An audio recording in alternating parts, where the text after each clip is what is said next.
Good evening, everybody, and welcome back to another Yu-Gi-Oh! Master Duel Challenger Cup. I'm here joined by the one and only captain of the winning squad of the 2023 World Championship for Master Duel, Joshua Schmidt. Hello, everybody, and welcome, duelists, to another iteration of the Challenger Cup. I'm happy to be here with Ibris today and some more casters in the upcoming rounds, and we are going to bring you some action from a little bit of an unusual Challenger Cup that I'm very excited for. So it's going to be a 3 versus 3 Challenger Cup, and not only that, it's also going to use the shared card pool rule that is also applying to the World Championship format. Exactly that, and I think the shared card pool is very interesting, of course, because it adds a lot of nuance in terms of deck construction between the three builds, but also when it comes down to actually selecting the 3 shared cards now, with Called by the Grave moving to 1 on the very recent Forbidden Limited list, it does suggest to me that we will see perhaps teams value some of those more less limited interruptions. Right. Of course, for people that are unaware on how this might work, in a shared card pool environment, basically, if you're building a deck with 3 people, you're going to be restricted to 3 copies of a card that is normally unlimited. You cannot put 3 in every single deck, but you only have 3 between the 3. But people are allowed to select 3 exceptions, basically, which is how it works at the World Championship as well, where you can say, if you want Ash Blossom and Joyous Spring in all of your decks, that is going to be one of my exceptions, so we can play 3 in each of the decks. And people like to stay efficient with it. They don't like selecting a one of, like Called by the Grave now, as one of their shared cards. At least in the past, that's how it's been. I believe there's only one small difference, which is that players today only have 1 deck each and not 2. Yeah, yeah, exactly that. But that being said, we should still see a good amount of variance there across all of the games. It's still a round robin between every member of the team, best of 9, so first team to 5 wins will advance. Yeah. Single elimination through a bracket of 32 teams, meaning that we should have, I believe, 6 rounds? 5? Okay, there we go. One job. Regardless, yeah, very happy to be bringing you these games with Josh and the rest of the cast. Yeah. Now, we did mention that very recent Forbidden Unlimited list, but we also had a brand new selection pack arrive to Yu-Gi-Oh! Master Duel. So let's take a look at some of the cards that were featured within that most recent pack. Yeah. First things first, we addressed the fact that there was the limit that was sent towards Called by the Grave. A few other cards did get limited as well, notably a couple of the Ryziel names, but Ryziel did get some reinforcement in the form of Eclipse Twins. Yes, and that is a phenomenal card for the Ryziel deck in multiple ways. Eclipse Twins is a rank 4 monster that can use other rank 4s as material, which is normally not something you can do. So it allows you to turn rank 4s that have used up all their materials, like, for example, a Duo Drive that has attached both of its materials. You can overlay it alongside another level 4 monster and make Eclipse Twins, but you can also send it from your extra deck directly to the graveyard for X Ryziel, and that is particularly important because it has a very strong graveyard effect, which is to revive another. You select 2 rank 4s in the graveyard, and you summon one of them back and attach the other one to that as material, which is very strong, especially in Ryziel, because you can keep reviving that Ryziel detonator. Yeah.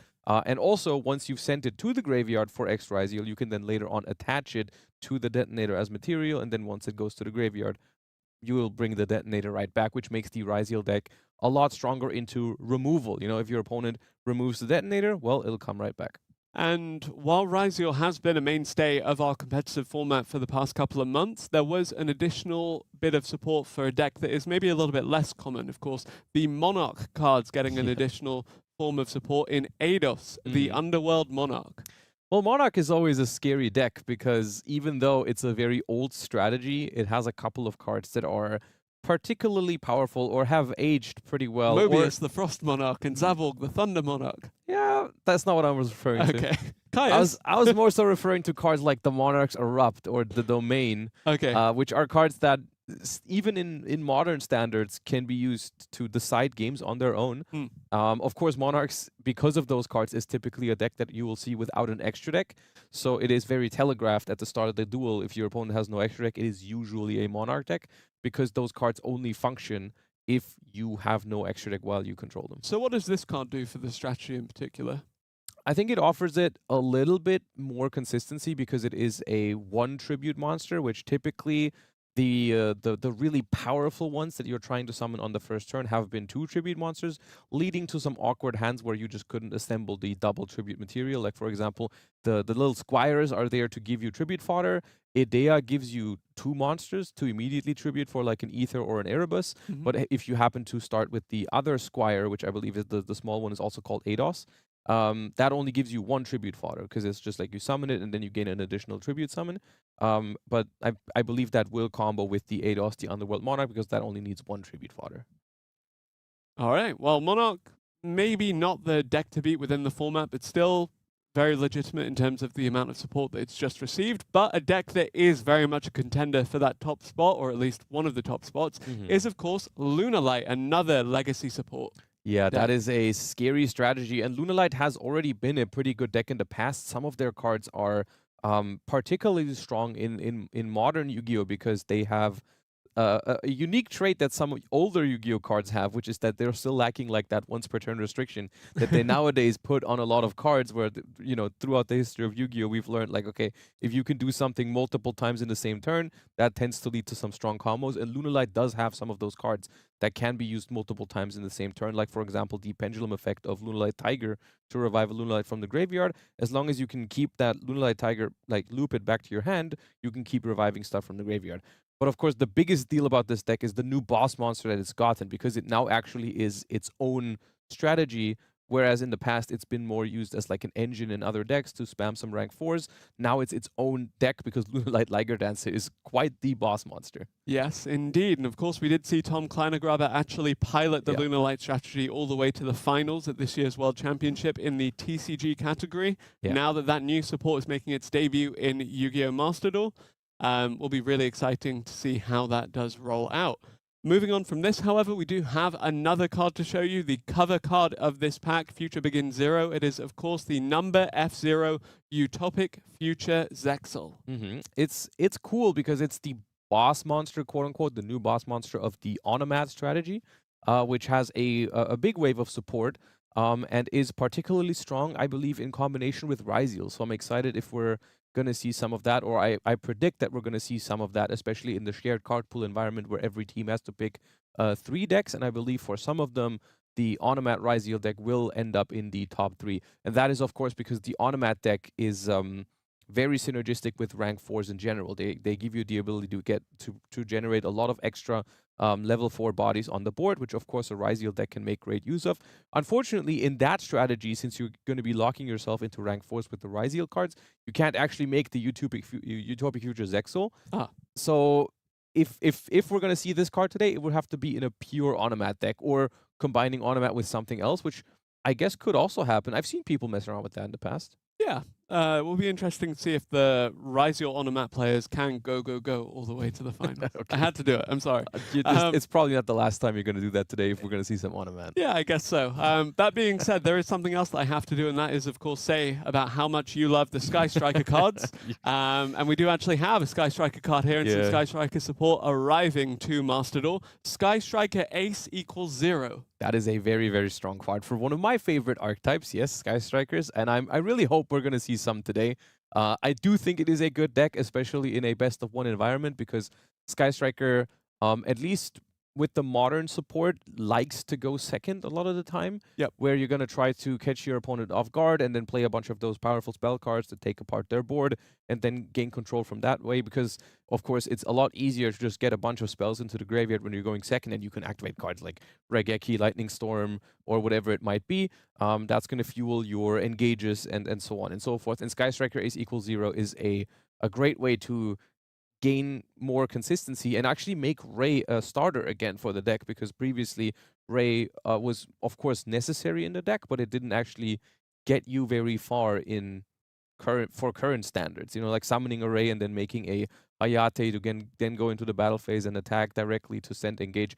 Not the most powerful play nowadays. Sometimes it still happens, but with 0 in the mix, you can just summon Ray, use the effect to tag out into 0, and that'll immediately get you the engage. Now, I am a little bit apprehensive towards this deck and just how well it does into some of your more common hand disruptions, for example, Droll and Lockbird. Talk to me a little bit about that.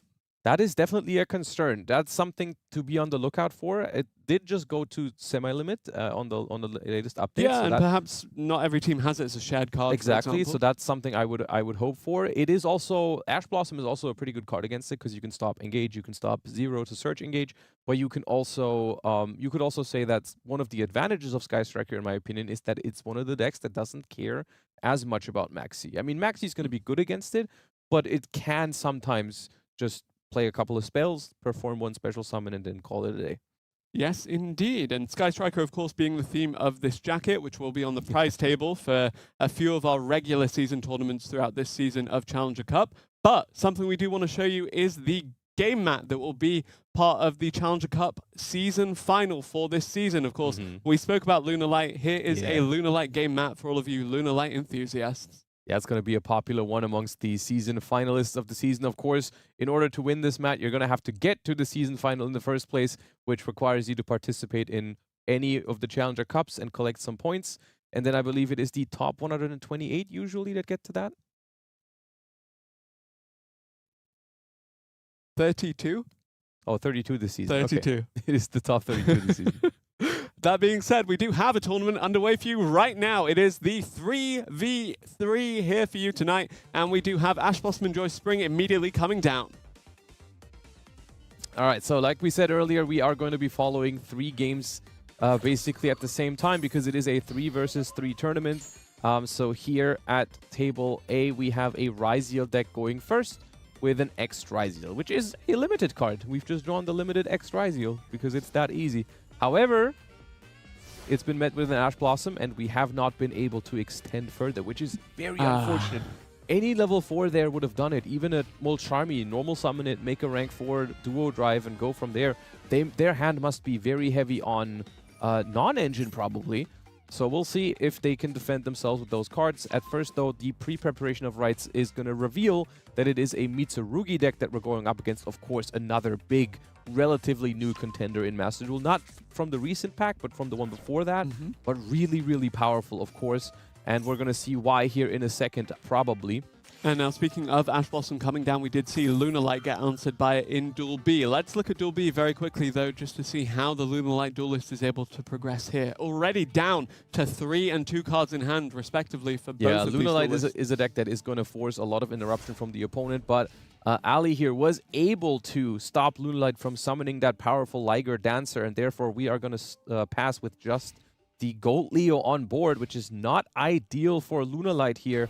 And we're going to see that it's a Blue Eyes deck. Okay, that is definitely, once upon a time, one of the strongest decks a few months ago. I feel like at the moment it is more in like an underdog position for sure. But I mean, when you have to find 3 decks, then could be part of that lineup. Yeah, so I know this was a very big comfort pick for Emre and one of his go-to decks, especially during the Road to Worlds qualifier, but ultimately you guys chose not to take it to the World Championship. Talk to me about the rationale behind not using this in the current format. It's just, I guess, fallen behind a little bit with the release of decks like Ryziel and Malice, where right before those decks came out, I feel like it was definitely on the stronger side of decks. The Primite cards. The Primite cards are really good. Yeah, it's really good at outgrinding decks, especially over like the long term. But also, Ryziel Detonator is just really good against Blue Eyes because it operates on a lot of continuous spells. Lordly Load gets immediately destroyed. Your field spell gets destroyed. The trap card, the continuous trap card, just gets the True Light gets destroyed. So the Ryziel Detonator was really a pain for the Blue Eyes deck to deal with. Well, this time around doesn't have to worry too much about that. It seems to just be playing freely against Lunar Light. Yeah. Yep. And also not hit with a Max C yet, I believe, so don't have to worry about that. Didn't draw the True Light, activates it from the deck, uses Spirit to revive a Blue Eyes White Dragon here, and all of that is happening uninterrupted. So looking pretty good here for Blue Eyes. Lunar Light down to 3 cards, going to draw up to 4 on the next turn. I don't think that Blue Eyes is going to be able to finish the game this turn, even though they did get some help with that with the Ancient Fairy Life Dragon. Which, the Spirit with Eyes of Blue, the Synchro monster, allows you to tag out into a light Synchro from the extra deck, but it summons in defense mode. However, Ancient Fairy Life Dragon can attack while in defense position, so that allows you to do more damage with that. Blue-Eye Spirit Dragon, actually, not Spirit, that's a blue, that's Link Monster. Blue-Eye Spirit Dragon now coming out, as you mentioned. True Light going to trigger as well. Going to set a spell trap card that mentions Blue-Eye White Dragon. I guess Roar or Majesty, depending on what the situation is. Going for the Wishes here, which is probably going to add an Effect Veiler the alongside the trap. They want to get to the trap card eventually, I think here. Because I think the name of the game here for them is to try and set up as strong of a board as possible for the next turn. Because I don't think they will be finishing the game in this turn. Let's take a look at Duel C in the meanwhile, though, as we do have Firewall Dragon now coming through for the Malice deck from Chemiron. Yeah, of course, that is going to be one of the most popular strategies still today. Malice is still very, very good in Master Duel, even though it has received some changes recently, you know. Yeah, a couple key limitations, plus, of course, Appaloosa Bow, the Goddess, becoming forbidden. That was definitely a massive step for, or a massive hit for all of the Link-focused strategies, including, of course, Malice, as well as Chessy Cat going down to 1, just making the deck ever so slightly more inconsistent. But as we can see here, it's still able to perform some very powerful combos if it does draw those starters. On the other side, we haven't been interrupted yet at all. The opponent is still sitting there with 5 cards in hand, so I guess we'll see what kind of deck we are up against here. Well, as we go through the white binder. Yes, indeed. Malice just doing Malice things in the meanwhile. Now, there is an empty side of the field in Duel A, however, as I believe that Ryziel starter that got disrupted was just cleared out. Let's take a look at Duel A while the Malice continues to resolve the combo.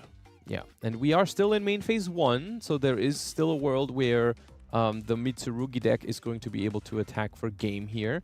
We see the Wosu there in the Mitsurugi strategy, which wasn't super popular before this latest pack, but I feel like now, with the Lunalight Liger Dancer in the format, a lot more Mitsurugi decks are probably going to choose to include that card, because it does allow you to tribute your opponent's monsters, even the ones that are unaffected by card effects. And that is, of course, the big thing with Liger Dancer. But actually not able to finish the game here. We are just going to set the Mitsurugi Crate Purification, probably, which is basically a way to negate any card the opponent uses. And that's probably because that Maxi resolved, if I had to guess earlier, right? We saw that being activated behind the X Ryziel, and I think that's also the reason why Joker is back up to 6 cards, and that's also why Mitsurugi decided not to go for 8,000 damage this turn. But that leaves an opening here for Joker if they drew another Ryziel card. As we actually see, it's Mitsurugi Ryziel. That is a very popular pairing of the 2 decks. Yep, Night Sword Serpent being sent off of that as well. Of course, that very, very popular level 4 card that just came back into prominence quite recently with the Ryziel Mitsurugi. Yes, because it is a reptile. It's a reptile, so you contribute it from your deck with Mitsurugi Ritual, and then it'll be a free level 4 on the board. Not going to come back here if you tribute it for prayers, though, because that is not sent to grave by a card effect. That is tributed for cost. The reason why Mitsurugi Ryziel is so popular, of course, is because both Mitsurugi and Ryziel both revolve around level 4 monsters, besides the ritual monsters. And cards like King of the Feral Imps allow you to search Habakiri from your deck with the Ryziel cards. Gonna summon the Saji with the Habakiri. That is the one that's gonna search you your Mitsurugi Ritual spell. All right, turn is changing in Duel C. Let's look at Duel C to see how this field from the Malice is answered. Field and also hand, by the way. Like a full field and 6 cards in hand, more than we started with. It is going to be tough, definitely. A full Malice board is no joke to crack. We've got the Allied Code Talker, which can negate any card. We've got the Firewall Dragon, which can bounce. We've got a face down. Ooh, it might just be. Is it? We have the Sky Striker accessories, the Dual Field, the Protectors, the Ray mate as well. And Upstart Goblin going to start things off. That's a giveaway, I feel like. That might be a Sky Striker deck, which... Yeah, okay. Lightning Storm next up. Okay, that's probably going to force the Allied Code Talker negation. Yep. And also, most importantly, no Droll Lockbird after that Upstart Goblin. So that's good. Yep, thinking about it from Chemiron here. Where is the disruption? It passes back over to Ryoken. Yeah, that's only going to destroy the Red Ransom because Cyber's Wicked is on the field, which protects itself and the monsters it points to by card effect destruction. Good call there by Chemiron to not negate that Lightning Storm because we actually don't care that much about it. There we have GWC bringing back that Red Ransom from the graveyard. Right. Ryoken, what will you do now? Still 5 cards in hand, 2 spells in the graveyard already, so soon we're going to be able to use that engage for value. And there is Ray. There is Ray, Josh. Oh my god, yes. Where do we go from here, though? And will that Ray indeed be able to stay on the field much longer? As we do have a duel finishing, actually. Duel B did end. I see a Nibiru, the Primal Being, did resolve. There was a token on the field. But ultimately, it was able to be taken by Team AMC here, as they are the first ones on the board with a point in this top 32. So Blue Eyes able to stop Lunalight and therefore take the game from them, even at going second.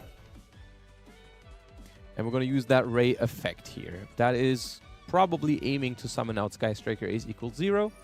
And we are going to negate that with the Allied Code Talker at Ignister. So I think the Ray is also quite telling that this is very likely pure Sky Striker, because from what I understand, the Tenpai Dragon variants didn't actually run the Ray in the main deck. No, they wouldn't do that, yeah. We're chaining a Forbidden Droplet here, sending an Ash Blossom, a rough draw off the top most likely, because we didn't use it on the opponent's first turn. That is going to negate that Allied Code Talker at Ignister and make it so that the Ray is resolving here. However, one of the biggest problems in this matchup for Sky Striker is the fact that, of course, the Malice Whitebinder can not only banish your own cards, but also your opponent's graveyard, which is going to make it tough to establish enough spells in the graveyard to actually draw off of Engage. But we'll see if that is what Chem Iron is going to do. Also, still 6 cards in hand that you have to chew through. Yep, Sky Striker Ace equals 0. That new support for the deck now arriving, now hitting the field, but there too is Bestial Druid Worm doing the exact same thing. All right, that's not the end of the world, of course. Getting the Ray out of the graveyard is going to make it so that the 0 can be removed off the field without the Ray coming back, but it doesn't stop the 0 from searching here. So we are going to get a Sky Striker card, and that is most likely going to be Engage. There it is. Yep, with the alternate artwork, I believe, as well. That is the alternate art, and with the Droplet, and the Lightning Storm, and the Upstart Goblin, we do have 3 spells in the graveyard right now. Is there an Ash Blossom? No monsters in the main monster zone, of course, with that Link monster being in the extra monster zone, so it does mean we can add a card from the deck to the hand. Is there a disruption?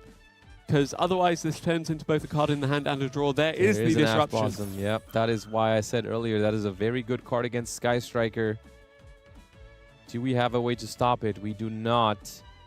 And you would think, oh well, we're just going to link the 0 into a Kagari here to add that Engage back. However, that is not possible. Sky Striker Ace equals 0 cannot be used as link material.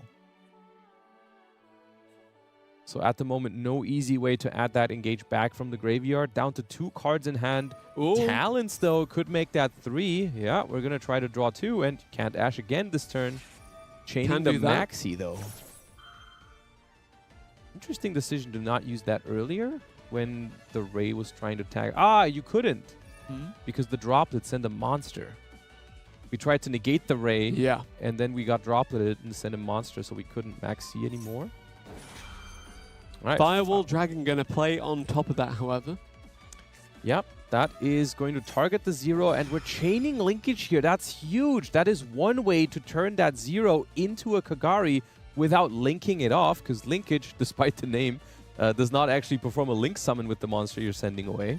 And therefore, with Dominus Impulse as well, this is one of the strongest things about Malice. If the deck gets to combo freely, it draws so many cards that it is so likely to have all of these perfect answers. You know, we see in this hand, after building your board, we not only see the Maxi, we see the Ash Blossom, we see the Impulse, we see the Bestial, because Malice is so effective at deck thinning. But we draw the Engage anyways. That's good.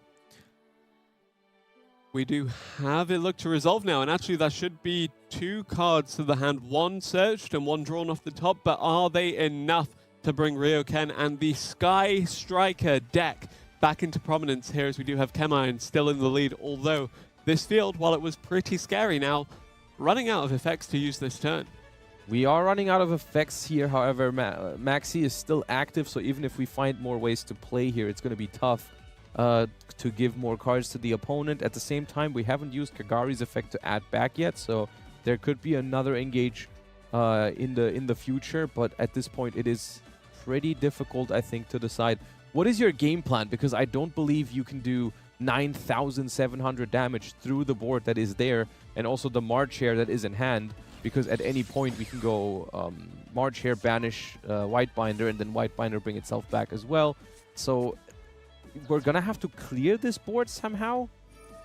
Thrust is a good start. That's potentially another engage. Gonna let you take any normal spell or trap that you want.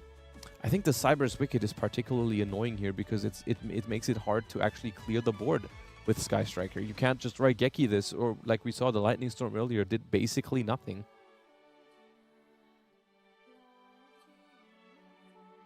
It's resolving, but still going to decide what exactly it is that Ryoken does take with this. Of course, the Triple Tactics talent being used earlier does mean we're locked out of that for the turn. Yeah. So it does kind of limit the options that we can go for here. Probably just has to be another engage is what I was thinking, because I feel like what we need right now to beat this is more cards. We just need more cards to try and pull this miracle off. Like I said, Malice is one of the most difficult matchups for Sky Striker because it usually doesn't have a way to stop the combo, so you're just going to let the opponent play and then try to break their board.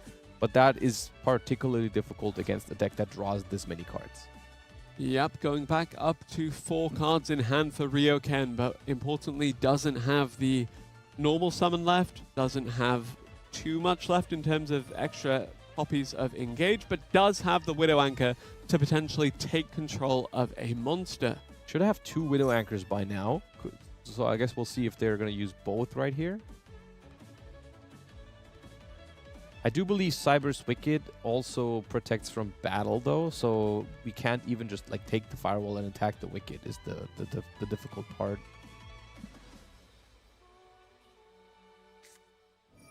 There we have the second Widow Anchor that you did mention. Going to take a second monster here. Yeah, it's tough, though. Yeah, we're going to have to take the Wicked because otherwise we just can't attack over it. But even then, even if you take control of both of these monsters, we can't attack over both of the other monsters because the Wicked is so small.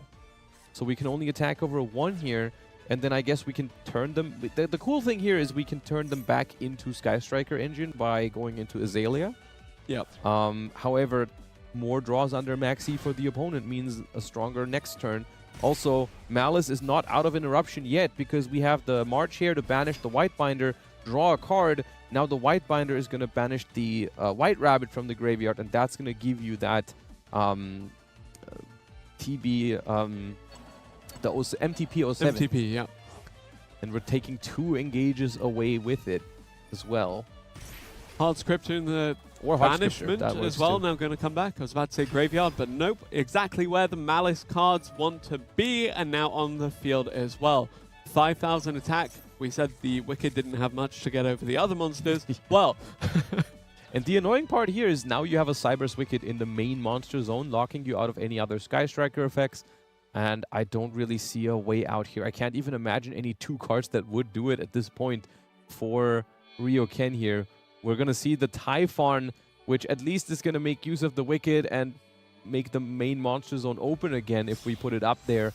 But I don't see how this is a winning position because now there's 5 monsters on the board for the opponent. We can return one to the extra deck. We can attack over another. But Chem Iron is going to be starting their turn with a huge advantage. Yeah.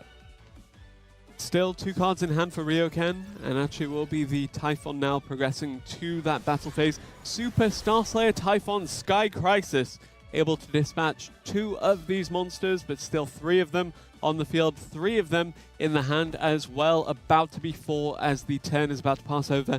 And Chem Iron will go to 4 cards in hand, 3 cards, 4 cards on field. Actually, the field spell is there too, and the Malice deck should be able to close this one out.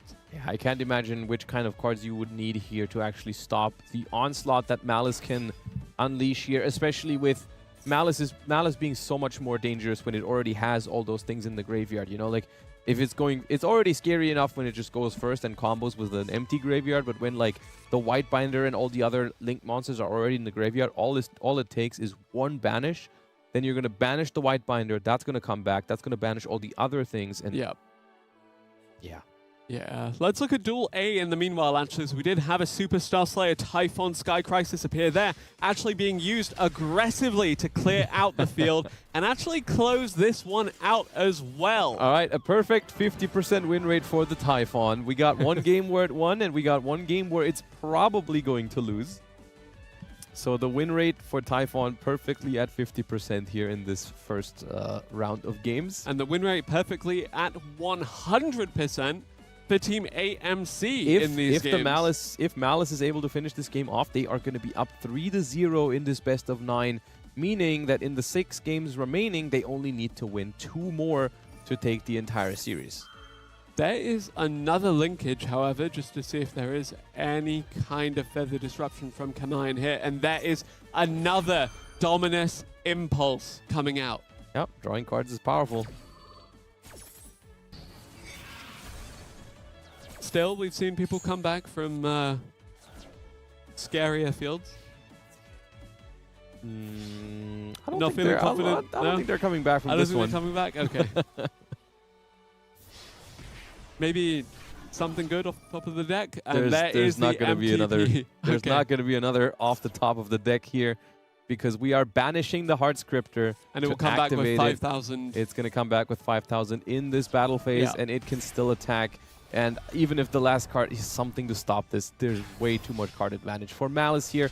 And it's going to go in the favor of Malice, and that means Team AMC up 3-0 like we predicted a moment ago, and that's going to be an uphill battle for the opponents to come back from. Yeah, and despite Chemion playing into the clutches of the Go Second Sky Striker strategy, putting them in their comfort zone, was able to overcome with the mastery of the Malice strategy. Now, being down 3-0 in a best of 9 is not the end of the world. It's not the end of the series either, so still chance to come back. I know that you've had your back against the wall in high stakes best of 9s as well. Yeah. Tell me a bit about how this opposing team can actually get it together and reapproach things, especially considering that we've seen everybody's deck across this first set of games. I mean, here I guess there's not many mind games going into it, or not as many mind games, because they don't have to pick between 2 decks, right? They all just know exactly what they have to do. They have to play their one deck, and they have to try and play as best as they can. There's not really anything to do here other than just take it step by step. You're down 3-0, but you might as well try your best to try and turn it around. One thing that I think is particularly difficult with the Sky Striker deck in this environment is now your opponents are going to know who the Sky Striker player is. They know they want to go second, so if they win that coin toss, they might get sent first, which is scary, especially if you don't have a second deck to fall back on that maybe wants to go first. And the good news, though, is that Sky Striker is not that bad at going first. It can actually do it. It's not like a 10-pie deck where it has to just make seals and pass and then hope it's enough, which usually it wasn't. With Sky Striker, you can actually put up a decent field. The only problem is they're going to have a lot of cards in their deck that they don't want to see when they're going first, like that Lightning Storm. Yeah, so I know that we are both enjoying seeing the Sky Striker gameplay. I know you're a huge fan of it, but when it comes, to actually choosing the decks for this format that, we're in with the shared card rule, 1 deck per player, which 3 decks would you identify as the clearly strongest within our current competitive environment? I would say that Malice should probably be on the lineup.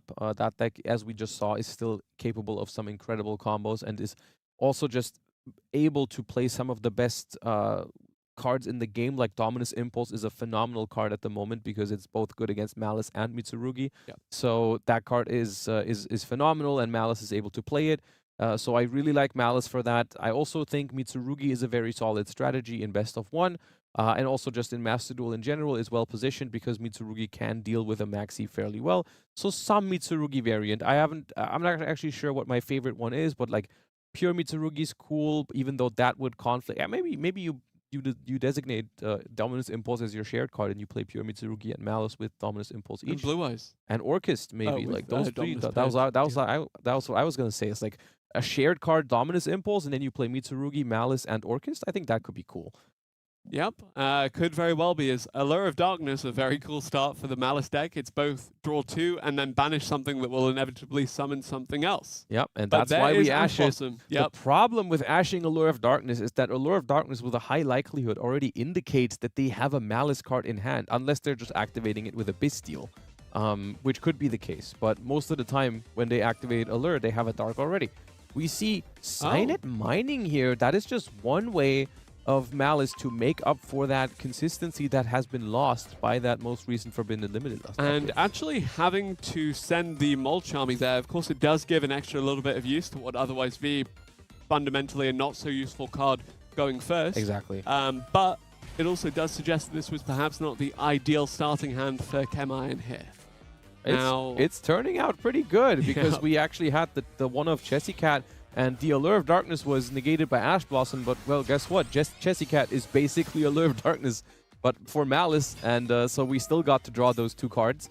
And now we are going into Link Decoder, using the March Chair that we added off the Signet Mining, and then the Chessy Cat is going to come back, and that is all that Malice needs, is these 3 bodies on the board to go into the first Link 3. And at this point, it is very hard to stop it, especially because we didn't see any Maxi, Fuwalos, or even Moltrami Meowls would have been pretty good against Malice here as well. But of course, that card is not as good against, like, it's not as versatile against different strategies, is how I would say it.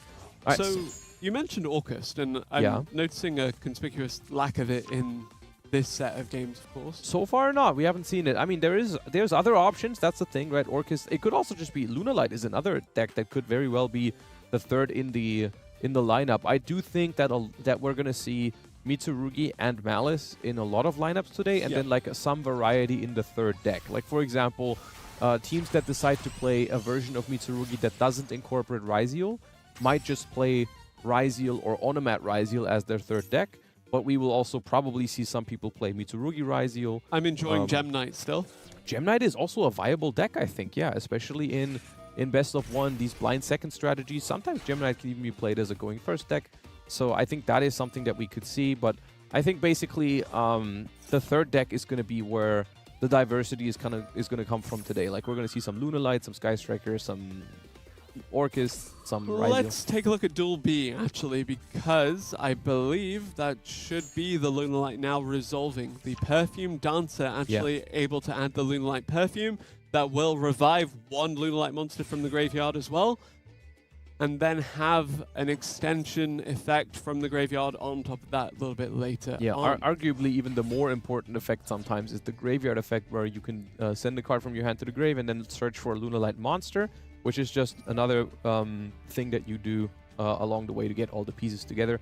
Kaleido-Chick is, while not the best starter in the deck, probably the most important main deck monster for the identity of the Lunalight deck. And without it, none of its combos would be possible, because Kaleido-Chick, like I mentioned earlier in the pre-show, not once per turn, but rather once per copy. So if it goes to grave and you bring it back, that's a new copy basically, so you can use the effect again. Lets you send a Lunalight monster from your deck or extra deck to the graveyard as cost, so basically very hard to prevent, and then it's going to copy the name of that card. And the reason why that's so important for Lunalight is that Liger Dancer requires the use of Leo Dancer as fusion material. And Leo Dancer requires 3 Lunalight monsters. So if you always had to summon Leo Dancer just to fuse it off into a Liger Dancer, that would be very difficult because you would need a lot of fusion material.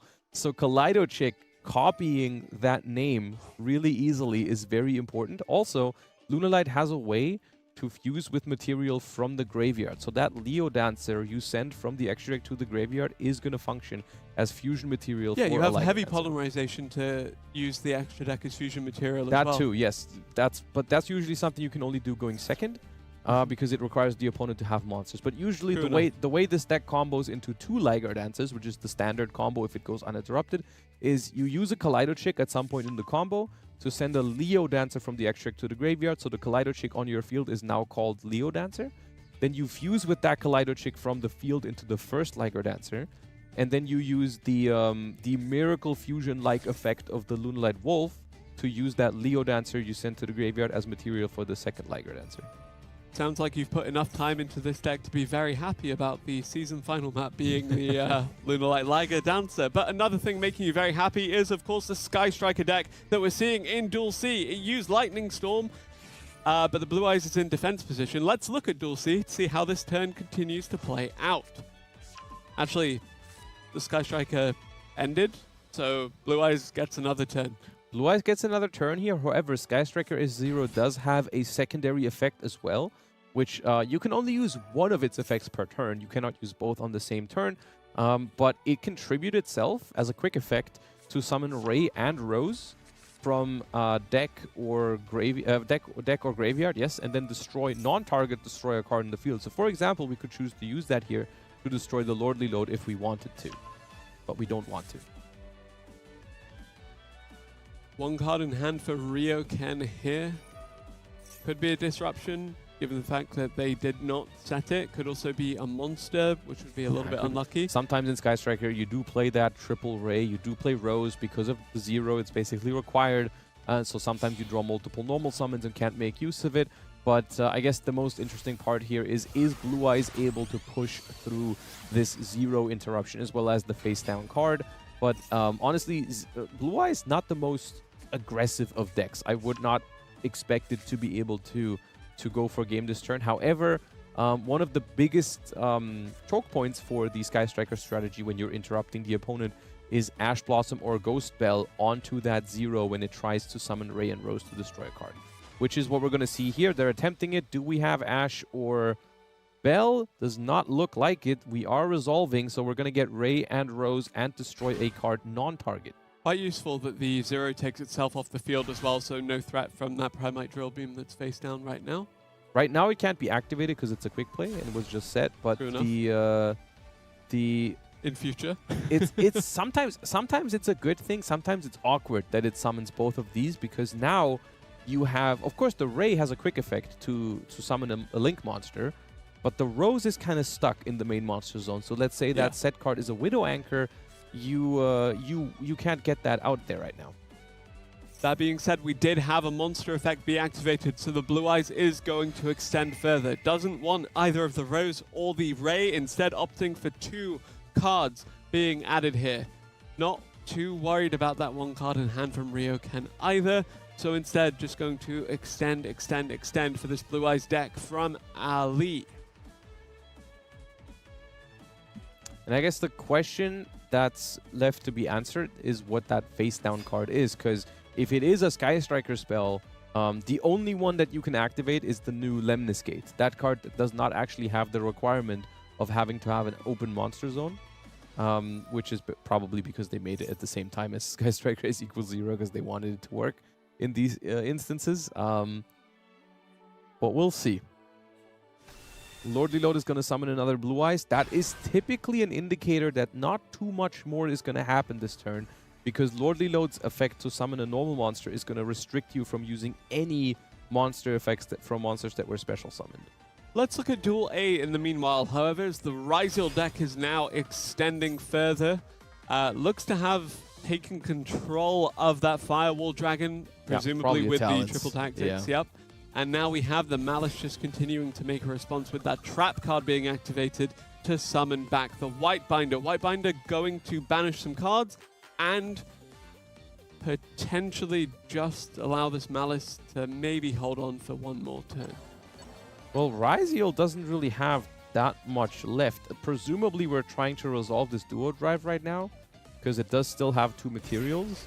But Malice is currently going through the motions of setting up a disruption, so we're going to banish this White Rabbit for the White Binder. The White Rabbit is going to set that MTP07, and we're going to attempt to banish that duo drive, I assume. So what Ryziel needs here is probably something like an Ash Blossom to negate the MTP07, because MTP07 is adding a card and then banishing. So if you can Ash it, which would be good here. Yeah. We're going to wait for some of these effects to activate. They're going to use Red Ransom to search for a follow-up Malice spell. And then they're also going to use White Rabbit to set a Malice trap from the deck, which of course can immediately be activated by banishing one of their Malice monsters, which they don't particularly care about. There's the MTP07. And that is So- threatening to banish the Duel Drive. In Duel B, in the meanwhile, most of this Lunalight field turned into a Primal Being token by that Nibiru. The Primal Being, we saw that the cards in hand were held for a good while there, and it turns out one of them is one of the most impactful disruptions in the competitive environment at the moment. Let's look at Duel B. Something quite interesting just happened there because they were still able to end on a copy of Lunalight Liger Dancer, which is impressive, honestly, through the Nibiru. However, the Mitsurugi deck just added the Wosu to the hand, which is particularly useful, of course, if your opponent essentially just ends on one Liger Dancer and nothing else. And I assume that Liger Dancer is now just getting tributed.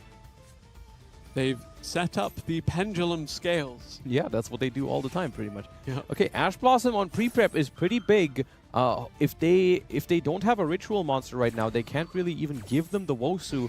And of course, Liger Dancer, if you can't out it even just for one turn, it's a very high likelihood that it's just going to end the duel on the next turn because it can attack twice. But we do have the Habakiri as well. Looks like a phenomenal hand here for Mitsurugi. And showcasing, honestly, why Mitsurugi has a pretty good matchup into Lunalight. We actually had Duel A end in the meanwhile, though, as we do have it pushed to match point AMC now, claiming their fourth point on this board. Can we very well see Mohamed actually make the clean sweep here, or will GDT bounce back? Right now, Mohamed saying, looking pretty good for him, actually, as we do have the Mitsurugi now just continuing to play. I would say so as well. It's looking pretty promising for Mitsurugi. But we have to see how this plays out. There are two face-down cards that we don't know yet. The Liger Dancer has been used to send a Lunalight Fusion from the extract to the grave and destroy all special summon monsters already. And now it's gone. Tributed for the Wosu. Now Wosu is going to apply a lock to the Mitsurugi player to only summon reptiles for the rest of the turn, which is a pretty big restriction. Even though the deck is full of reptiles, it does not allow you to basically summon any of your utility stuff from the extra deck. No more fancy rank 4s, no more SP Little Knight, no more Dynamondos, and so on and so forth. Anything being full of reptiles sounds pretty scary to me. There's that many decks that are full of reptiles. Snake Raid.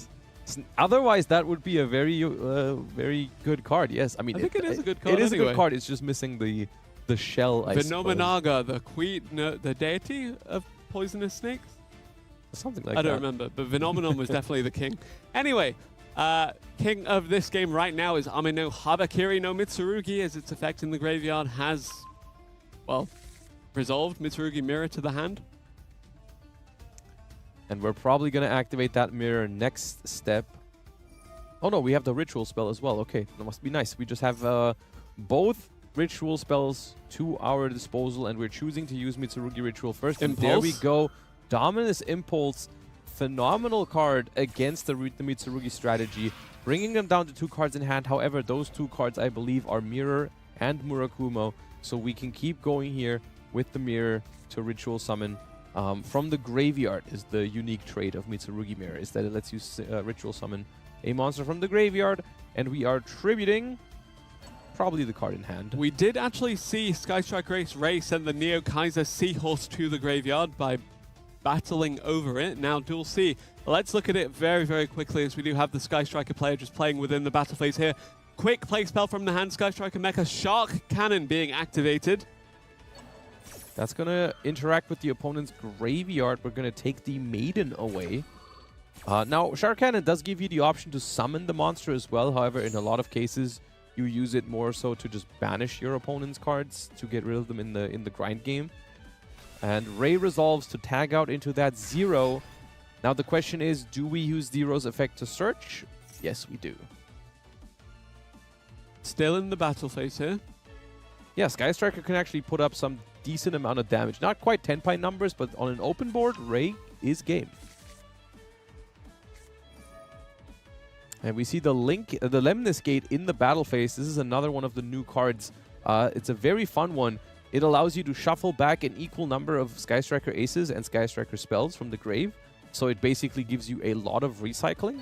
And then you can even non-target return cards from the field to the hand for every 3 cards you shuffled. So since we're shuffling back 4 here, I believe, we can only return 1 card. Yep. So that's probably just moving the blue eyes out of the way so the 0 can attack directly.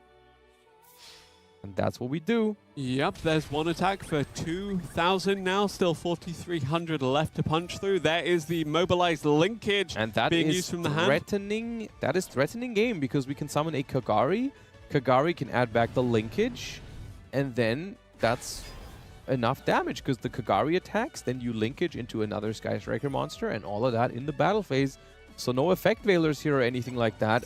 We would have to use maybe like a Bestial to throw it in the way. Otherwise, Sky Striker is at least going to take a game here now. It's very far from winning them the match, but it's at least keeping something. them in it. Look, I'm here for a Sky Striker win at least. Yep, there is the linkage, as you mentioned, added back from the Kagari, added back to the field now and going to enable the Sky Striker player to reach that last 1,500 points of damage here. Exactly with that Sky Striker ace, Shizuku now actually punching for 2,500 to the face of Ali here. And that is going to be a win for Sky Striker, keeping their hopes alive.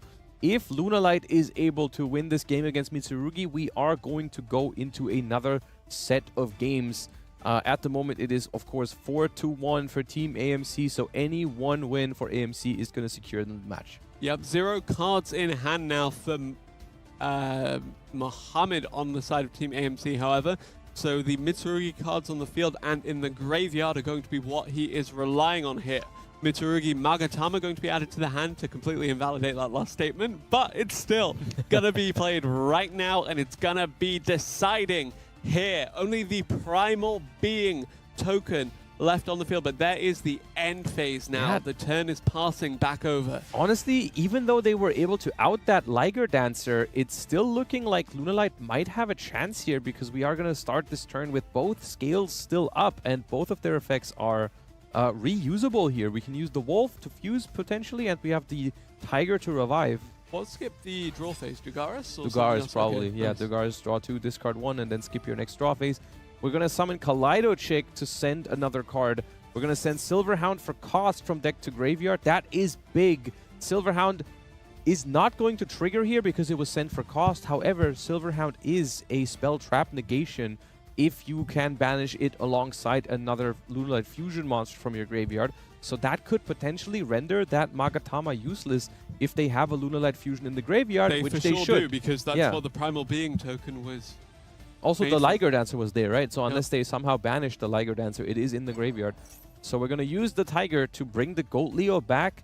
We are basically checking that Magatama with the Silverhound here. However, the Futsu on the Mitsurugi side could make things very complicated, but only really if they have a properly summoned Murakumo in the graveyard, which I don't believe they do because they were hit with that Dominus Impulse earlier. There is the Mitama no Mitsurugi being activated in response, though. That Futsu no Mitama no Mitsurugi. Yeah. It's a really annoying card to deal with because every time you special summon, and that is not once per turn, every time you special summon, you get to summon any reptile back from the graveyard. Also, we saw the Gold Leo negated here, presumably under Called by the Grave? There is the Ame no Murakumo no Mitsurugi being added to the hand. We saw how impactful that had been so far in the earlier games, negates. and now... I believe Tiger negates what it revives. Okay. Okay, we have 2 level Lunalight. 4s though. We have 2 level 4s here, which could threaten something like a Tiger King to get you into a tanky. However, the problem is we've now used the Goat Leo effect, even though it was negated. I believe we may have forgotten about that. I mean, I forgot about it too.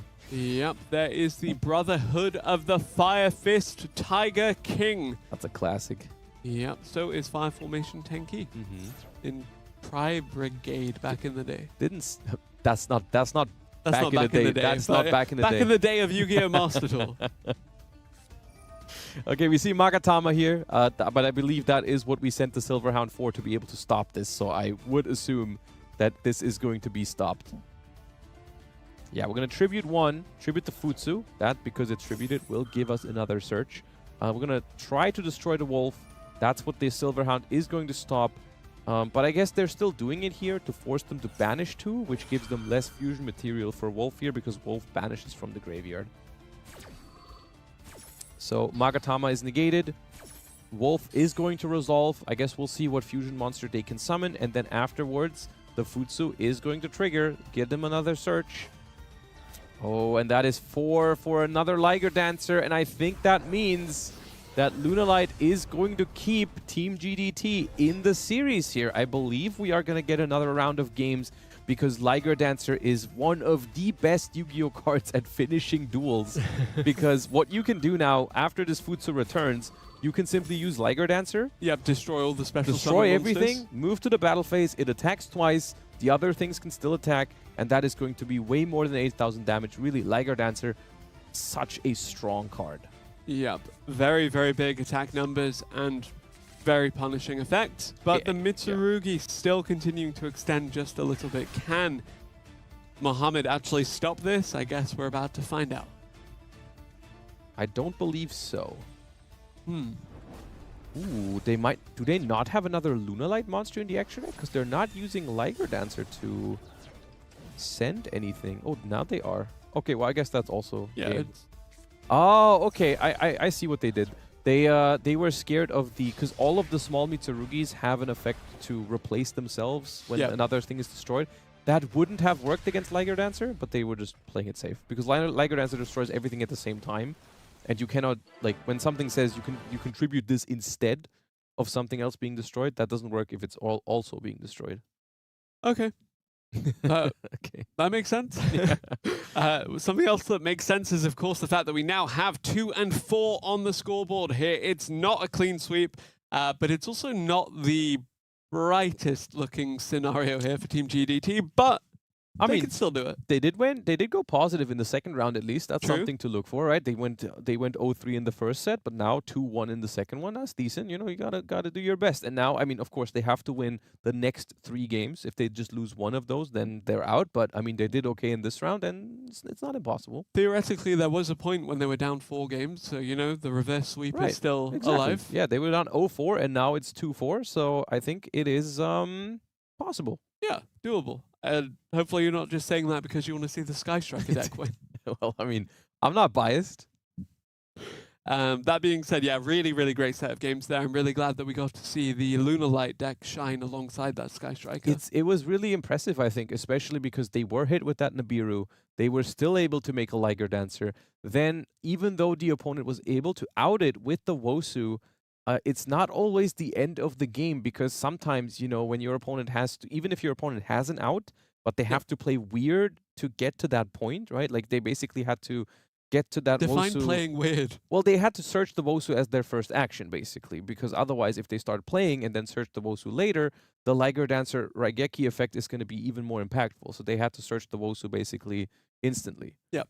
And that made the rest of their turn awkward, and then they couldn't, you know, close out the game in that turn because they had to play it a little weird in the beginning. And then Lunalight got another turn and was able to capitalize on it. Well, Lunalight will get at least another turn here, as well as we do have another set of games. It will be the deciding set between these two teams here. GDT, can they do it? Can they keep themselves in this tournament, or will their opponents, who were once up 4-0 on the scoreboard, actually close this one out?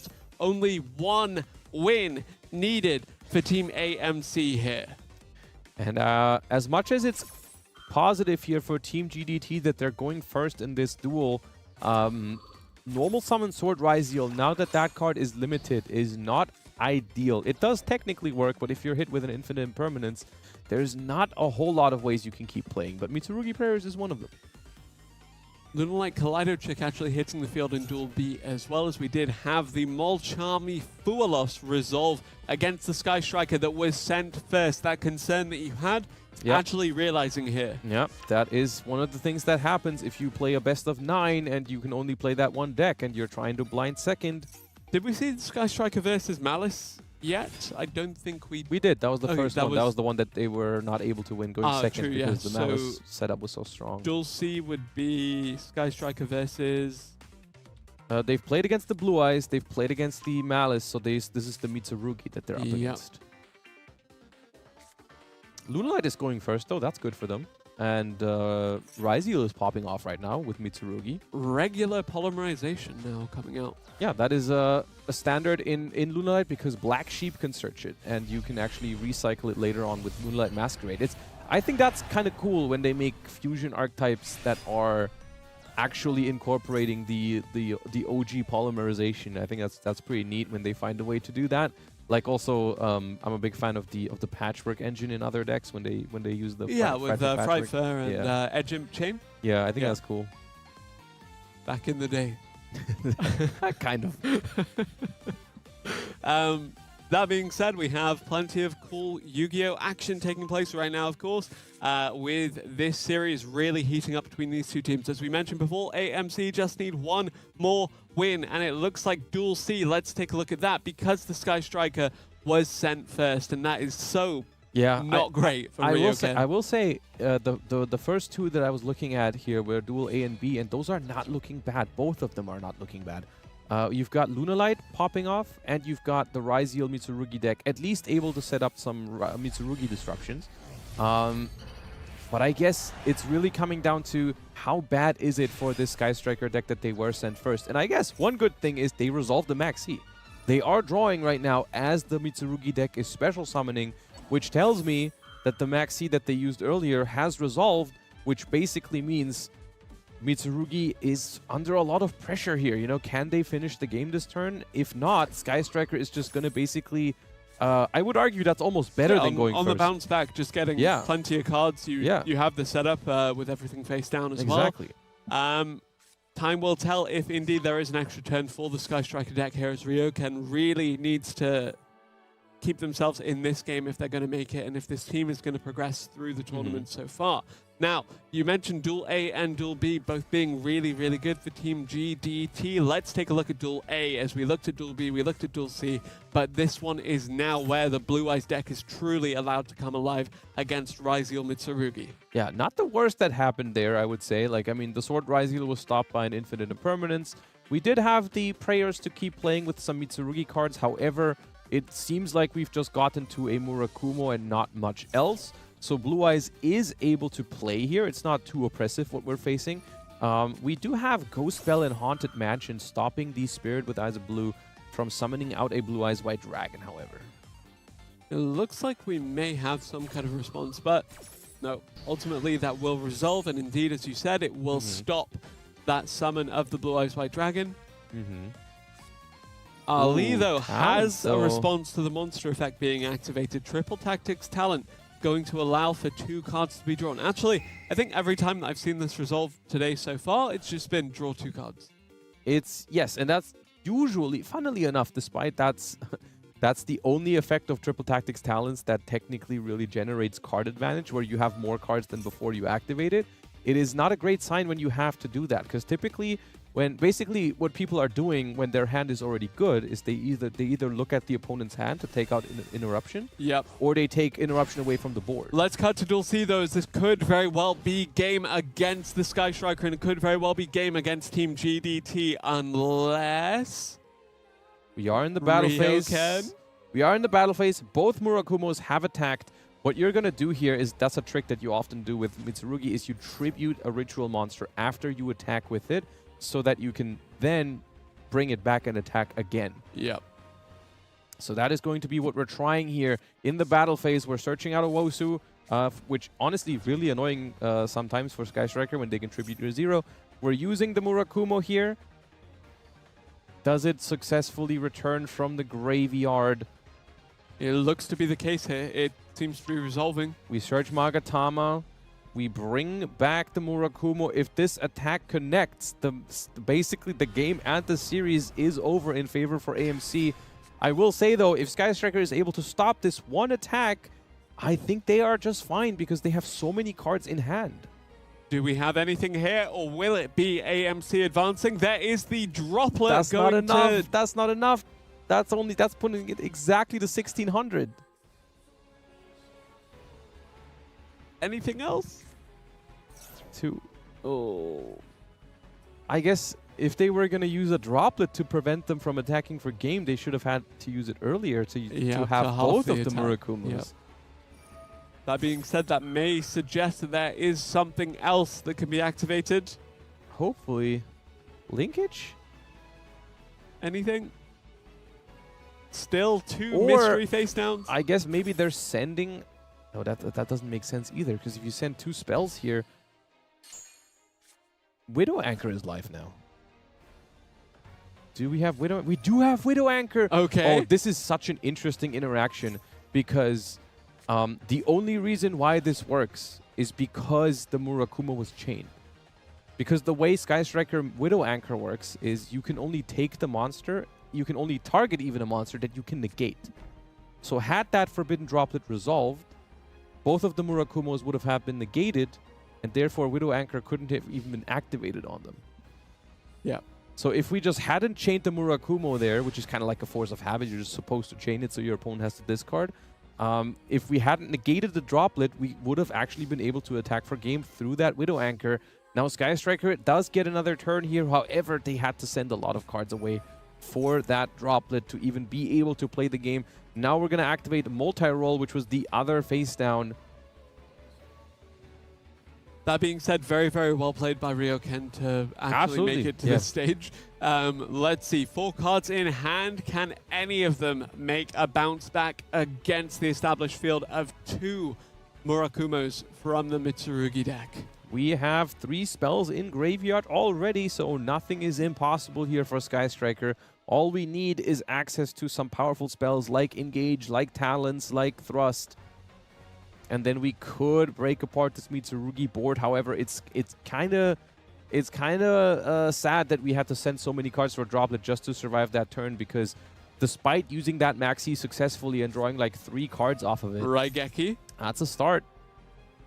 That is certainly a start. Any form of disruption on this from Mohamed? We're chaining the Murakumo, and that is going to be basically the signal, hey, you can now use Thrust and Talents. Still waiting to see if indeed there is anything. Magatama on top of that disruption. Okay, we're going to tribute one of these Murakumos. That's going to destroy the multi-roll, which is fine, I think. So we're tributing the one that used its effect, so the other one should be okay, just chilling there. Multi-roll now going to be destroyed. Yep. Raigeki is going to destroy the Murakumo It's if they choose. If they discard something. They could also say, I don't care about this Murakumo anymore because it's now used its effect. So they're just going to let the Raigeki be negated. Yep. They want to keep the 3 cards in hand, which honestly is a sign of strength, I would say, for Sky. If they say like, yeah, no, all 3 of these cards are important to me, then maybe there's hope.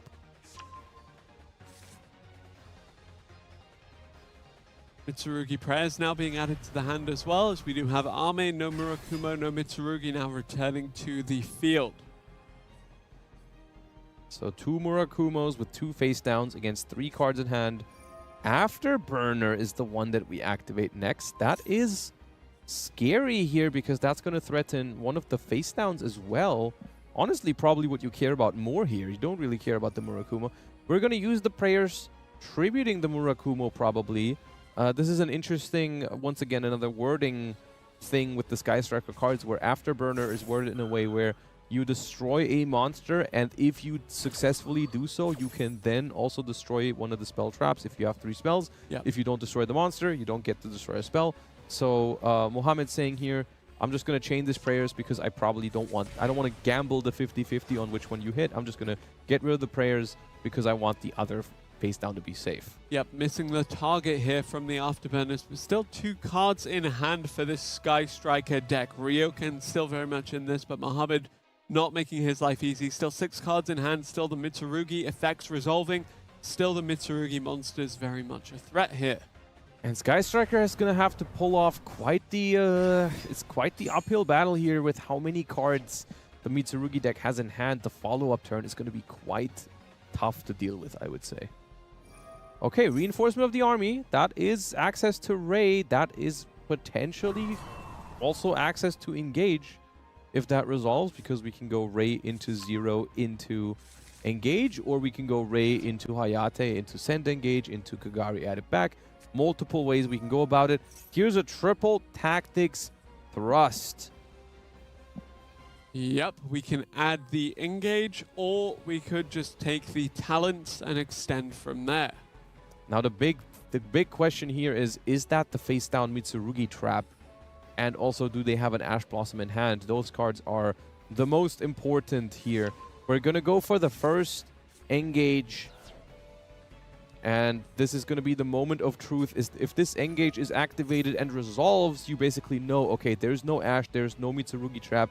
Both of those would definitely be activated here, in my opinion. So now the engage is going to resolve, as we can see, and that's big.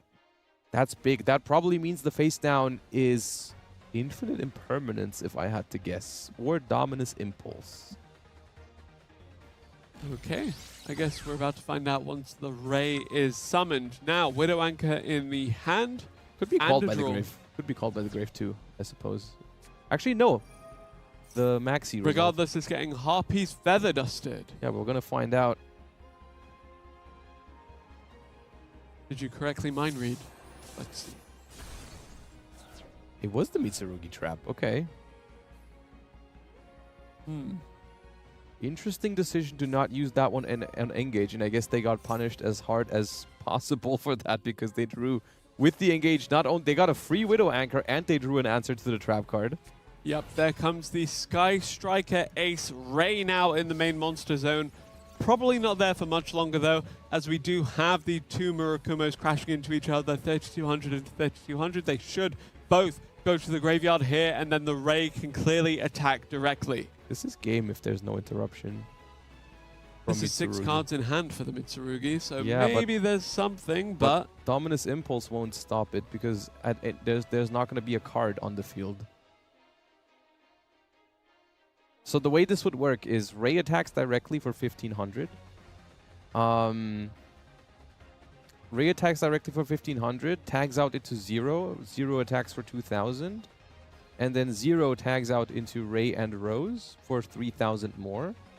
No, that's 6500 actually. 6500, not 72. What about if we go Sky Striker math, come on. We can go 0, add linkage into Kagari, add back linkage. That is game. I guess we're going to find out here as Ray does swing directly that initial bit of damage, taking down Muhammad to 5700. The Ray now tagging out as well. We did have a duel conclude in Duel B in the meanwhile as well, and it was in favor of GDT. The reverse sweep very much alive here. The Sky Striker Ace equals 0 very much alive as well. We've tagged out into that 2000 onto the 5700 very, very shortly, you have to imagine. All right, I've done my Sky Striker math. If they go for a linkage here and there is no interruption on that, that is enough damage. I think that's an aggressive Typhon as well in Duel A, by the way, so this could very well be 3 wins for them if this does play out the way we're expecting. The problem is, or I guess the issue here for Sky Striker is there is something on the side of Mitsurugi here, and I'm just wondering what that is.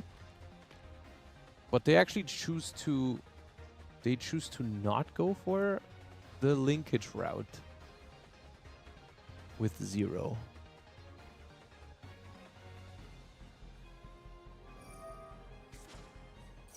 I'd be very shocked if there was an Ash Blossom still after the engage resolved. But the problem here is you're gonna get Ray and Rose, but Ray has already tagged out this game, which means this is just 3000 damage, and that's gonna put Mitsurugi on 700 life points. 700, notably not enough to use prayers to revive, which is sometimes important to not be able to do that. GDT though, because Joker does surrender there to Ali, it does mean that we have a loss for Team GDT, but a win for Team AMC. The reverse sweep was so close, but this team that convincingly took the first 4 games in this series are able to clear this one out. That was a lot closer in the end than I anticipated after the first 3-0. I'm happy we got some good Sky Striker gameplay out of that deck after it went down to Malice, which I knew you would be. that is one of the tougher matchups for the deck. I'm not sure that Mitsurugi game probably also in the favor of Mitsurugi there, but it was close. It was close. We saw that Sky Striker Ace Ray did tag out into Kagari and multiple other members of the Sky Striker extra deck. Well, I'm about to tag out for Barcode after this break.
Welcome back, duelists, to the 3 versus 3 Challenger Cup. After that exciting top 32 match that went right until the very end with Sky Striker involved, I am now joined by Barcode for the top 16 rather. Happy to have you here. Yeah, and I mean, it was very impressive to see what just happened, to be honest. I mean, you must be very happy because we saw the Sky Striker strategy indeed. And I must admit that I like the strategy as well. Nice. But it was so close from the reverse sweep. And to be honest, I saw that they were going to do it. But I mean, they were just a little short from this sweep. That's how it is sometimes. I mean, after 0-4... After 0-4, they were going to be always in a tough spot to reverse that into a 5-4. But they almost made it. Honestly, pretty impressive to bring it back that close. And what do you think? What are some other decks that you would like to see today? Of course, one of my favorites was Sky Striker. Anything else you have your eyes on in Master Duel at the moment? Yeah, I mean, there are a lot of decks that you can play right now. You know, I mean, there are still the two best decks, the Mali strategy and, of course, the Mitsurugi Ryzel strategy that we all know. But in my opinion, the third deck must be something that surprises the opponents. You know? Something that people are not used to face. And I think the Striker one was a very good one because, you know, going second, maybe people, they are not used to go first and to just be sent first like that. So I think it was a very good one. But you know what? Labyrinth is a strategy that just got a little bit released during the last Forbidden Limit list. So we saw the furnitures that just went from 2 to 3, so maybe that could be something interesting. So if some teams decide to bring it as a third deck, I think it might be very surprising for the opponent. I could see that. I mean, honestly, speaking of Labyrinth, I was just going to mention, now that Called by the Grave is limited, I already talked about it with Ibris for a second, like, in a shared card environment, what is that shared card that you're usually people pick Ash Blossom and Maxi at the moment, and what is the third one going to be now that Called by the Grave is only a one of, it's not as efficient to designate as a shared card. Dominus Impulse seems like it goes into a lot of decks right now. Labyrinth also being one of those decks. You could throw a Dominus Impulse into a Furniture Labyrinth deck, and that could very well function. But we already saw Lunalight with Dominus Impulse. We saw Malice with Dominus Impulse. We saw Mitsurugi decks that can play Dominus Impulse. Potentially, something that hopefully shows up today is also Orchist, which is a deck that recently released. So I think the more I think about it, the more I feel like a lineup where you combine 3 decks that all can make use of that Dominus Impulse card, which is so good against Mitsurugi and Malice at the same time, is something that I'm expecting to see it today. Absolutely. This is a key card in the current metagame, in my opinion, because as you just mentioned, it is very good against the 2 of the best decks in the metagame, being Malice and the Mitsurugi variants. And I think that if you are able to play multiple decks that can make use of this card, of course, you are going to be a little bit ahead of your opponent. Exactly. And we saw that during the last games, Dominus Impulse being good against those decks, but also being good against all these other strategies. Think about it. Playing against, for example, Strikers, playing against the Labyrinth strategy, and having this impulse, being able to just shut this strategy down. I mean, this is, of course, a very, very, very huge advantage. And here are the teams that are currently in the tournament still. Of course, we are down to the top 16. So we're going to have 16 teams left in the bracket, and that is what we're working with here. The thing that jumped out to me immediately was Team Ray at the bottom left. I wonder if they are also rocking the Sky Striker strategy. I would not be surprised by that at all. Of course, we see Team AMZ there, which we just saw win their top 32 match. And that is also, of course, going to bring them into the top 32. However, we are almost ready to jump into our top 16, and we are going to see what kind of decks our duelists will bring right now. So we have Justinian here going up against April, the 2 team captains duking it out immediately. As we see Team EGG versus Team FTA here, and we're going to see Justin going first. And we're going to see shortly what deck they decided to bring today. And on Duel B and Duel C, we see some Malice and some Mitsurugi strategies, so nothing very special or surprising here. And on Duel A, we also see some Malice strategy with the Gold Sarcophagus, being able to just banish the Dormouse, so something very standard here. No interruption for now, no infinite impermanence. Hitting the Dormouse, so it's all gonna go as planned for the Malice player, for Justin. And I think it's very interesting to see that, I mean, there is no Appaloosa anymore, but still, Malice is so strong, being able to always reinvent itself and being able to just bring some other end board pieces. Yeah, I mean, it really goes to show, or it really goes a long way when you look at how many small hits the deck has already received, and it's still showing up, and it's still so powerful. It really goes to show how strong that deck really is. And we see the Chessy Cat here being hit by an Ash Blossom and Joyous Spring. However, the normal summon of White Rabbit is going to get us to 3 Malice monsters on the board, all you need for that all-important Link 3 summon. And I think this is very, very important to see the fact that, yeah, the Ash Blossom was put on the Chessy Cat, and you are kind of forced to do that. It's because kind of the best deal you get, right? Yeah, you can't do anything else. And the fact that, yeah, Malice, it has such a strong end field, and on top of that, you just draw 2 to 4 cards during the combo, which is a lot. So you are going to be able to maybe beat the field, but there is still the 3 spots in hand. Yeah. And on top of that, after that, you have to deal with the follow-up, because of course there are a lot of threats in the graveyard, and you have to be aware of that. Which means that some decks, like for example Strikers, who aim to go second and just break the field, I mean, it's very, very hard against Malice because, of course, maybe you can break the field, but then there is still all the card advantage made by the Malice player, and it's hard to deal with that as well. Exactly. It's really hard because Malice just is so good at all of these different aspects. It's not just has a lot of disruption, has a lot of layers to it as well. It's not just all the monsters on the board, right? Like if you activate something like a Dark Ruler no more, they still have interruption in the form of their trap cards. They have monsters that aren't even on the field yet. You're just summoning them during your opponent's turn with the March Hare and banishing the White Binder from the graveyard and so on. So can be really challenging here. So of course, April here, the best bet is to stop the deck in its tracks, but the Ash Blossom really didn't do that here, as we see the Malice deck still popping off with the backup Ignister, searching the Wizard as well for even more Cyber's extension. At least you got rid of 2 auto cards in your opponent's hand, but that is a small prize for April, of course. And it is going to be very, very hard to just get back in the game. But, I mean, it's not impossible. We've seen some players being able to just get back in the game and even end the game on the following turn. So I'm very, very curious to see what's going to play April and if it's going to be able to just break everything. And now we see the Wicked, which was a very, very cool NPCs, because of course there is Mitsurugi, and the Mitsurugi strategy likes to destroy everything, but thanks to Wicked you are now able to protect yourself and the monsters that are linked with the Wicked's hours to just prevent them from being destructed. So that's a pretty cool thing. Yeah, we saw that in effect in the top 32 as well, not just against Mitsurugi, but also against the Lightning Storm, which out of nowhere just didn't really do anything. So, do you think it's going to be a common theme in Mitsurugi format in Master Duel to just leave the Cyber's Wicked on the board now that you can't make Appaloosa anyways? Is that something you expect people to do? Well, there it goes. I mean, I would have said yes, to be honest. I would have answered yes, because I think that this is a very, very, very crucial interaction here.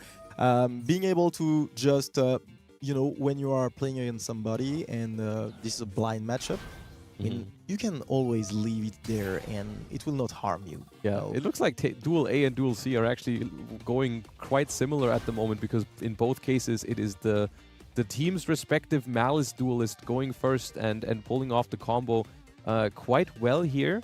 In April's case, we're already down to 4 cards in hand though, because we used an Ash Blossom. In Duel C, that was not the case, so the opponent is still on 5 cards in hand. Let's take a look at Duel B here, because that is, I guess, the odd one out right now, because there's no Malice involved. Instead, it seems like it is Mitsurugi against Lunalight.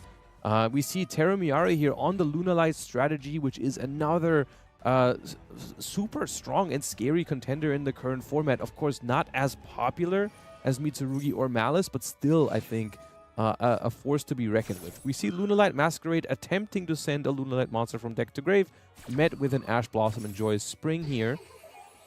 But there's still 3 cards left in hand for Lunalight to push, and they're only staring down a singular Murakumo. Absolutely, and I really like Lunalight, to be honest, in the current meta game, because I think this is I mean, this is not the most expected deck, of course, but it is very strong going first and also going second, which is of course a force to be reckoned with. And yeah, it can go through a lot of interruptions, and if the opponent is not prepared enough, it is going to be very hard for him to just prevent the Lunalight player from summoning the Liger Dancer. And the Liger Dancer itself, what a card, card. Being able to just stay on the field, and you have only some little tools to get rid of it. For example, in Mitsurugi, you have the ability to tribute the Liger Dancer, but apart from that, I mean, when it's on the field, it is going very hard. Yeah, there's just a couple of matchups where the Lunalight deck does something very special when it's going second compared to other... Like, a lot of combo decks, when they go second, they either have to completely win the game immediately, or they're not able to do it and then they just fall to the follow-up. With Lunalight, it's like, as long as you can get to just 1 Liger Dancer, even if it's your last card summoning 1 Liger Dancer and you can't attack for game, if your opponent can't out the Liger Dancer, it doesn't matter. As long as you can make one, you don't have to win the game on that turn. You can spend your battle phase to maybe force out an IP Masquerena or run over an SP Little Knight. If you can make 1 Liger in main phase 2, depending on the matchup, it could be good enough. Not against Mitsurugi though, because Yeah. we already saw them. We already saw them make a search for the Wosu in hand, so they are ready to handle that exactly one Liger Dancer. And with one card in hand for Terumiari, I don't know if they can actually get to 2. But we have the Lunalight Perfume in the graveyard to attempt to search. We're discarding Silverhound, which if that has not activated yet this turn, that is basically the perfect discard. Murakumo has not negated yet, so the Lunalight Perfume search is stopped here. Yeah, and this is over on this duel, of course. And there is something I would like to talk about, which is the Futsu. The Futsu, which is such a great card, to be honest. A friend of mine called it the Futsu wall, because if it stays on the field, Yeah, it's so annoying. It is so annoying. It is literally, I mean, you have to get rid of it, but if you get rid of it, there are some other threats on the field. So this is like just a question mark always, and you are like, okay, how do I solve this equation? All right, like we said earlier, Duel A and Duel C are going quite similarly because there's 2 Malice decks basically doing their full combo. However, in Duel C, even though it didn't work out, it was Orchist. It was Orchist for the blue team. Emphasis on was, because they have been attacked for game by the Malice board. But it is still cool to see. I'm looking forward to seeing more games from Orchist because, of course, this is a best of 9, so we're going to see more games from these duelists, and hopefully the Orchist deck can show some more in the upcoming games when they don't not necessarily have to go second against Malice. But here we see Mitsurugi trying their best to beat the Malice board. And it is going to be hard as well because, of course, I mean, Mitsurugi is very good going second, considering the fact that you have some very powerful tools, especially the Murakumo, but still, this is Malice. It's hard for any deck. If Malice gets this far, I think there's no deck that's really happy about this. And funnily enough, we talked about it earlier, they did link the Wicked off, so the Murakumo could threaten the board and destroy it all. But once again, not all of Malice's disruptions are contained within the monsters on the field. They also have the set cards. They usually have a March here in hand, which threatens more interruption after the field is destroyed. So just summoning one Murakumo is not going to be good enough. You're going to have to do more than that. However, down to 5,000 life points already, I guess, unless they can gain more with the GWC. They are, I guess, a little bit easier to wipe out in terms of damage. And one thing is crucial here. Maybe April has something like a Dominus Impulse, which could be very good going second. And maybe April decided to just hold on this card and keep it to just try to break the field. Sometimes, you know, it is probably more important to keep the card and use it going second during your turn, instead of trying to just throw the interruptions and something that people often liked to do when the deck came out in the TCG with Ghost Bell. That's one of the main uses of that card. Is you wouldn't often use it on your opponent's turn. You would try to hold it for your own turn for the GWC. And we see the talent here, so maybe the talent will be used to draw 2 cards, of course, and to try to get a little bit more gas to try to break the field. Yeah, desperately trying to find more cards because you're gonna need more than 3 cards in hand to deal with this. So we're back up to 5, you know, not the worst, not the worst. And we do find X-Triziel. That is massive. That card is at 1 because it is so powerful, and we're gonna find it here. And we're going to summon it alongside the Aggregator. Aggregator is going to attempt the Heart's Cryptor, and therefore they are going to chain it to banish that X-Triziel, but we are going to get the search for a Sword Ryziel. And that is pretty cool here, because, yeah, we force here the Heart's Cryptor, and we still are going to have the search, the Sword Ryziel. We are going to be able to special summon it at some point. Not right now, though. Yeah, we have to normal summon the... Okay, yeah, okay, exactly. Sure. That is very good, to be honest. Look, I was under the impression that the Ryziel cards were somewhere on the Forbidden and Limited list, but if we just draw all of them anyways... Not at all. You were wrong. You were wrong. I can tell. So we just get access to Star Ryziel, and we are going to be able to just set the field spell, the Ryziel Cross. So all of a sudden, we still have 4 cards in hand, and we are going to just have some bodies on the field, which the Ryziel strategy wants, of course, and it doesn't seem unbeatable. right now. All of a sudden, yeah, no, it turns out resolving a talent and then just casually having Ice and Extra Zeal, all of a sudden it feels like they could do it. I mean, I'm a believer, and I think that they can do it, to be honest. I'm just wondering what are the 2 last cards in hand. Probably Omar Share. Yeah, I would think so too. Probably a GWC face down and 1 unknown that they decided not to use yet. And we are going to have access to the MTP later into the turn. But for now, we are going to XYZ.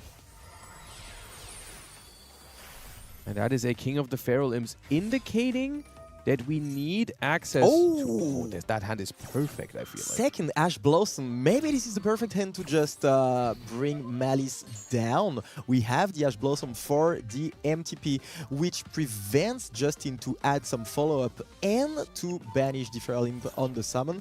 So that's pretty cool, because they are going to have access to the Abakiri, which is such a great card, of course. Yeah, that's honestly, that... If there's no Dominus Impulse, gonna use the Mitsurugi Ritual here. Not using the Habakiri just yet, which I think is smart, because if they activated Habakiri in hand here and there was a Dominus Impulse on it, it would have been destroyed, and then the Mitsurugi Ritual was probably lacking a Ritual monster to summon. So I actually quite like this play, because we are going to generate some card advantage here and playing around Dominus Impulse a little bit. Because had we been hit with a Dominus Impulse on that, we could have still used Habakiri in hand to recover the Ritual. Absolutely. This is very clever here from April. And yeah, now we have access to the other effect of the Ritual spell. So we are going to be able to probably bring the Murakumo. And the GWC is chained here. That is most likely going to resummon Whitebinder to regain some life points, but also... this is going to be an interesting spot for some chain link interactions, because we are most likely going to tribute that Habakiri, and that Habakiri is going to go onto the chain to try and summon itself back. However, because of the way this works, because April is the turn player here, the Habakiri is going to go on chain and the Whitebinder is going to banish it after. Good thing is, we still have the Surge, which is... we do still get the Surge because of how the Mitsurugi cards are worded. However, I think the biggest concern here is not that the opponent is getting a Surge, but rather that we are probably going to take a decent chunk of damage here, if not 7,300. So we are going to discard a card, and it is going to be the White Rabbit. Habakiri is going to Surge. Prayers has already been activated, though, earlier in the turn. So the Murakumo is going to wipe the board. Quick math in my head, that is 6,000 damage, I believe, but I think we can still special a Sword Ryzeal. Absolutely, absolutely. And this is enough. This could be it. That is incredible. This is it. That was incredible. I did not think...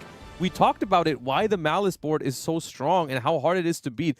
To be fair, it required almost the perfect set of cards, right? We had to have the talents to draw into more cards. We had the Ice Ryzeal normal summon, the X Ryzeal special summon, the Ash Blossom for the MTP07. We had to hope the opponent doesn't have Called by the Grave or their Dominus Impulse. Ash Blossom wasn't there for the opponent either. But sometimes the stars align, and if there's any deck that can do it, it is Mitsurugi Ryzeal, really showcasing the power of combining those two engines, because that Mitsurugi pushes so strong, that Ryzeal pushes so strong. The Ryzeal cards can find you the Mitsurugi cards, like in that example. We didn't actually draw the Habakiri, we searched it off of King of the Feral Imps, and that was enough to beat the full Malice board. I mean, that was truly insane. And, you know, little by little, they took some just cards apart. They just literally removed interaction after interaction, some Enfield pieces, and that was very, very interesting to see, to be honest. Because we had the talent, we had some X, some Ice, but that just showcased the fact that the Mitsurugi strategy is very, very good going second. And I think that if one deck can do it, it is, of course, the Mitsurugi Ryzeal. Because, there are the Ryzeal cards, there are the Mitsurugi cards, and you can just try to force some stuff. And then after that, you just put all your engine. And the interactions are very, very strong by themselves. And the fact that you have access to Murakumo is, of course, a formidable tool. Because Murakumo by itself forcing the opponent to react. You just remove all the monsters from their side of the field. Plus, you force them to discard a card. So, I mean, that might be hard at some point, especially considering the fact that here we had the Ash Blossom trying to prevent the opponent to just add another card to try to discard it during during the Murakumo effect. So, yeah, I mean, so many things, so many stuff that we saw, and clearly showing us that maybe Malice is beatable. It is beatable, apparently. Yeah, just draw the perfect hand, I suppose, and then you can do it. Then you can too beat Malice. But yeah, that was really cool to see, and I am happy to see that, to be honest. But during the next games, I really would like to see the Orcus strategy. Yeah, I was about to say the two. In action. Of course, we see a Mitsurugi deck on both sides here. We see a Malice deck on both sides here. The odd ones out, or the third decks, are the ones that are really interesting here. We have one team opting for an Orcus strategy. We have another team opting for a Lunalight strategy, which could be the difference maker in this match here. And we go into this game here between Teramiare and Nick, and we see a Molcharmi Fuwalos applying its effect in the draw phase immediately, and successfully so. It did resolve. And that could be a decisive factor, of course. The Fuwalos resolving. Usually, you know, I mean, this card is such high risk, high reward. Ooh, okay. Now, here's the thing, though. Lunalight, typically, if it's met with a Fuwalos, the approach is You go just all in. go. Yeah, You you go all just in. go. You summon those Ligers, and you hope that even if your opponent draws 10 cards, they can't beat them. Which is different from other strategies. Most strategies, when they're met with a Maxi or a Molcharmi, they try to go for what people call something like a half board. You know, they don't build the full board. They go for some sort of like compromise of like maybe an IP Masquerena, just one summon from the extra deck, put up some other stuff. Not Lunalight. Lunalight just goes. I mean, you have such a strong win condition that it would be foolish to just not use it. When you have the Liger Dancer on the field, I mean, most of the decks, they are in a lot of trouble. They can't out it. Of course, we talked about the Rusu, which is a very good card against the deck, but a lot of decks, they will not be able to just out it. So you'd better try to reach the point where you have this card on the field, and if they cannot prevent you from doing so, I mean, they are in a lot of trouble. And for now, I think that they are just going to do that.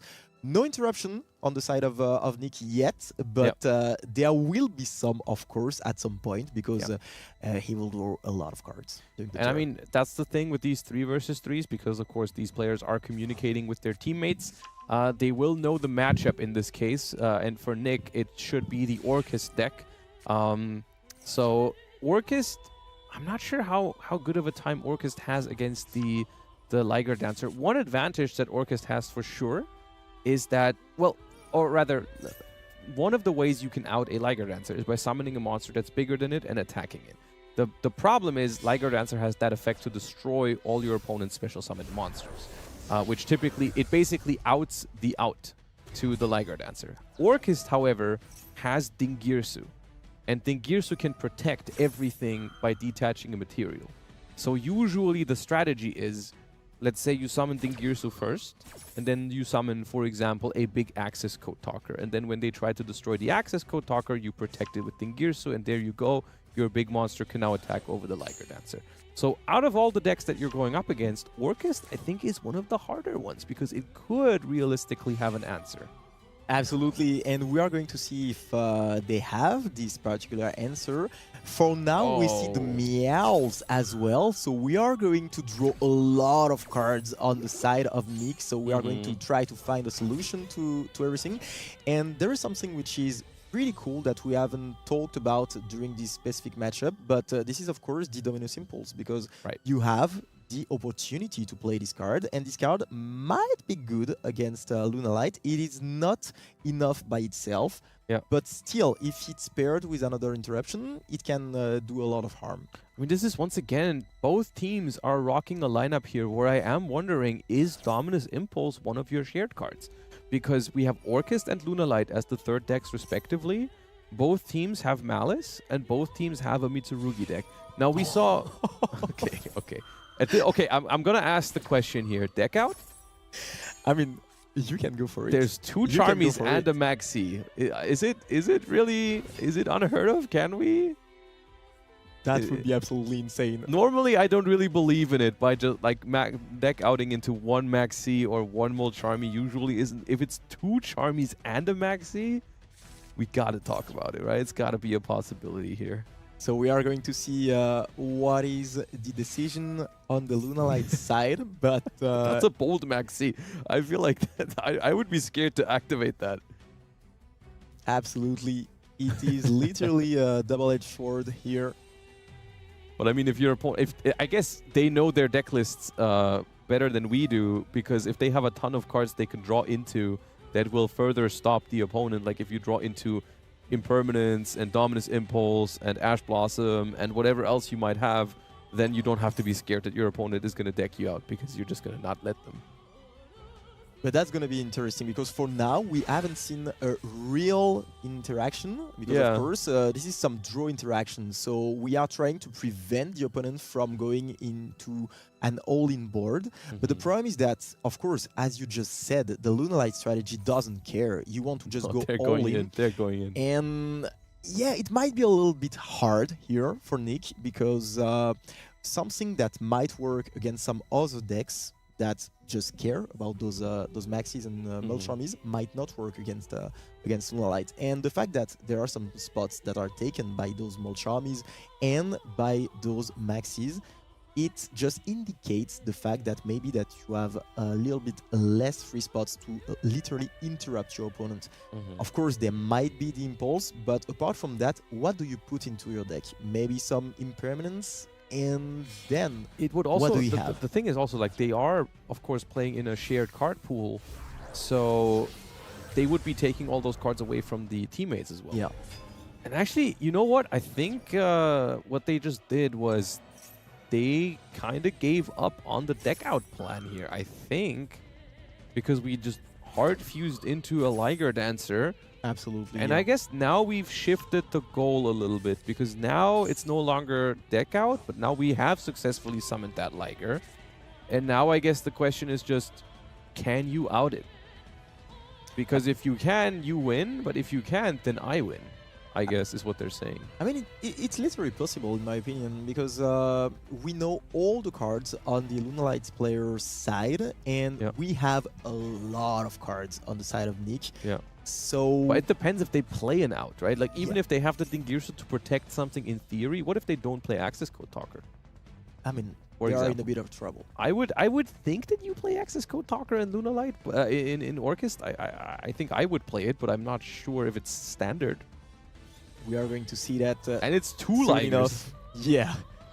When one is not enough, you've got the second one. Wait, but okay, but one. Okay, even if it is Access Code now, I mean, that only outs one. yeah. That becomes a lot harder now, and we are going to see if there is a surprise. This is what makes Lunalight so unique. You know, like, some people really like this deck, some people really dislike this deck, because the playstyle is very polarizing. You know, some people love it, some people hate it.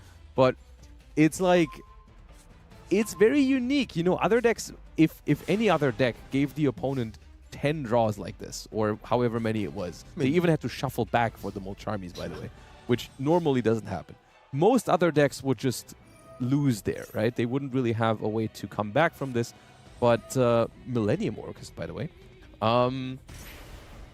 Yeah, I guess we'll see. I guess we'll see if Nick finds a way to go through double Liger Dancer. I can definitely see it with Access Code to out one, but I'm not sure about two.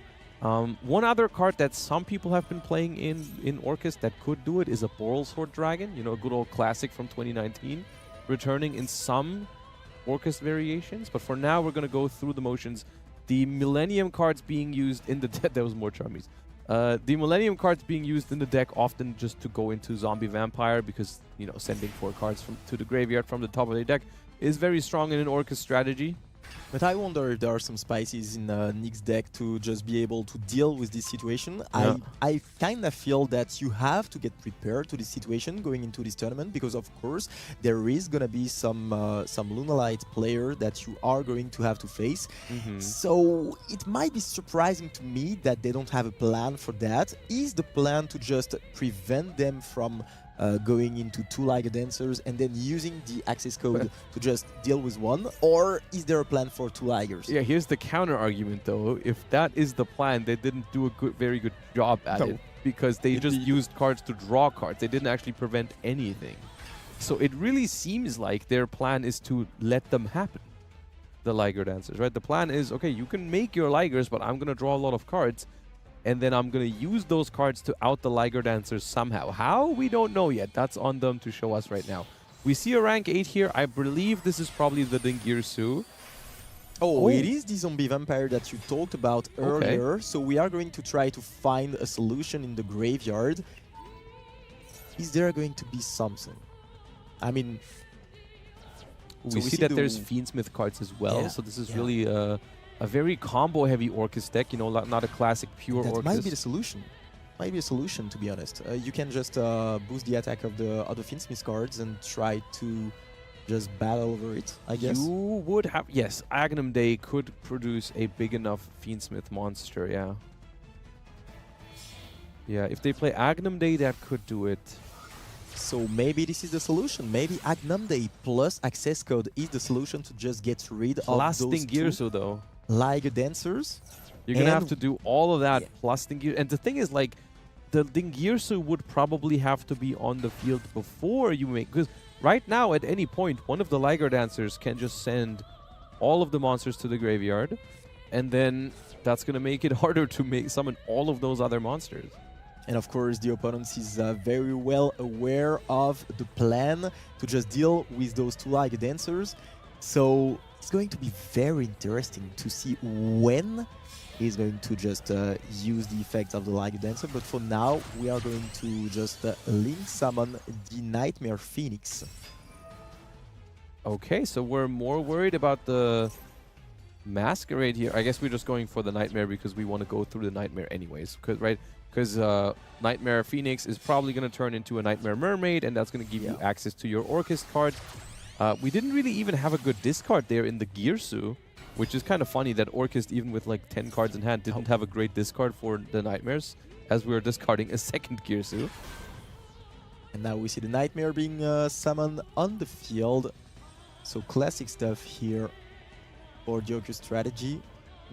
We could see, I guess, what are we holding the Liger Dancer effects here for? Are we waiting for the first Orcus Link monster that you could put a Dingirsu on? Because you can't do it on the Galatea Eye, because it says you can not use it as an Xyz material, because I think they specifically knew that turning a Link 1 into a Dingirsu would be very powerful. Indeed, and I think that, yeah, you wait for the moment when you just expect the Dingirsu to come on the field. Right. And counter argument, if the Dingirsu only has 1 material, though, it does nothing against 2 Liger Dancers, because you can use 1 material to protect from 1 Liger Dancer, but the second Liger Dancer is just going to wipe you out then. So maybe the strategy is to just wait until they make the Dingirsu and then Liger after. But for now, we don't use anything. We just let the Orcus player play, indeed. And we go into the link to Galatea. I mean, besides the Liger Dancer effects, it's basically established that Orcus can do what they want here. They have so many cards, so many extenders also in their deck, right? They're playing the Millennium cards, they're playing Fiendsmith, they're playing the Orcus stuff, so they can basically cook up whatever their deck has to offer here. The question is that enough to beat 2 Liger Dancers? I mean, that is a very, very, very strong field, and I would be scared to have to face that. The more they're playing, the lower they go on cards here, the less I'm starting, or the more I'm starting to believe they don't really have a plan to deal with 2 Liger Dancers here. Now we see the normal summon. We finally see the Girsu, the third one. But you are right, actually. Indeed, I just wonder if they can go through those Liger Dancers, because of course we have just stated multiple plans, and I think that those plans they might work. They might work. Yeah. But is it gonna revolve around the ability of the Orcus player to just go into those strategies and think about it and use the strategies, or is it going to revolve around the ability of the Lunalight player to just pull the trigger when they want? Yeah, exactly. That's the thing, right? Because if okay, and here is the first Liger. We're gonna hit this board. Galatea, Girsu, and Zombie Vampire are gonna be wiped out. Actually, no, Girsu survives because it's normal summoned. Liger Dancer only destroys special summoned monsters. And I mean, that's pretty good for the Orcus player, to be honest, because now we have yeah. still those two. Also, we can make the cards on token. field. Exactly.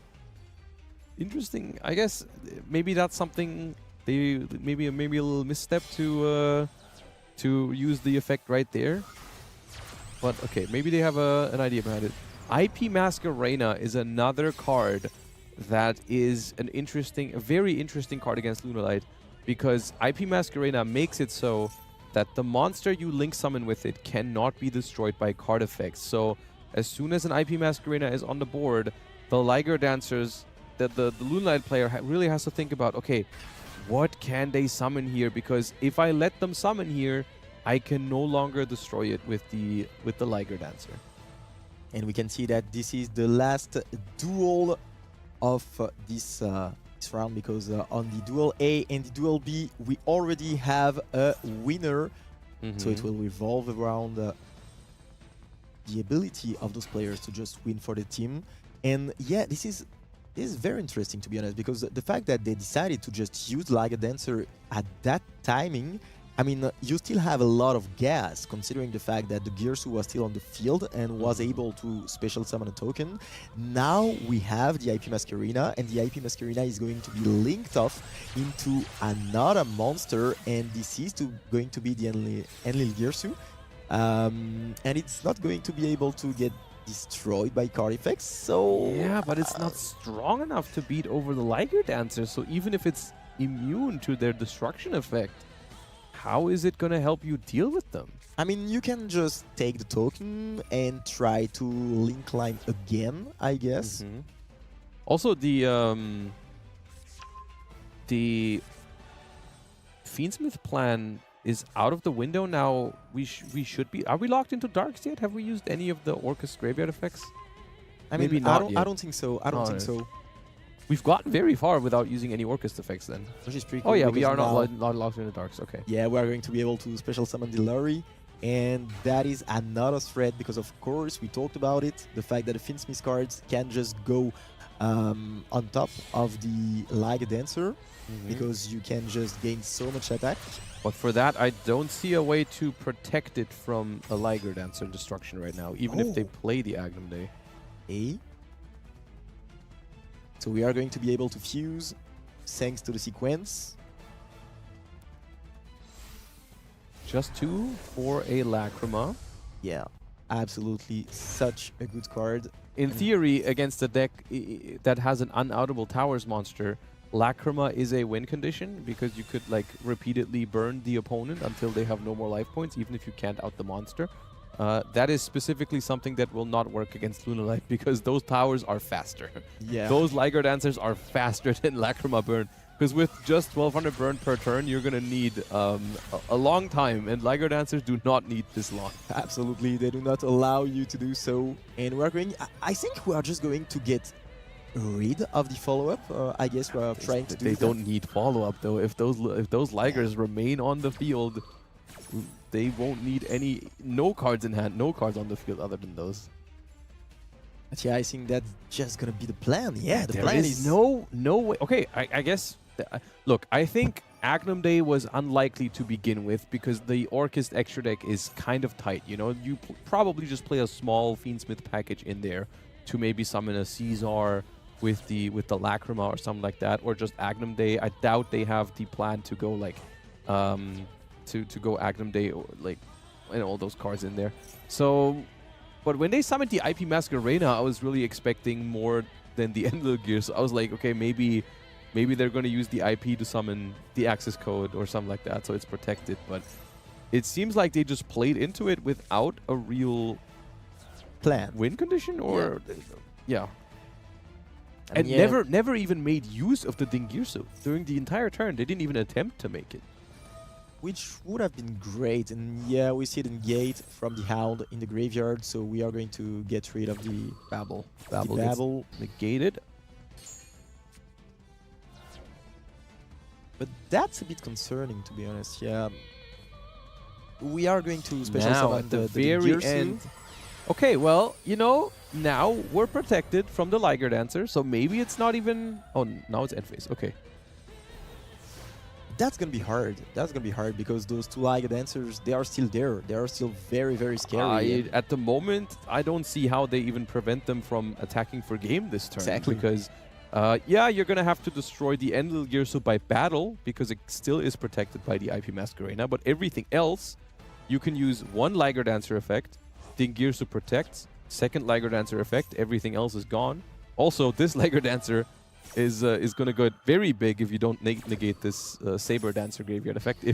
For reference, that Saber Dancer Graveyard effect boosts a Lunalight you control by 3,000. So that would have been a 6,800 Liger Dancer that attacks twice. That's a big monster. That's That's very scary. That's a lot of damage. Also, this is only possible because Liger Dancer specifically says it is unaffected by everything except other Lunalight cards, which makes the Lunalight mirror match very interesting, because you can they are actually not towers in the mirror match. You can actually out them. I mean, I don't know what they can do, to be honest. I don't know. I don't see it. I think the answer is they can't, and I think the answer is Lunalight takes this match from Orchest by doing exactly what we talked about in the beginning, which is push through the Charmies, push through the Maxi, summon the Liger Dancers, and hope that the opponent cannot beat them. And they were not able to do it even with 14 cards or however many it was. There was no way to handle double Liger Dancer. And maybe they could have done it if there was one. Maybe they could have done it if they didn't have the effect to destroy all the monsters. But they did. I mean, yeah, they did, and that was very impressive, to be honest, because we saw that the Lunalight strategy is very, very good in those situations. This is one of the key points of Lunalight. Even if you make your opponent draw a lot of cards, they are going to be in trouble if you get one Liga Dancer, and therefore two Liga Dancers, it's going to be very, very hard. And in this meta game, against decks like Malice, like Mitsurugi, and all the other decks, I think that might be a very, very good game plan. We see that the third deck is always surprising. So we saw some striker strategy. We talked about the labyrinths and so on. But if you have some Liga Dancers, I mean, all those surprising strategies, you just get rid of them if you just manage to put the Liga Dancer on. So I think this is a very, very, very good good deck to just get into the format, and we saw that on this duel. And it's definitely also a difference maker in this series so far, because unfortunately the Orchest deck has gone down twice so far. They've gone second both times, to be fair. You know, they've gotten Malice comboed and Lunalight comboed, so it's not fair to the deck per se to say like it underperformed, because those are reasonable things to lose to. You know, sometimes you just lose to that. So let's see if maybe in the third game they are going to be able to redeem themselves. We're going to see Justinian going first against Teramiari here. That is going to be the Lunalight deck going second. But this is one of the few times where the Ash Blossom actually hurts the Malice deck. That's one of the reasons why they don't like to play Signet Mining. But now that the Chessy Cat is at one, you might need it. And that's the pass. This is from the Malice. end phase. They don't have any engine to just go and do the full combo. So we might just see the victory right there, unless they have some very powerful cards. But it's going to be very hard to try to resist. And we can see down there that the score is almost at 5. So it might just be it, to be honest. Yeah, I was about to say, just to set the stage, Team FTA just needs to win 1 out of these 3 games, because they are up 4-2. And Lunalight here, once again, just running hot right now, stopping the turn of Justin with 1 Ash Blossom, and now able to resolve that Tenki for the Gold Leo most likely, or the Fractal, depending on what they want to do with it. Yeah, and I didn't expect that at all. You know, this is so surprising to see. I mean, starting with the silent mining. I mean, yeah, it might say that you don't have a lot in your hand. It's a sign of course. weakness, I think, for sure. It's Yeah. like if you You don't have like other to- options, if you have other options like Gold Sarcophagus or the Malice Field Spell or Dormouse or White Rabbit, you would probably go for those first. We But do see the nothing- Gold Leo. Wow. And on the Duel, by the way, we saw the Lancia Yep. against the Malice strategy, which Mhm. is something which is pretty cool. And I want to point that Blue out team. because typically I would say in a tournament like this one, playing Lancia is not as desirable because if it's mainly targeted at Malice, your opponent's team is going to have only one Malice player. Yeah. And so in theory, it's only good against one and then bad against the other two. However, I want to point out in the current format, there's actually more decks than you think where Lancia is a good card. It's good against Lunalight because they really need banishing for the perfume, Yeah. for the wolf. It's more important than you might think, as well as Orchest. Which is deck which is played, as we saw. I Yeah. mean, not with a lot of success till now, but we hope Yeah. that during the last duel, it will be able to just perform. They're going second better. again, by the way. Now they're going Unlucky. second against Mitsurugi. Totally unlucky, totally Yeah. unlucky, especially considering the fact that Orchest is very good going first, but going Yes. second, you have some trouble just trying to get your bodies to stick on the field. And I mean, this is very unlucky to not be able to just put your strategy going first on the field. And this is where Justinian reveals the last card in hand here, being a Druid's Worm. So they did have 3 good cards to stop things here, and actually are able to stop the Lunalight turn here with But the top deck. Bestial. What Is is there a going to be the top deck? Is it What? the Dormouse? Maybe it might be a very good card. Is there going to be anything for Justin to play? It's not Dormouse. They would have played Dormouse already. Yeah, I think so as well. It's not Dormouse. Show us. Oh, Oh, okay. the Allure of Darkness. Are we going to just? Oh, not a Malice card. They banished. At least they didn't have to discard, though. But that What is can't- it going to be? It What can't is be the a last good card? sign. It can't be a good sign if you Maybe banish another Druid's Worm. Allure Field spell? would be insane. I'm here for another Allure, yeah. But Justin wants to just let us wait a little bit more. I don't think it's anything. Justin, tell us, what do we have first? I want to see another Allure, but I think they wouldn't think as long for another Allure because Yeah. if you're activating the first one, surely you activate the other one. It's full. Oh, this is the Fools. And what can you turn this into? And I guess a lot of them do play Almirage, so making Almirage here and then SP Little Knight, you can Yeah. banish the Tiger, so maybe you can hope that Lunalight doesn't have guaranteed follow-up here. Yeah, it's going to be the case. I think this is the only thing to do That's right tough here. though. I think That's not going to be enough. It depends what they have. If they have a Yeah. solid starter here, it's not. He's going to be very, very hard. And I can see some very bad news for the blue team on the other duels as well. Mm-hmm.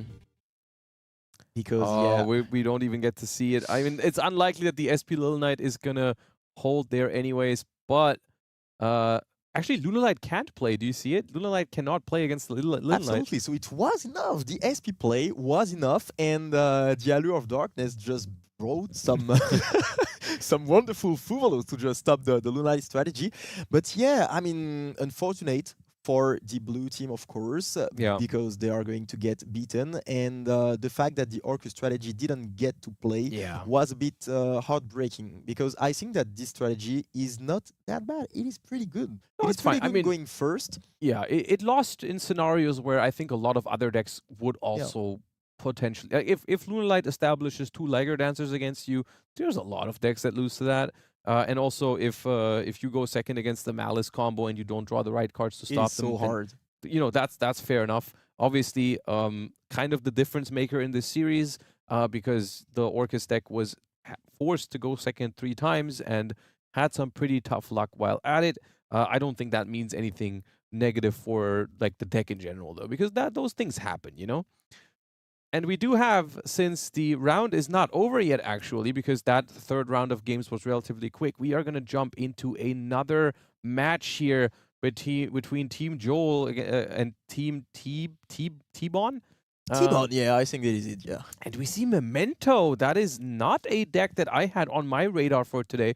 I mean, of course, it is a viable strategy in Master Duel still, but it's kind of been overshadowed, I feel like, since the World Championship. But of course, it was also on the World Championship winning lineup. You know, Nesh piloting the deck at the World Championship. So maybe not too late for Memento to perform. And we do actually see finally an Orcus deck coming through here with the Enlil Girsu.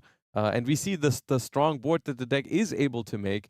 And we're going to use the Enlil Girsu as a quick effect because Babel is up to take away the opponent's Mementolan Goblin here, stopping them from playing. And that is going to prompt set 1, set 2, and probably an end phase. And that is looking very promising for Orcus. So we do have confirmation the deck can win games. It can, actually, and it is way better going first than going second. We saw one of the best interactions here because the Enlil Girsu is able to just take control of the normal summon of the opponent. And the fact that the Goblin here is taken away from the Memento player is, of course, very, very scary for him.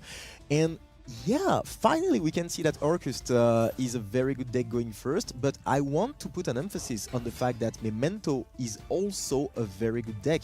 As you just mentioned, the fact that Nesh played it at the World Championship and did it with success is very good for the deck. But I think that, yeah, the deck is very strong going first. Once you've just got your monsters destroyed once, then you are able to just be a formidable machine that is almost unstoppable. And this is only about the first steps. Once the first steps are just here, you are very well in the game. And yeah, the deck is still good going first. Going second, you have some tools, considering the fact that Mitsurugi is in the meta game, and Mitsurugi likes to destroy your cards, and you have some multiple effects that can just get chained when they get destroyed. This is not the best deck, of course. Yeah, but this is still I want to point out this match almost seems like an Orcus redemption arc because we actually also see Orcus going first in Duel A, and so we have two Orcus decks here setting up a pretty strong board. But also, I've looked over the different screens and I see that the red team here, Team T-Bone, actually is the first team today that we've seen that are not on Malice. Because we see there's a Memento deck, there's an Orcus deck, and there is a Mitsurugi deck. And that means there is no Malice here for the red team. And they are in top 16, which means they have already won a match. And they are also very close to making it into the top 8 right now because it is currently 4-2 for them. Of course, Lest here is looking to closen or tighten the gap a little bit with the Orcus deck, looking good for them. However, you know, in Duel A, the blue team is very far ahead with Orcus right now. So if they are able to take just one game here, then that would already be it. And that's very interesting to be able to just come into this tournament and not play Malice, because of course Malice is the big dog in the room. You know, you almost have to play Malice because it is so strong. We have seen that before. We have seen that because going first, the deck is almost unstoppable if you just let it go into the links replays, unless you only have some Signet mining and you get ashed. But otherwise, you are a very strong deck. Going second, it can struggle a little bit because you can just struggle to have those 3 monsters to go into your links replays. But apart from that, I mean, the deck is very good and it can use the Dominus Impulse. So coming into this tournament with Memento instead of Malice, it's definitely bold. This is a statement, and if it works, I mean, congratulations then. It didn't work in this particular game though, as the Memento deck falls to Orcus, as we see Enlil Girsu dealing the last bit of damage, and we're switching over to Pierre versus Dark here, and that is of course going to be basically fighting for the life of the team here, because if they don't find a way to beat this Orcus Fiendsmith board, because there's a Caesar involved as well, if they don't find a way to beat this, that is going to be the 5th win for the red team here, and they would be out of the tournament. And this is a very, very close duel, to be honest, because I'm watching the duel B as well. And it seems very close between those two players. So it's all going to revolve around the ability of Dark to probably win the game here. It's going to be hard because you still have 5 cards in Pierre's hand. And we know that the Mitsurugi strategy can just put a lot of pressure on your field. Of course, you still have the Caesar with 2 activations, and you still have the SP, I guess. But I believe the Caesar may be negated because we haven't used it. That's what I was thinking. Because there's an X Ryziel. I'm trying to pick apart this board state of what may have happened.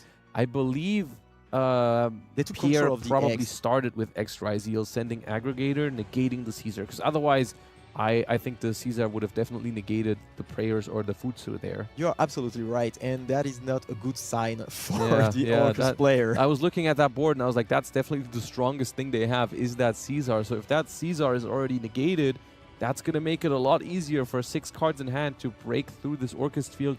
There's still an SP Little Knight, and there could also be all kinds of disruption because there's a Babel face up, so who knows what they have in the graveyard. Could have Symbol Skeleton and stuff like that to make some things happen. Also, Enlil Girsu has a graveyard effect to send a card from the field to the graveyard, so there's more things to come. But Mitsurugi Ryziel might be able to do it here. Yeah, this is very scary here for the Orcus player, and we are going to go into the Axis 4. I guess, is it going to be... Oh, it is going to be the Castle. Ooh, okay, I wonder... Usually when I see that card, I'm thinking there's got to be like a Harpy's Featherstorm somewhere. You think that's the case here, or we're just playing that for removal? I mean, this is a pretty good card, even if you don't play the it could just be a utility slot, yeah.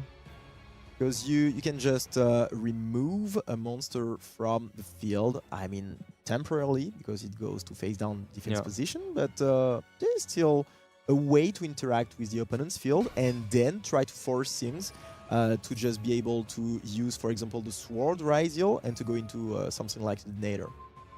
That looks like a normal summon to me, if I'm not mistaken, because the X Ryziel is on the opponent's side, so I don't think we have a Ryziel in rotation to be able to special summon that, which makes this Ice Ryziel less threatening because it can't be special summoned unless I missed something and that was a special summon. I mean, yeah, we are going to go into the ritual, so I guess it was normal summon. Also, this confirms that the Caesar is negated because there's no way you let Mitsurugi ritual resolve.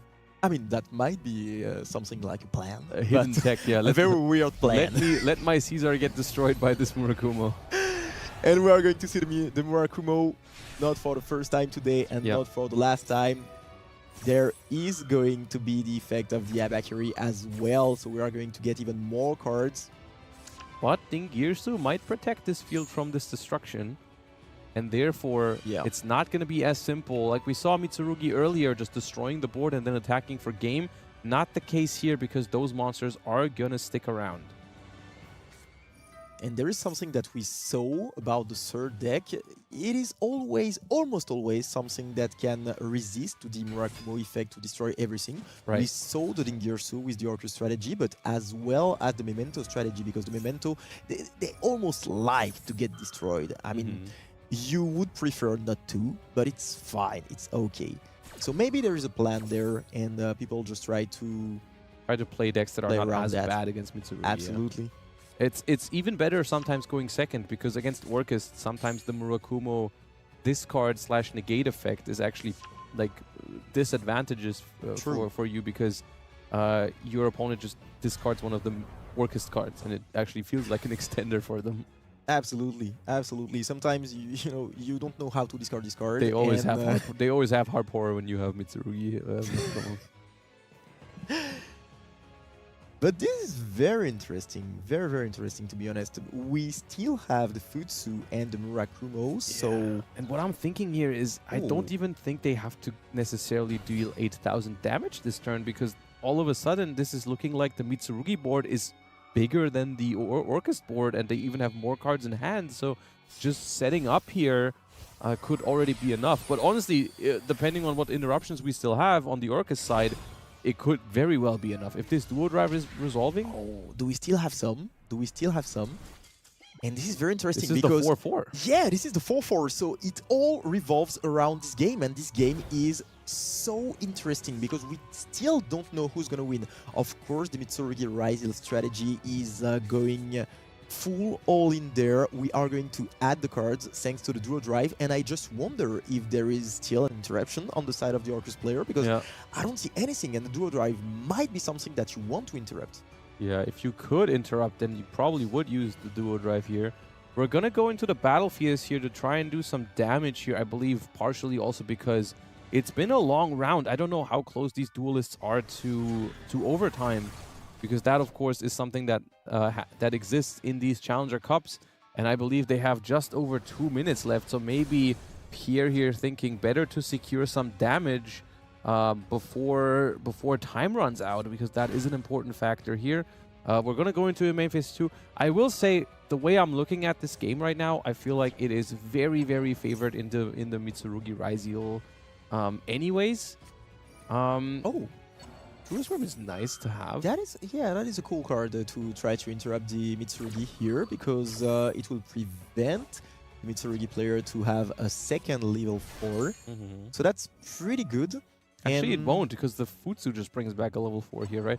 But Yeah, that level that's 4, right. that You're level right. 4 is not a Ryzel, so I guess it prevents Detonator. yeah, this is something at least. And one other thing which is pretty cool for the Orcus player is that Caesar is still there. So that is kind of something. Right, it is going to be not negated anymore next turn, but I still don't know if they can really deal with this situation, because this is looking like a lot from the Mitsurugi side of things. Gonna summon an Habakiri back. Habakiri actually quite annoying here because 800 attack reduction makes it a lot harder to attack over Futsu. And I believe the problem now is indeed that even if there was a chance for Orcus to come back into this match, there's barely over 35 seconds left right now. And that means they probably won't have enough time to deal the required amount of damage. They need to deal 2,400 to equalize. There is still the sword in attack position, but that's not going to be enough, I guess. The problem 15 seconds The problem now. is you link summon here, and the Futsu brings back Murakumo, and then it's tough. Yeah, we are going to see. Oh, the See, bonus sword. there was a prepared Yeah. Orcus duelist. You talked about that earlier, and that might be a plan to just get rid of the Liga Dancer during this tournament. But yeah, of course, the Futsu is going to be able to bring back something from the Yeah, graveyard. you're but forced we to are going to Caesar have the this. Caesar. So are we going to be able to beat the No. Mitsurugi Ryzen Actually, player? Gonna try to bring back the Murakumo here, but I believe we are in overtime now, so unless these duelists have a time extension, which we don't know about, which does not seem to be the case, then I believe it should be Team Joel winning here. But regardless, honestly, with the Murakumo hitting the board here, I believe it should be a winning game state for Mitsurugi Ryzel, regardless of any timers or anything like that. Like, after the Murakumo wipes this out, it should be game for Mitsurugi Ryzel anyways. However, when time is reached in these Challenger Cups, the player with the higher life points wins. And so we see Pierre win the match here against, or basically completing the reverse sweep. They were down 2-4 and then won 3 games straight, which was pretty impressive. And we saw, once again, the Orcus deck being the deciding factor in this match, not only on one side, but on both sides. Because really the difference maker in this last match was there was 2 Orcus players. Both of them went first on opposite teams. One of them was able to convert it into a win, and one of them got their board broken by Mitsurugi Ryzel and lost the game. Had this been the other way around, the other team would have won. But really, in this case, it was important which Orcus player was able to perform and secure the win, basically, going And first. finally, I am very happy to see some Orcus strategy going way better than in the last duel, because the last duel, they went second 3 times in a row. And of course, the Orcus strategy is way worse going second than going first. I mean, yeah, we saw that a lot of players are playing Orcus. Some players decided not to play some money strategy. So we have some surprises in this tournament, and I cannot wait to see what's coming up next. All right, and because that was a match that went on for very long and actually ended up in overtime, we are very close to our top 8 matches, so we are going to go to a very quick break. Don't go anywhere. Top 8 matches are starting very, very soon, and we'll see you guys then.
Hello, everybody, and welcome back to the Yu-Gi-Oh! Master Duel Challenger Cup. I'm Ibriz, joined by the wonderful Barcode.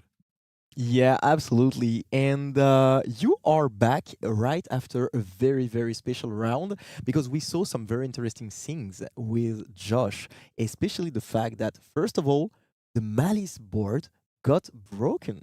The Malice field got broken for once by the Mitsurugi strategy. Of course, very good hand, but still, it shows that the strategy can be beaten even going first. And the second thing, I mean, you told me that just off camera before, but the Orcus did very well during this duel. Yes, indeed it did, and very happy to see that. A strong showing from a variety of decks today. Of course, you will notice that Josh has temporarily left the casting desk. Someone hit him with SP Little Knight, but he will return at the end of this round. But speaking of this round, we're in it. And speaking of Josh, there is Team Ray here as AI Meet You, one of those alternative options for starting the Malice.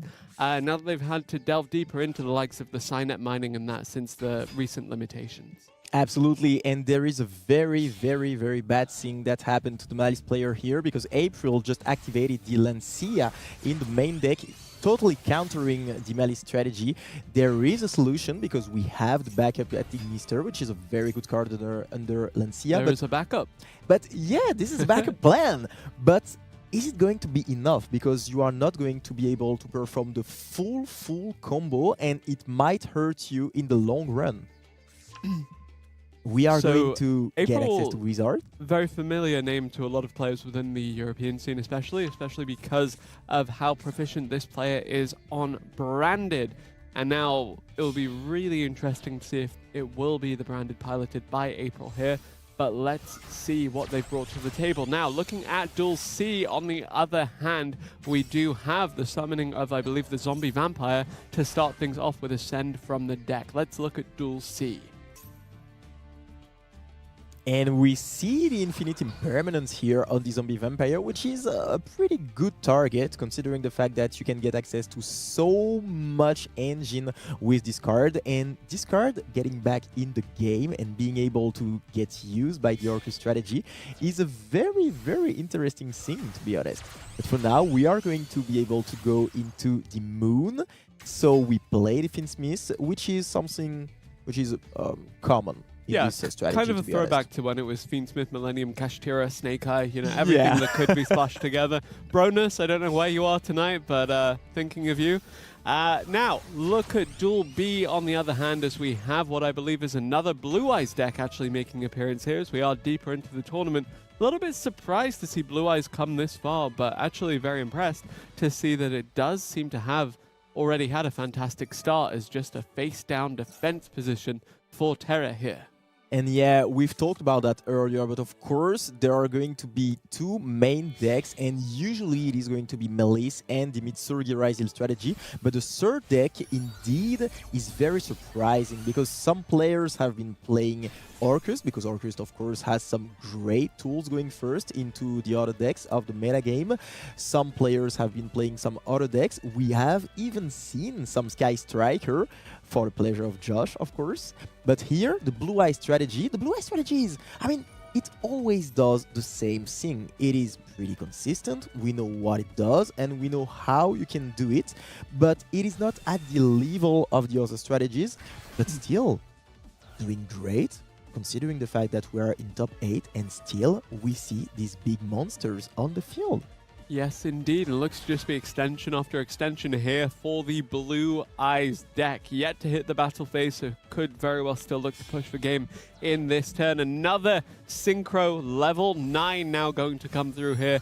Will it be the second Spirit Dragon? Yeah, it is going to be the case, of course. And we are going to enter battle phase, get rid of the monster on the opponent's side, and just attack for 250. What was that monster?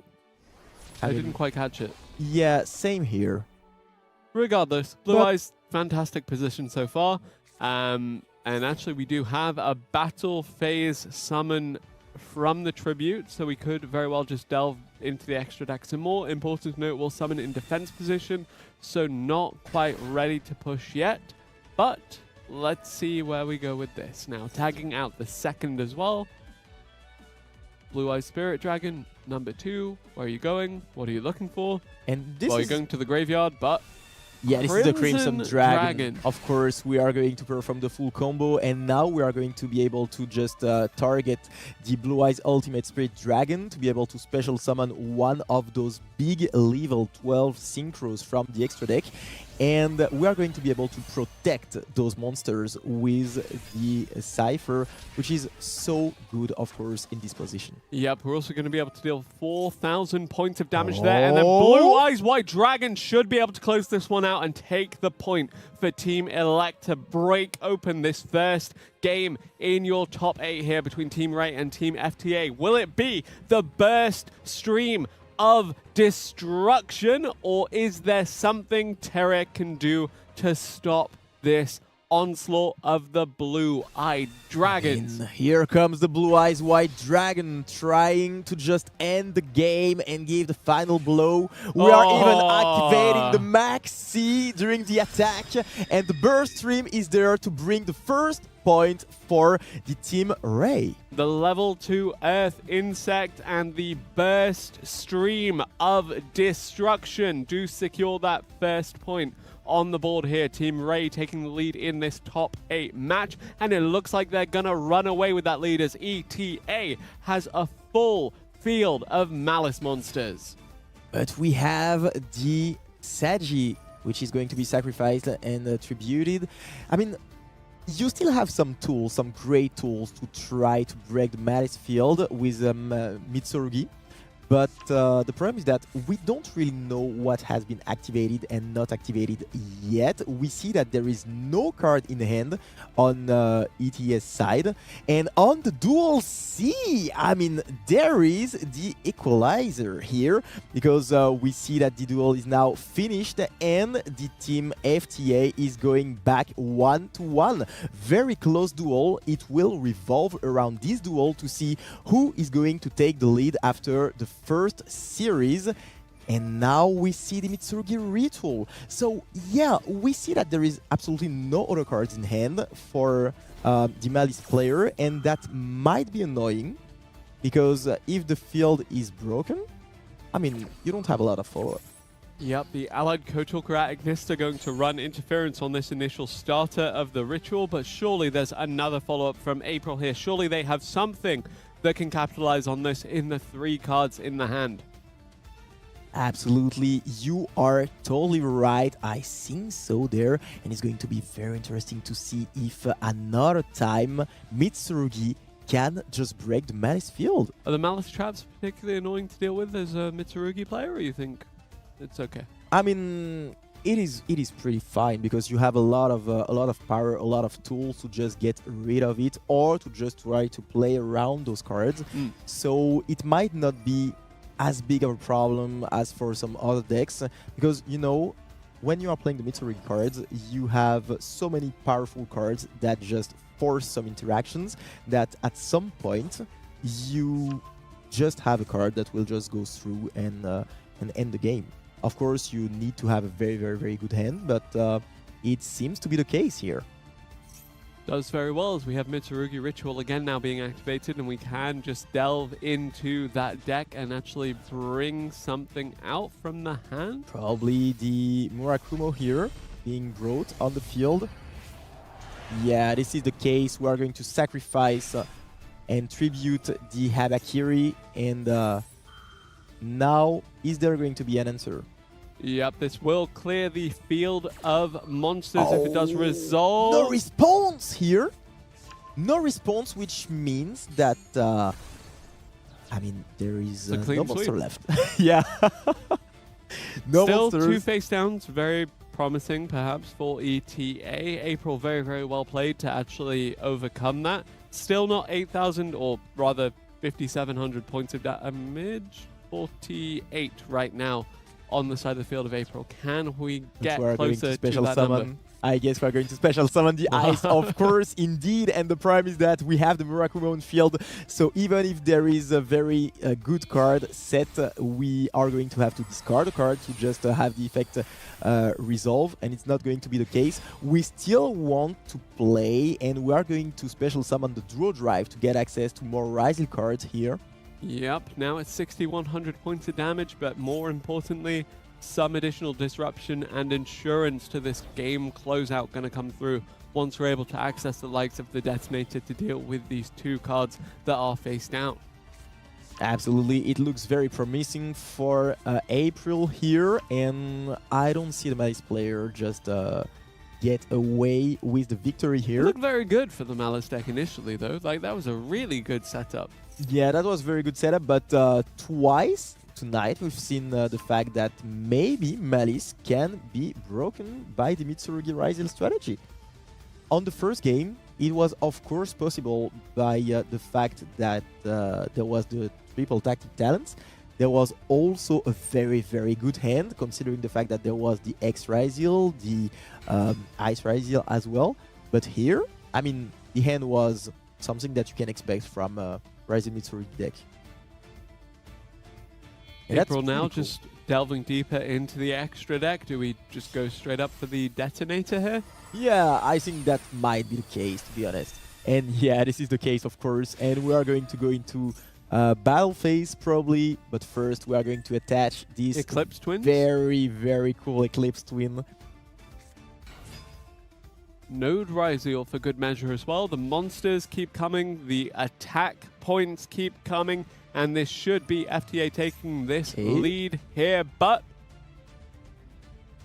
I think that you... I mean, we can just let that resolve, I guess. Or force it. And yeah, this is literally could the also game. just force the surrender. I mean, this is literally the game. There's no surprise in there. But this is very interesting. We have here a Malice field that got broken, which means that, I mean, Mitsurugi Ryziel might be the deck to beat during this tournament. And more than that, this duel, it is very close. 2-1 for now. Yep. So there is no 3-0. Everything is still on stake, and it's going to be very interesting to see how it is going to go for the next games. Yeah, and I do, again, just want to praise April for being able to break the established field from the Malice. You know, you're not on the comfort choice of the branded deck that we attribute to this player. You know, we've seen so many guides over so many hours on how to play that deck. It was quite impressive, to say the very least. If I remember correctly. And we still can't play branded for some reason, but hey, might be I'm our problem trying. rather than... I'm trying. I'm still stuck with Infernoble. And Gem Knight, to be fair. I mean, basically, if there's Knight in the name, I'll play it. I'll give it a go. And regardless, very good decks, to be honest. Knight, Sword, Serpent, another kind of Knight, is a good card in these Ryziel level 4 strategies, of course. Yeah, this is a very good card because you can just get access to it so easily thanks to the ritual. For the Mitsurugi. Yeah, so you can just attribute it from the deck, then you bring it back on the field, and it's another level 4, which can just let you get access to the Duo Drive, and then just get access to more level 4 with the Ryziel strategy. I mean, this card is so good in this deck. Yes, indeed it is. And speaking of so good, we have our top 8 laid out for you right now. It is PG versus Goon in the top left, FTA versus Ray, the match we're watching. Of course, that is currently 2-1 in favor of FTA. Joel versus Ko in the top right, and then 1WC versus FSNX. I assume 1WC is Quantal's team because it's one world champion.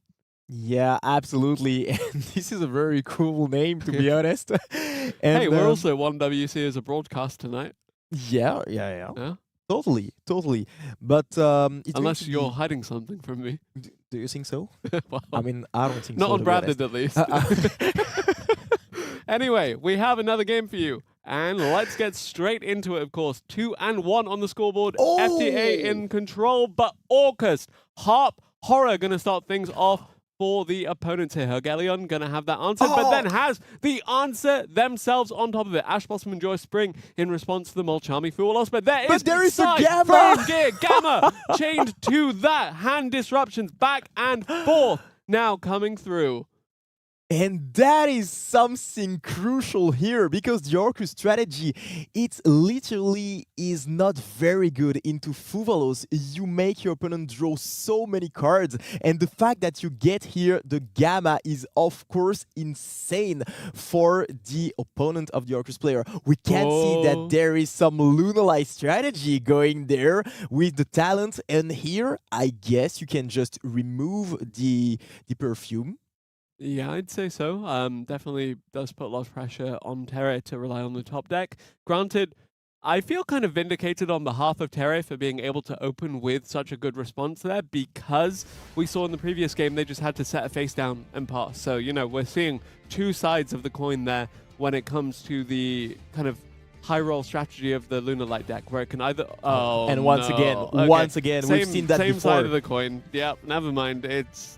Yeah, okay, we'll see. Orcus, let's go. Orcus But Already that's went. It's done. very interesting, to be honest, because we saw that we chose to use the talent directly. We could have just went into full combo and then use the talent to try to remove something, but here we chose to instantly watch your opponent's hand. We recognize the fact that there was not a lot of engine to just go and perform the full combo, and decided to just end on the Orcus monster and not let your opponent draw any Well, and card. the field spell as well, more crucially. Exactly.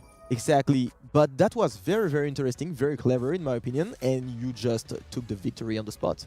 Yes, indeed. And now 2-2 on the scorecard does mean we will get a third set of games, but who will take the lead going into it? Will it be an equal 3-3, or will it be 4-2 for one of these teams? Let's find out. Elec now sticking with the Blue Eyes, of course, will have to continue to extend, but we've seen how comfortable April can be going second.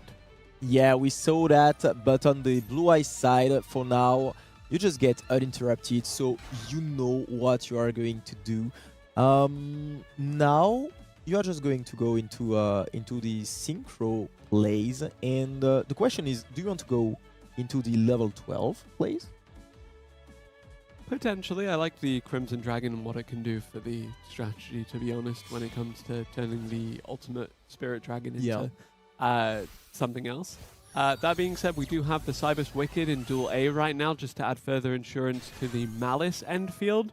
Once we get to that point, I'm very happy for the Blue Eyes player here, though, for Elec, that Primate Lordly Load is on the field right now. Presumably, there's a Drill Beam somewhere along the line as well, and it does mean we will have a good amount of disruption in favor of the Blue Eyes, even if you've maybe passed on a field that is not that scary to play into. Absolutely, this is not optimal, of course. They decided to not go into the level 12 plays, but this is for a good reason, because we're under the Fuvalos, and of course we can set up a pretty decent field with the Blue Eye strategy under Fuvalos. So yeah, I think this is pretty clever there. And yeah, as you just said, on the Duel A, we can see that the Malice strategy is just going uninterrupted, so it's going to be very, very hard for the opponent to just break it. So yeah, going pretty well here for the red side, I would say, because April is going to have to break a field with 6 cards, and this is not the most impressive field. Indeed, but we will have to see what exactly it is that April is able to draw or able to start with here. Now, thinking about everything. Meanwhile, speaking of people thinking about things, I guess you're planning what to do into Malice if we look at Duel A. Yeah, the Duel A Because the Malice combo is still going. yeah. Let's look at Duel A. Let's take a look at it. There is the Wicked. There is the Red Ransom? Or is it Absolutely. Hot It's Yeah, the Red Ransom. Okay, nice. Chessy Cat. And you see, that is one of the best sides of Malice. Even if you just get your field broken, you draw so many cards thanks to the Chessy Cat, thanks to the Allure of Darkness, which are such amazing cards, and you even draw an additional card thanks to the Binder, and that's so strong, because you go deep into your deck, you just try to get all this non-engine on top of your field, and on top of that you still have some follow-up, which is very, very good, of course, because your opponent will have to spend so many resources that it can't just prevent you from winning on the turn 3. Yep, and there is the White Binder going to banish some Malice names from the graveyard as well, you have to imagine, thereby starting another chain of summons. Crucially though, ETA, 5 cards in hand, perhaps hasn't done anything yet so far to run any kind of disruption. And we're seeing exactly what Malice can do when it's allowed to play freely. But could this very well be a going second strategy that is able to break the established field? We've seen it time and time again today. Will we see it again this time? I mean, it better be a very, very good going second strategy, because we've seen that before. The fact that the Malice strategy, I mean, it gets beaten, but so hardly. This is very hard to beat with this strategy. Let's look at Duel B in the meantime, because it looks like April has made their move. We have Do Warrior. It is Onomat Ryziel. Mitsurugi, or is it just Onomat Ryziel? I think it was Mitsurugi. Mitsurugi, yeah, the three archetypes. I think so. It would make sense, and I think we saw in the previous duel. And this is very, very good, to be honest, because you have 3 different engines, and those 3 different engines will bring you a lot of tools to just get rid of the opponent's field, and that doesn't feel great, to be honest. Interesting, For the trading Blue just one, just going after the do warrior so aggressively there, but perhaps because we're running so many engines within this deck, if they stop one, you have 2 more to fall back upon. Mitsurugi Ritual now going to be activated. Will it be disrupted? Is there a disruption? Yes, there is. The drill beam was set before. Lordly Load on the field, of course. That is very, very, very good, of course, because you are going to get rid of the Mitsurugi Ritual, and it is going to get banished by the drill beam. So good trade here for the Blue Eyes player, and we are going to see what April got more to just break the field. For now, we are going to activate the Spirit Dragon's effect to just bring the big dragon, the Blue Eyes Ultimate Spirit Dragon, and to try to just put a little bit more pressure on the field. Yeah, it's an extra layer of negation and insurance against the field that Elec has been able to establish when April is actually starting to run further disruption with the additional 4 cards in the hand. Now, where does April go from here? Apparently not very far, as it is Elec on the Blue Eyes White Dragon. Again, able to clutch this one out for their team. FTA now on the back foot, as it is Ray that are in the lead here. Yeah, Team FTA, and I mean, it is going to be so hard. Look at that. It could be 4 cards. 3-3 on the scoreboard, I'm predicting. Yeah, I think so. Let's see.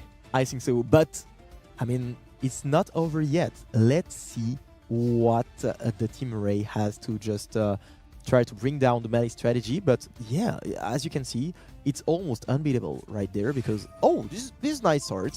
Using the impermanence to try to use it as a board breaker. Usually, you try to do that because you know that the imperm is not going to be enough. Malice versus Malice. It is going to be the case, but the problem is that Malice is way better going first than going second, because going second, you just have so much trouble to try to have those bodies stick on the field and try to go into your links tree. We were able to banish a Malice name from the hand, so it will summon itself back. It's the March Hare now going to start things off. Not very good, to be honest, because you are just getting the March Hare back in hand, but this is not going to be able to special summon itself on the field unless you want that specifically. It means that you don't have any more names in hand, which would be surprising, to be honest. If you do that, it might be because you want to just you want to... that's not very good. That's not very good to normal summon the March Hare. The hand must not feel great. And we are going to banish it on the spot. Yeah, of course. We have the Ash Blossom, though. Will it get negated, or do you choose to just let it go through? It will resolve. Yes, so the indeed. MTP, We'll stop the MTP. Exactly. The MTP will not resolve, so we just have this small body on the field. March Hare. Not the best one, but still it can convert itself into Salamangre... a Linkuriboh. Okay. And now, if there is no response, nothing, but there is some, you will be able to special summon the Atignister cards. But for now, we choose to use the Firewall and to get the Driz Room back in hand. So that's pretty cool. Did we see Salamangre Almirage earlier today? I think we did in one game. Yeah. Yeah, of course, this is a very good card because you play a lot of Ash Blossom, the Mulch Armies as well, so you can convert them and try to start things off by this side. But for now, we see the talent. Are you going to take control? Yeah, you are going to take control, of course, and try to force things with this very good card. That's Impermed. But it was for... Oh, it was for cost, so it resolved. Yeah, no, so the tribute for cost. Absolutely, absolutely. So you get rid of the more desirable card to be taken, and therefore, even if this does resolve, they're taking something that you're okay with them taking. But that's very good, absolutely, because you can just take the links tree here, you can just take the ransom, and try to just link climb from that point. Or you can take Firewall Dragon. You can take Firewall as well. Swing over anything. Absolutely. Still, it is going to be very hard. Okay. And we So are going to have you the get to impulse. resolve the effect of the Firewall Dragon based on Yeah. the fact that something was sent to the graveyard next to it. That's very nice.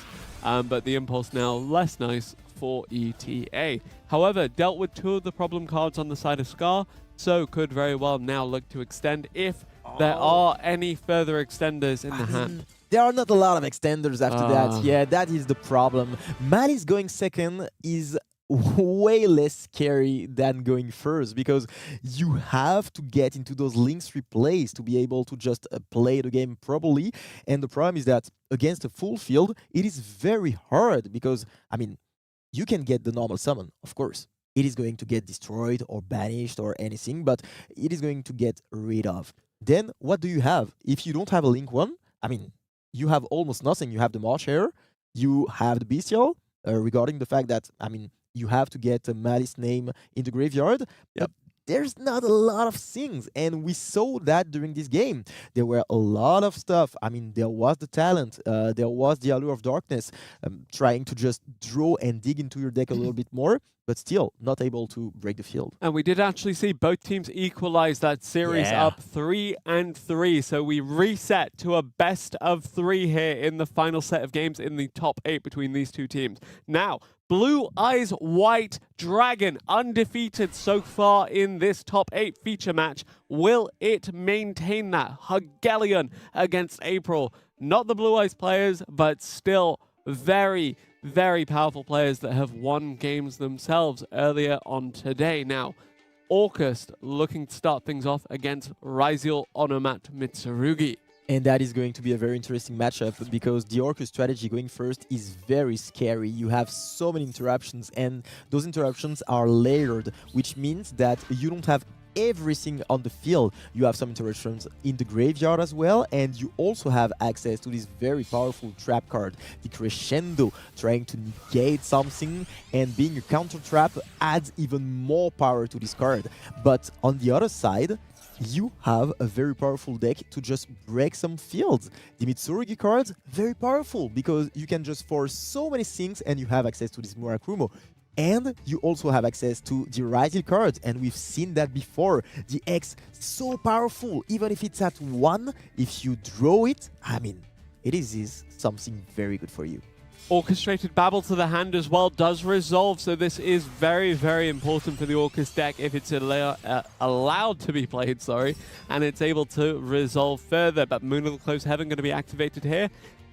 Effects in the graveyard still online though because it's Orcust.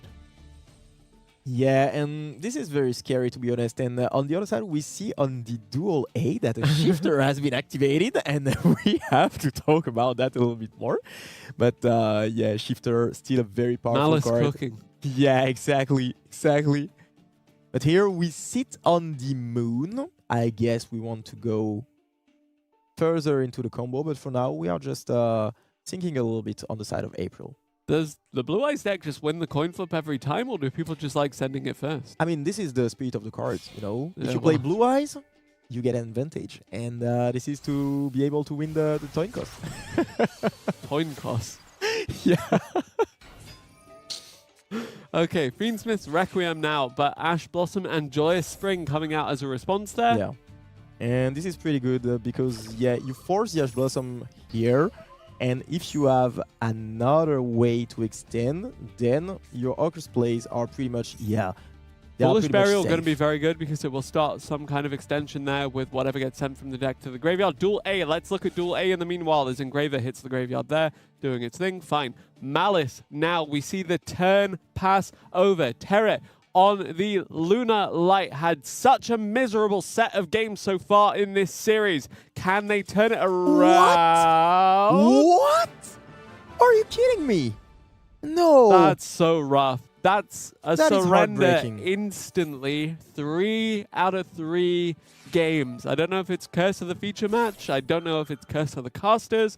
I don't know if it's Curse of the Lunar Light, but that's really unlucky.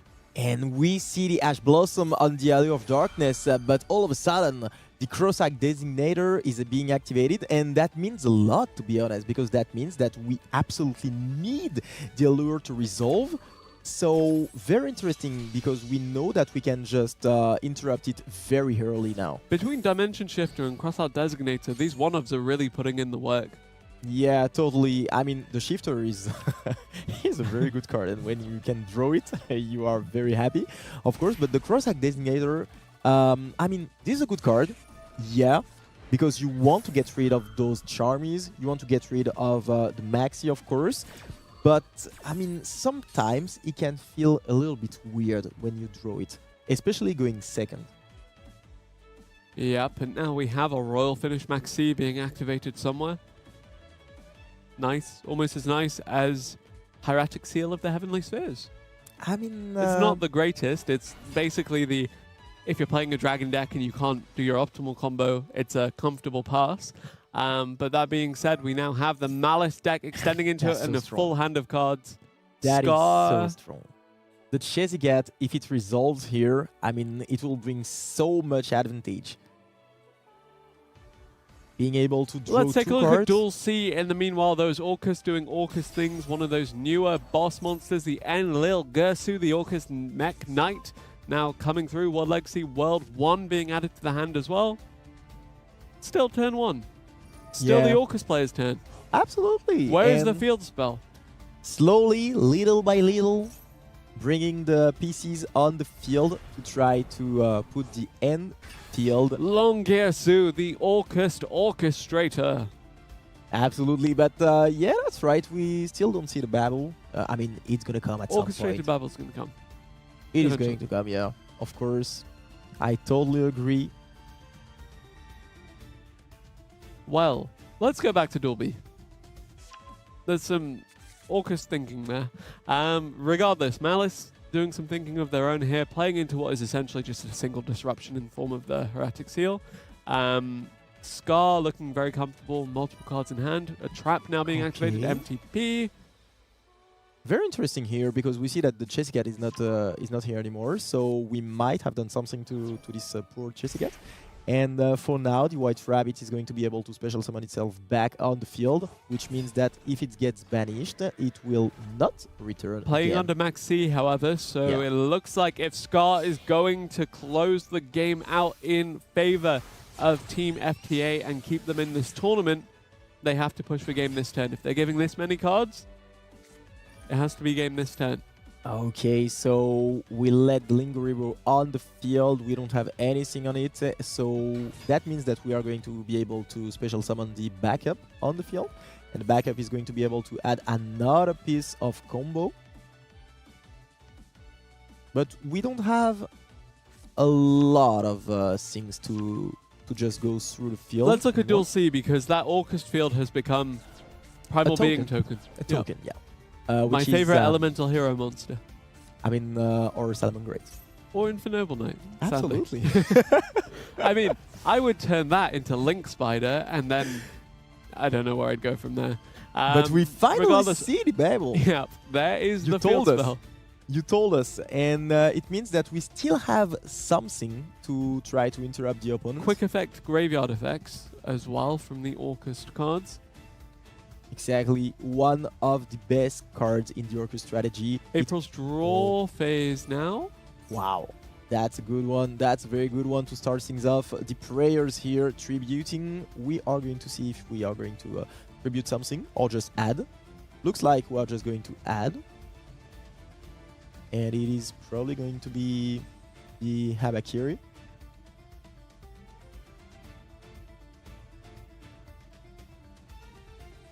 Yeah, we are only going to add a monster, and of course it is going to be the Habakiri, one of the best monsters of the Mitsurugi strategy, to be honest. Being able to special summon a monster, tribute another, and just get all the cards you need to perform the full combo. So the Sagi will most likely come on the field, and now you can tribute either the Sagi or you can tribute the Nibiru here to just get rid of it and stay with one level 4 in the field. Let's look at Duel B in the meanwhile. As you know, we said the Malice deck does need to push for game this turn if you're going to give that many cards off Maxi. Well, they've given even more. Looks to be about Yeah, 9 cards in hand for the Blue Eyes White Dragon player. absolutely. And a Hieratic Seal of the Heavenly Spheres now in the graveyard. So we are going to use the effect. But I guess that we have used a lot of things here on the side of the Malice player. We still have the March Hare though. And that is scary. I hope for the Blue Eyes player that we still have an interruption. Otherwise it is going to be very hard because we have the 3 bodies on the field. We have the 3 monsters, which means that we can now go into the Link 3 if there is nothing on the side of the Blue Eyes player. And that's scary, to be honest. Yeah. The problem is that, I mean, the Malice player can end the game very, very fast, thanks to some cards like Access Code Talker, of course, but also the Hard Scripter. There is the Hard Scripter that you mentioned. Yeah. Gonna go to 5,000 attack very, very shortly. I mean, still gonna need to find 3,000 more and a way to get rid of this Seahorse, but perhaps just banish it is going to be the with case. something. It is going to be the case because now the Dormouse is going to be special summoned back on the field. And that means that the game is just an inch away from the hands of the Malice player. Yeah, we are going to use the Dormouse effect. So Can we see Access Code Talker? I mean, maybe, but I don't even think that you need the access code, No, I to don't be think honest. you do, but it would be nice. And now, Let's look at Duel C, because I think this Orcus setup was so good, but then promptly got stopped by Nibiru the Primal Bee. yeah, and that was a pretty good stop, to be honest. And now we see the power of the Mitsurugi cards. We see how powerful this is going first and also going second. We even see the card that you talked about, the Night Sword Serpent, which is so good because it allows you to get access to another level 4 on the field. 7,100 right now, but we're seizing away, Exactly. into the Rise Duel of the Drive. And now we choose to just start to activate some effects. We are going to special summon back the Galatea Eye on the field and banish, I guess it was the Girsu from the graveyard. So we start to have some interruptions. We want to interact with the opponent. But we have the Call by the Grave. Yeah, which again, is the so one-off's good. just putting so much work so far in this set of games. The Crossout Designator, the Called by the Grave, the Dimension Shifter, all of these limited, and yet all of these showing up big time so far for both of these teams. 4 and 3 on the scoreboard, This is about game. to become 4 and 4. Absolutely, it is game with that final attack of Murakumo, and on the other duel, we have the battle phase, which just allows the Malice player to bring the last point. 5-4 for the P3 team, and that is something which is absolutely amazing. Yes, FTA really putting in the work there in that last set of games, especially despite the fact that the Lunar Light deck dropped all 3 games. It was the rest of the team that truly put up the numbers. That Ryziel, Onomat, Mitsurugi deck, and of course the Malice that has been so prominent since around July in Yu-Gi-Oh! Master Duel. Absolutely, but we've seen some really interesting things. The Orcus strategy is so good going first, trying to just put so many disruptions. The Malice strategy, very good as well, but still has some problems going second, so you have to be careful about that. And also the Mitsurugi strategy, paired with the Onomat and also with the Ryziel, is so good going second. And we saw Lunar Light have an unlucky break in those past 3 games, but looks to be much better this time around, though not quite able to close this game out. Anestis on 700 life points against an onslaught from 6-7 on Team Goon.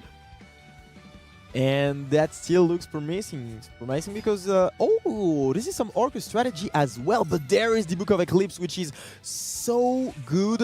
It is going to get ashed. And that is... It draws a card, so it makes sense. Yeah, absolutely. And this is, of course, very, very crucial for the Orcus player because you don't want the harp to just get... I mean, what am I talking about? What am I talking about? When you get ashed, you just have to get another Book of Eclipse because Ash is once per turn and Book of Eclipse isn't. And meanwhile, Liger Dance are just unaffected. Absolutely. So Token also can't be flipped face down, but yeah. You still have the interruption, which is of course very good. And oh, there is a tract, which is a good card, of course, because you are going to get access to the Finsmith cards, but the problem is that you only have one card left in the hand. We don't have access to the cards in the graveyard, so we don't know if there is a lot of gas to try to go through the Liger Dancer. But in the meanwhile, let's look at Duel C, though, because, you know, this is game point, this is match point, and it looks like the Ryziel deck in main phase 1 with a full field is about to close it out as 4-1 only has one card in hand, one card in the Spell and Trap zone, and one Primal Being token in the main monster zone. Ryziel doing Ryziel things. I mean, Ryziel is very, very strong, to be honest. Yeah, the deck is very interesting to play because it can go first, it can go second. The Miracumo, of course, is a big threat on your opponent.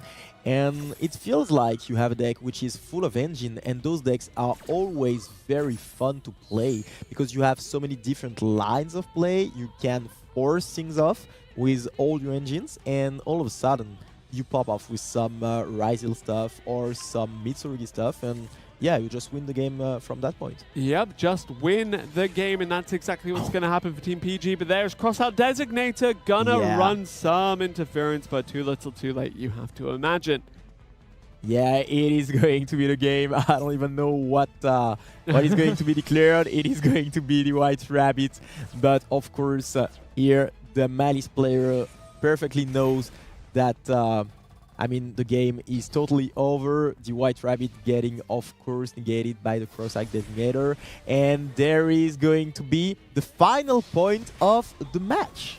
Yep, Cross-Out Designator designates PG as the ones advancing to that top 4 of our tournament here tonight. It's a 3v3 of the Challenger Cup in the autumn season, and we are loving these games. Oh yeah, we saw some very, very cool games, and this is not over because something tells me that we are going to jump into another game right now. Yep, that will be the case as Lest on Team Joel is going to take on Lesty from Team KOH. And we now have Orcust versus Ryziel Mitsurugi, or just Mitsurugi. Could just be pure Mitsurugi, you know, but Ryziel Mitsurugi has been so good so far that I expect the formula to remain largely the same. Yeah. Now, between these two teams, it is 4-2 in favor of Team Ko, so we need a clean sweep in favor of Team Joel to close this one out. Lunalight Leo Dancer coming out in favor of Team KOH, though, so it looks a little bit scary. Absolutely, and we can see another time the Orcus strategy being there for the third deck for Team Joel, and maybe this is the third deck of the format. We talked about the Mitsurugi strategy, we talked about the Malice strategy. Is the third deck Orcus strategy? I mean, that's a good question, to be honest. Let's take a look at Duel A in the meanwhile, though, because it looks like things are heating up. Granted, Duel C could end at any moment in favor of KOH as well, but Lunalight, it's explosive. It does things, and let's watch what it can do here. Battle phase. It's attacking. It's destroying. Absolutely. It's attacking again. Again. That is a very good monster. That is a very good boss monster, to be honest. All right, Duel C, it's done. It's KOH that are winning that and are progressing here against Team Joel.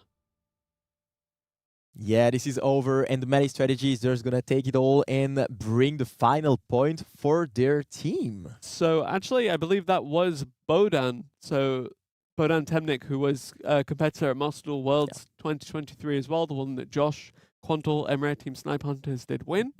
Very impressive to see that you know, he's still committed to make it this far within the tournament, but ultimately it is KOH they're able to take it there. Now, Lunalight, we saw had not the greatest of showing in those earlier games. It had a pretty good one just then, but something that does look great and has Lunalight on it is this game mat that will be the prize for the season final of the autumn season of Challenger Cup. Just once again for you there, Lunalight Liger Dancer, a recent addition to Yu-Gi-Oh! Master Duel, and it looks fantastic. It looks absolutely great, especially for the Lunalight enjoyers, but look at that game mat. I mean, I would love to win it, to be honest, but I don't have the qualifications to be I don't know, one more branded video and then you're good to go, I think. Maybe, I hope so. That being said, we have a game mat for the season final when that comes up, but you have plenty of more Challenger Cups you can take part in to qualify for that season final. But speaking of Challenger Cups to take part in, there's still 4 more teams in this competition, so we need to crown one victor by the end of it. We have top 4 and a grand final coming up for you very soon. Here are the prizes that will be awaiting the champion at the end of it, but before that, we'll have the top 4 following this break.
Banished momentarily, but back like Hearts Crypta, Joshua Schmidt. Welcome back, duelists. We are in the semifinals already. Only 4 teams remain in the 3 versus 3 Challenger Cup. Once again, we're using the shared card pool rule for today, which is very exciting because that is also what is used at the World Championship. So it is a great way to see how the current format would shape up in like a World Championship environment, as we see our current top 4 teams on the screen right there. Yes, indeed. PG taking on FTA. We did follow the journey of both of these in their previous set of games.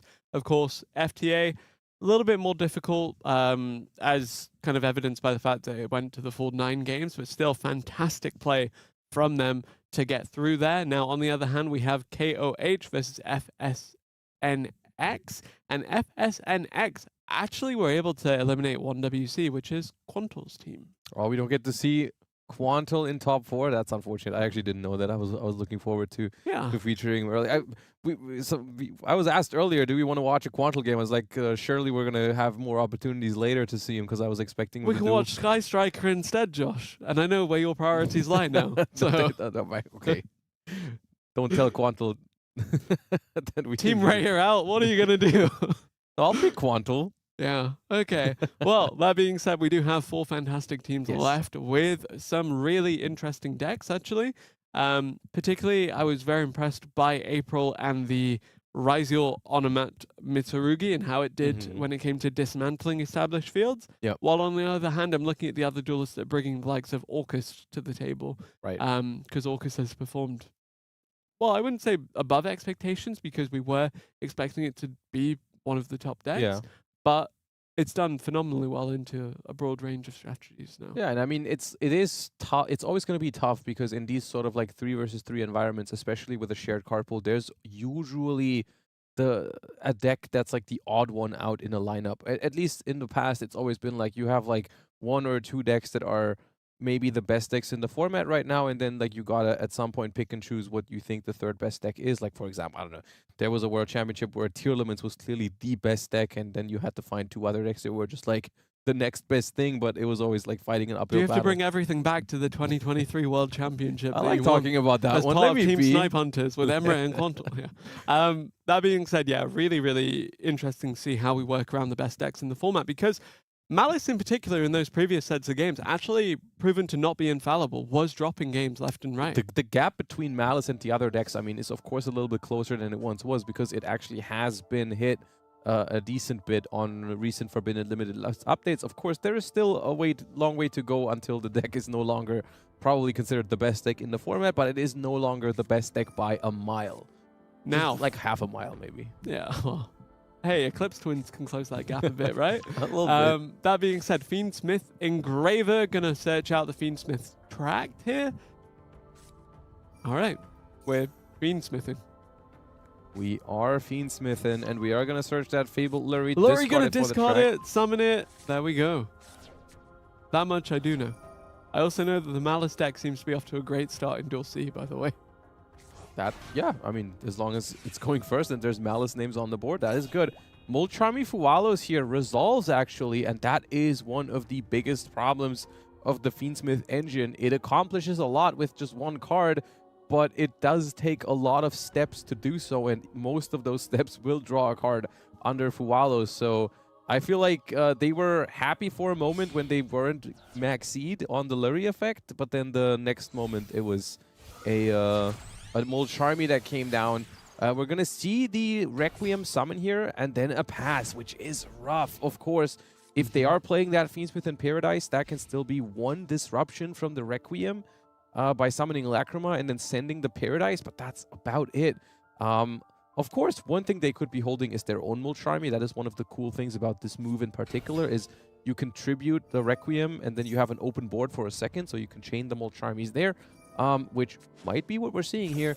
Might be a chain Requiem, chain Fualos angle into the Ice Ryziel. And that's exactly what's happening. Well done. Very well predicted by you, as it does seem to play out. Axe, though, any kind of response here to the Fualos? Will we really see 2 Fualos going unanswered by both players? I mean, the chances for that happening are a little bit higher now, with Called by the Grave being at 1, basically removing one of the answers to this card. And they are taking their time to think about this, indicating they might have something to chain, but not necessarily to negate. And therefore, I guess you could call that a fair exchange. Both players getting to resolve the Fualos on each other's turns is going to get us into an interesting board state. However, we're summoning the Lacrima from the hand here with the Requiem, which is always annoying when that happens. You know, you're just losing out on essentially a free card because you could have summoned that from the deck if it was there. But we did draw it, unfortunately. However, that card that we just lost from the hand is immediately replaced with the Summon of the Sword and the draw from the Fua. There is the Ash Blossom. So perhaps there was the answer opportunity there for the Fua loss, but instead, nope. Ag says, I'll play through it. I'll just disrupt the Lacrima. Yeah. Now the Ryziel full commit from this point onwards, you have to imagine. Another interesting aspect about this exchange is that Axe was probably thinking, what if they have a Maxi as well?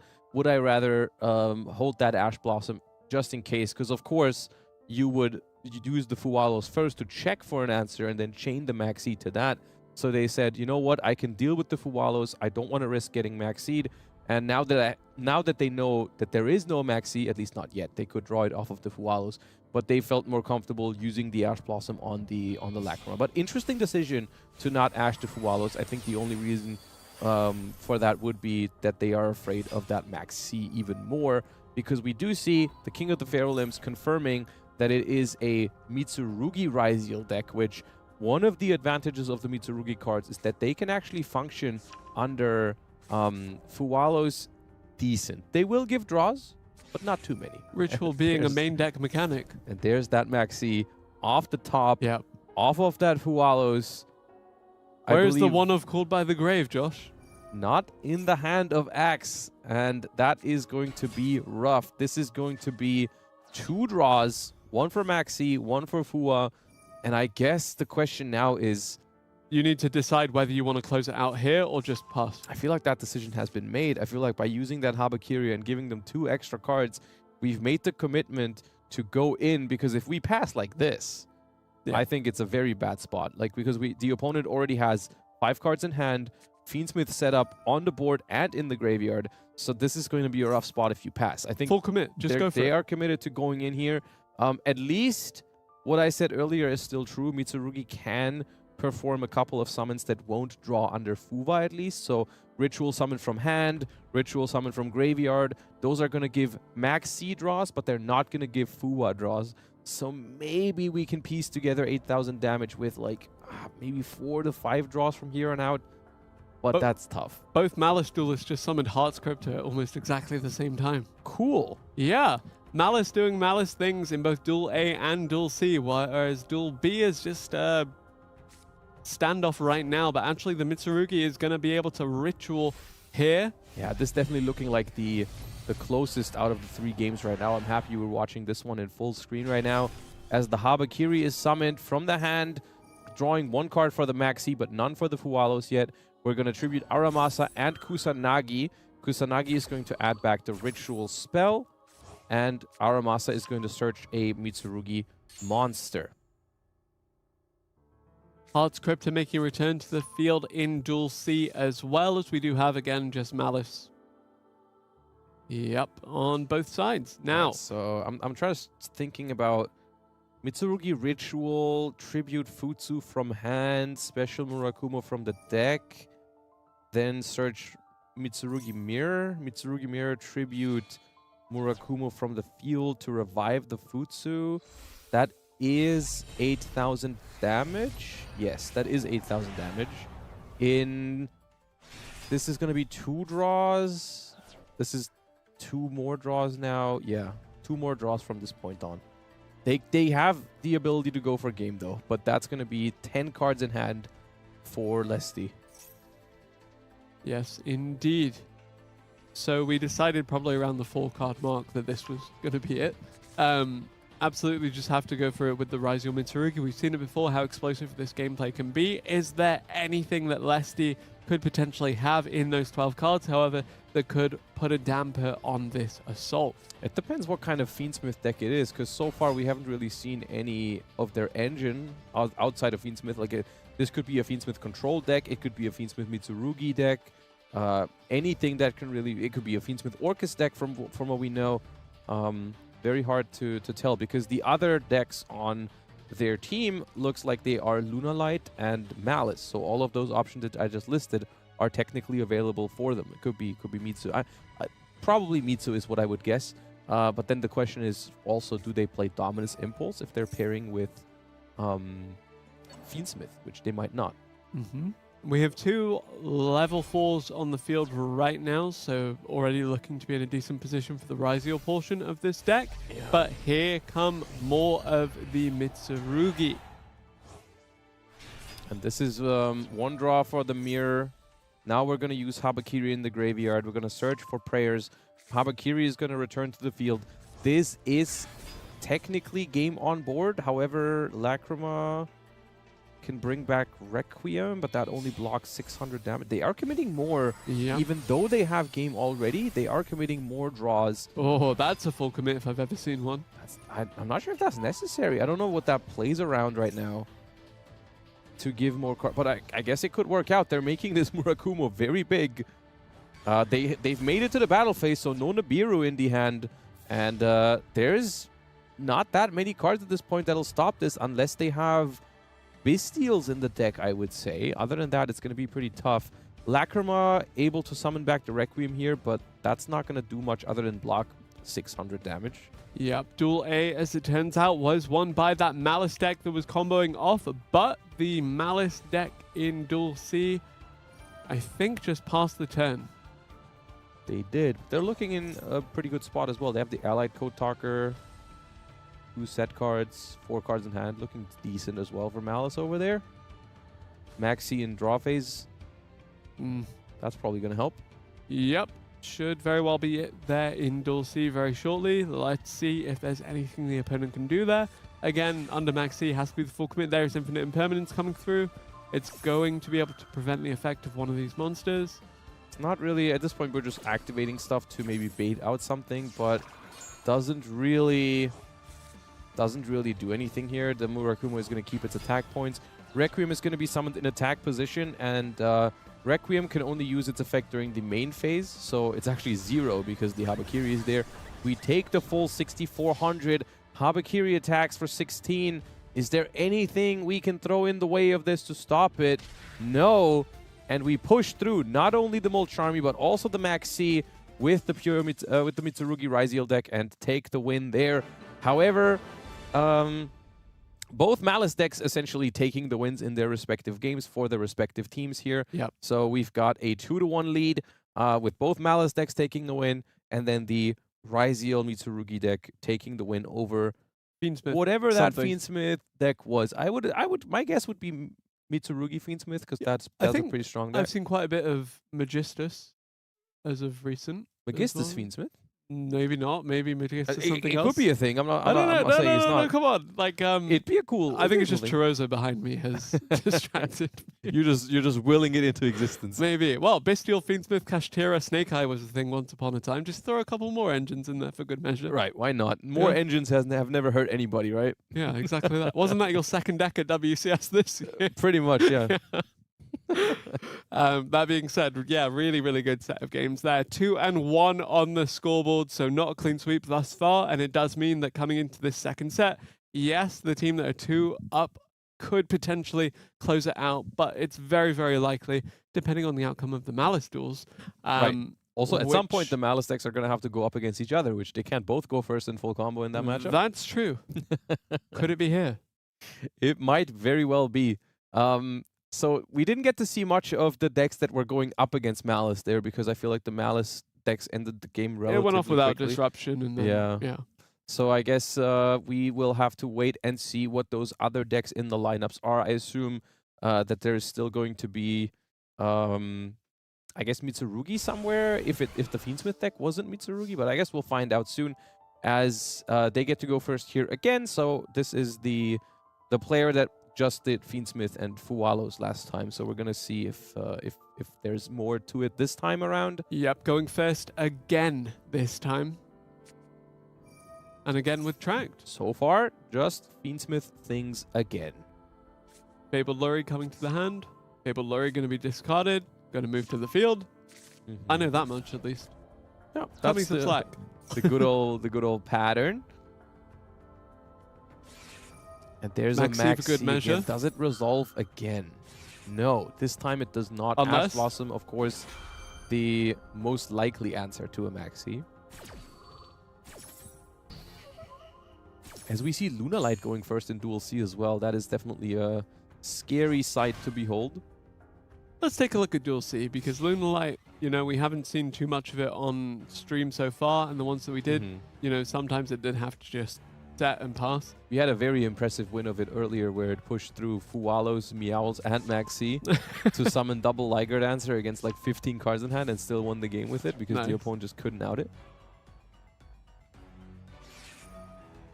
All right, Yellow Martin here is going to search for a Lunalight spell trap. Most importantly, cannot search Lunalight Perfume because that is a Luna Light card. Ah, There's a space in between. but there is Lunalight Masquerade. Exactly. That's made this card a lot better that you can now search a good spell card with it because that's been a problem with it for Is a long that Fire time. Formation Tenki next to it? Yes. Yeah. That was probably used to find that Gold Leo, which is the best starter in the deck. And you play multiple copies of Did I Tenkis see usually. some decks running Tri-Brigade Fractal? Yes, and they play that because it turns Tenki into sort of like an emergency teleport because you can send the Silverhound with it from deck to grave because Fractal lets you send not a Tri-Brigade but any Beast Warrior from Now deck you're to grave. speaking my language. You know, E-Telly to get the Krebons, and we're cooking. That they're summoning something better than Krebons. Ah, you can't summon anything better than Krebons. Fair enough. I My bet they're unc- synchroing to something not quite as good as No, Stardust my- Dragon or Magical Android as my well. my Uncard definitely agrees.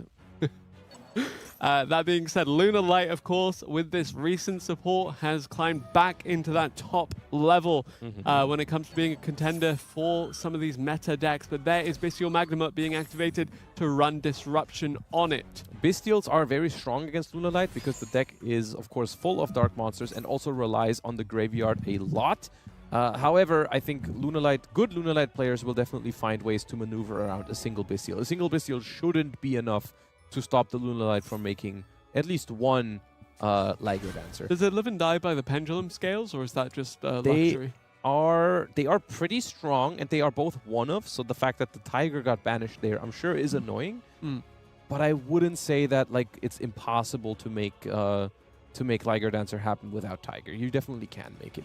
As we see confirmation in Duel A, by the way, that it was a Fiendsmith Mitsurugi variant, because they are now actually they do control a Murakumo right now. Dominus Purge next to the Bestial Magnamut, making me wonder what kind of deck we're up against. Probably Blue Eyes? You know, I'm thinking Magnamut and Purge. Yeah, that's... Gotta be a Blue Eyes deck, I think. It could be a Fiendsmith deck, but typically, at least I've played my fair share of Fiendsmith control decks, and if I play Purge, I'm usually not playing the Bestial. So Fiendsmith. that means we're seeing Malice into some variant of Mitsurugi in both of the other games. So Yes, this one is should the be. kind of X factor when it comes should be. Yeah. seeing things play out.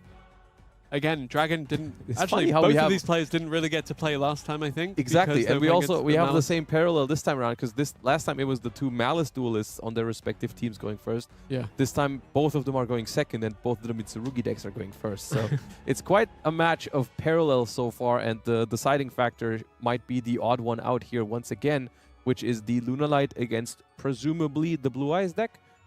Which honestly, if this is Blue Eyes, you're not too unhappy here. Because the Magnamut will guarantee you engine on the next turn because you can search Ether Barrel with it, which is really nice. And I guess it's all dependent on, does Lunalight get to a single copy of Liger Dancer? Because if it does, I think Blue Eyes is one of those decks that might just fold to it. There is the Dugaris, which suggests that we have, again, another big commitment here. So Dugaris is... It feels a little bit like a desperation play here because they also thought about it for quite a while. At the same time, it is a really powerful card that can definitely get you out of these situations. You know, draw two, and then in Lunalight, you usually will have a good discard that does something for you in the graveyard. Could be Perfume, can be Lunalight Serenade Dance, Silverhound, if we've gone through that yet or not, I'm not sure. We probably have gone through it, actually. The Malice got to resolve Gold Sarcophagus, so... We discard Silverhound. Can that activate? No, we've done that already. Okay. There is Lunalight one of Wolf. the scales. Yes, that is also arguably the more important one of the two because that is essentially a miracle fusion. Speak in your terms. Yes, nice. That is a miracle fusion for Lunalights because it allows you to fusion summon by banishing the materials from the graveyard. Usually you want to summon a Liger Dancer with that, but we are going for the Perfume Dancer here to get things going. At the same time, it is also not a hard once per turn on Lunalight Wolf, so if you have the ability to add it back to your hand later, which the deck can do, you can fuse again.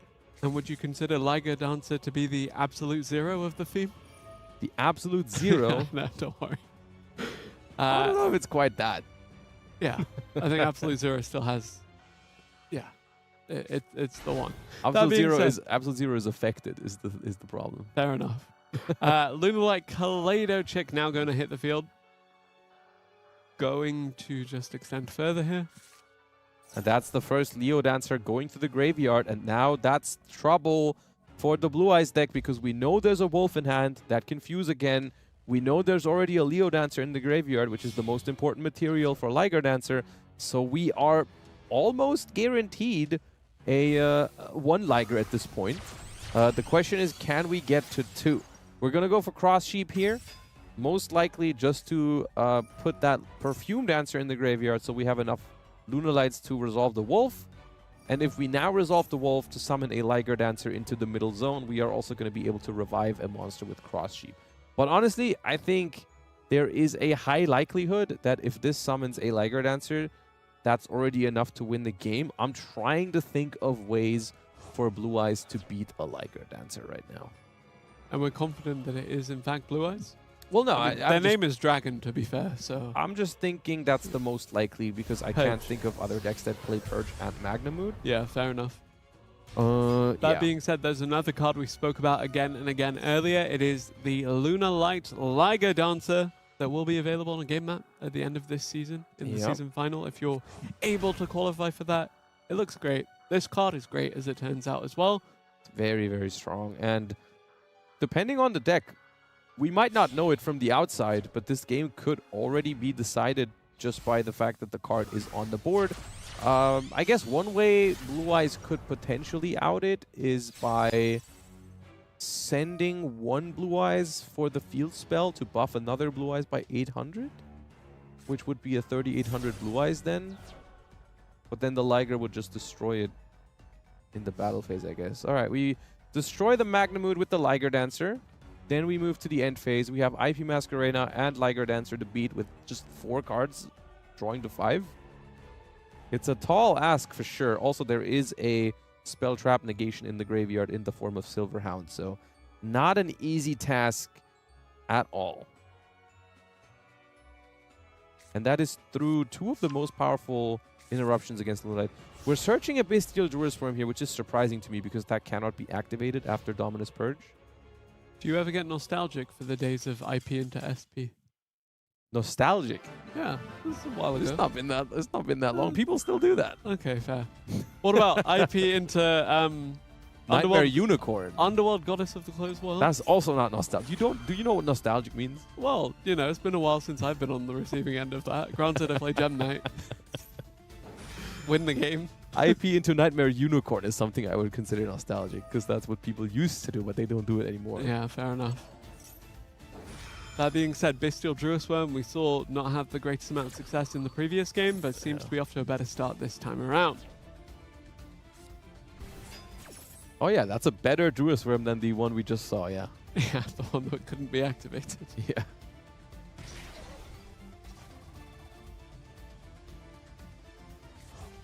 This was Malice going second, by the way. That's impressive. They got very far. Yep, looks to be able to close this one out, in fact. I'm questioning whether there was some sort of Maxi or Fuwa involved because the Ice Ryzeal is just chilling on the board and wasn't used. Ice. Chill. I see. Right? Nice. I'm natural. Well done. I'm a natural. Yeah. All right. Anyway, Link Decoder going to decode 300 points of damage. It is game if they have a banished Malice card or GWC. Or that, yeah. Yep. because the Hard Scripter is banished, but not for long. We'll come back with twice the attack and another attack. Or just that. Oh no, it'll come back anyway. Yeah, it'll come back as 5,600, I believe, because it's added by the Dormouse. Yeah. And that is way more than enough, so Malice able to take them down. Going second here as well. Malice also taking games going second here potentially in both cases, because Mars here is also not looking too bad considering they were going second against Mitsurugi. Yeah, and I believe we're about to see this series evened up to a 3-3 record across the board here between these two teams. FS and X, they were in the lead. They're slightly behind now, but Mars going to equalize, unless of course this is just SP and pass. It's main phase 2. It is main phase 2. May very well just be. Disrupting the graveyard of the Fiendsmith, though, it's not awful. Also, there was a white binder on the board, so I would assume that other stuff has already been banished. We skipped the draw phase, only 3 cards in hand here. We do have a Fiendsmith tracked. The question is, how far does that get us if we really are out of Requiems? Or do we play 2 copies of it? I assume we're also out of Lurie. That may have been shuffled back during the first turn. Fair enough, yes. But based on the fact that they're thinking for a while here, you might be right, actually. Maybe they left it in there and it got banished by Whitebinder. Maybe. All right, now we play the waiting game. Fiendsmith's track target. The biggest question is, what is in hand here for Malice? Do they have a something that creates a whole bunch of follow-up for them? Like 1 Bestial or 1 March here with a full Malice Grave is massive. Like, especially against Fiendsmith, if you can March here your own Whitebinder on the opponent's turn and then banish like 1 of your own cards and then 2 of your opponent's Fiendsmith monsters, it's massive. All right, the Lurie was in the graveyard indeed, so we go for tracked, search engraver, discard engraver, and then shuffle the Lurie back into the deck. We just attack over the SP Little Knight, move to main phase 2, pass turn. Yep, not looking great for either duelist here, but the Malice, importantly, Malice has is the field spell up. Malice, it's a lot easier to get back into the game with Malice here. Oh. And White Rabbit is a card to do that if it goes uninterrupted. Yep. If we go for MTP07, if there is no Ash Blossom on this, there is going to be a March here in hand, and that's going to be trouble. 1 card in hand is the Fiendsmith tracked, and the other was not that Ash Blossom and Joy Spring, and it will be FS and X evening up this series. 3-3 on the board between these two teams in the top 4. Whoever wins this will progress to the grand final. Whoever loses is going home. Exciting stuff going into the last set of games. 3-3 tied both ways. Very, very intense. The Fiendsmith deck not performing there based off of one of the many things that Malice can do to certain strategies.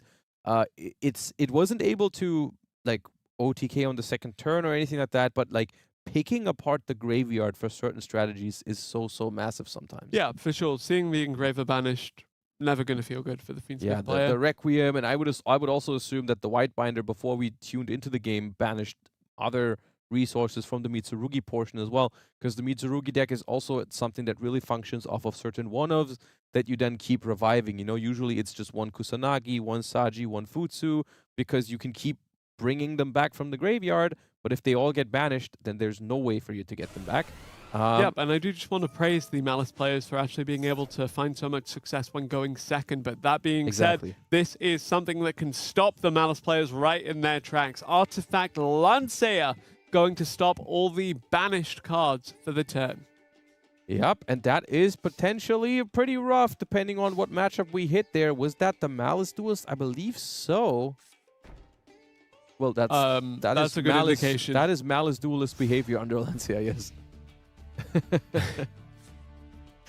That being said, can Mars push for game? It is. We see on the other side, we see Lunalight, and Lesty was the Fiendsmith Mitsurugi, so yeah. And it is, in fact, Malice. That was a clutch Lancia there by Mars. Going to replenish the 1 card committed, but do you even get another turn with which to utilize those? That is a good question. 5 cards, so we're basically the way I like to put it is we're going first with a battle phase here. Malice in the mirror, but with Artifact Lancer in the main deck of the Malice deck to stop the mirror is a lot of foresight. They came prepared for the mirror match. However, Molcharmi Fualos here gets Ash, though. They have all the answers. Maxi? Oh. Not yet. But now. Okay. And that resolved. I think we can play through it. You think I think we play through anything. you would? Okay. Just go for it. Oh, It's an empty okay. field. All right. I don't know. I think it depends heavily on their hand. I think if they have one or two disruptions for the next turn, they could very well consider just leaving it without a single draw. Like, let's say you have, like, I don't know, another Ash Blossom or your own Maxi or a Infinite Impermanence, Dominus Impulse, sort of stuff. But they agree with you. They're going in. Yep, Link Decoder now coming out, going to start the extension off, and there is Droll and Lockbird. See, I would have commit even without the knowledge that I had Droll and Lockbird there, but you know. And I believe you. Bestial Bulldrake just going to create another body on top of that as well, by the way. But there is a Bestial Bulldrake in response. Create another body for who? Yeah. Okay, well, this is going to result in a Baldrake on the blue side. However, we're going to get this White Rabbit back on the other side of the field as well, which means we still have body in the end. But we kind of wanted 3 bodies, not 2 here. Ooh, and this March Hare is clutch, actually. The reason why this March Hare is so clutch is because now there is a Dark Monster next to the Baldrake, which means that the Baldrake, if we go into our extra deck, the Baldrake can tribute to banish. We're going into the battle phase where we can attack over the March Hare, but we cannot attack over the Chessy Cat. And the Chessy Cat staying there is pretty big, because it means you make a Link 2 here, you can get banished by this Baldrake. SP Little Knight. Yeah, we're making SP Little Knight here. This is probably going to target the Baldrake. The Baldrake is going to probably be forced to tribute the Chessy Cat. Oh, we're banishing the Chessy Cat. Yep. Important to note the Droll is still active, of course, so the Maxi not giving any draws. Yeah, but now the Baldrake is going to survive. Okay. And the Bulldrake can just attack over the Little Knight next turn if needed. Yeah, also, I don't know if we want the opponent to start with the Baldrake on the board already. That's a potentially really useful just body to link with. But okay, I mean, this is... Malice mirror matches are always so close to... Like, it always feels like if one of them is able to break through, it might all end, and this might be the breakthrough point. If I've ever seen one, but is there a second Ash Blossom and Joy Spring from Mars here? Doesn't look to be the case. Can't Ash Goldstrike. Never mind. Even if they had an Ash, it wouldn't matter.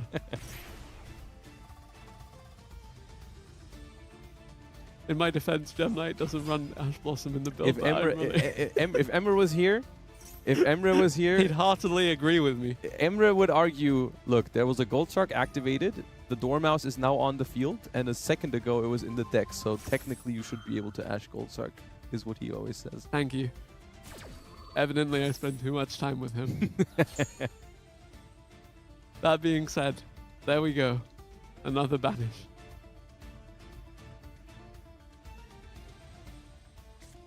Should we look at another duel? Should we look at Duel A? I think this one's pretty interesting. I think it's pretty interesting to see whether this March here is going to hit the field or not. All right. Also, banishing March here in general here is an interesting decision. Do they have a White Rabbit in the graveyard already? I don't think so. Actually, on a serious note about looking at other duels, I think the T set from the Fiendsmith Mitsurugi is not it. I mean, they are fighting against the Koakimi Rodrigo, to be fair. They just cannot special summon right now. Because Koakimi Rodrigo was the normal summon, and I believe that's in the Blue Eyes deck as a target for seals, and they just happened to draw it, which means the opponent cannot summon any lights or darks, which is not good if you're playing Fiendsmith Mitsurugi, which is all lights and darks. Thriving. That is 3 monsters on the board for Malice, and usually... Still in main phase 1, so we have the Yeah. battle phase as well. Yeah, and whoever reaches that point first, I would argue, is highly favored in the Malice mirror match. If you are the first one to summon a Link 3, that's pretty huge.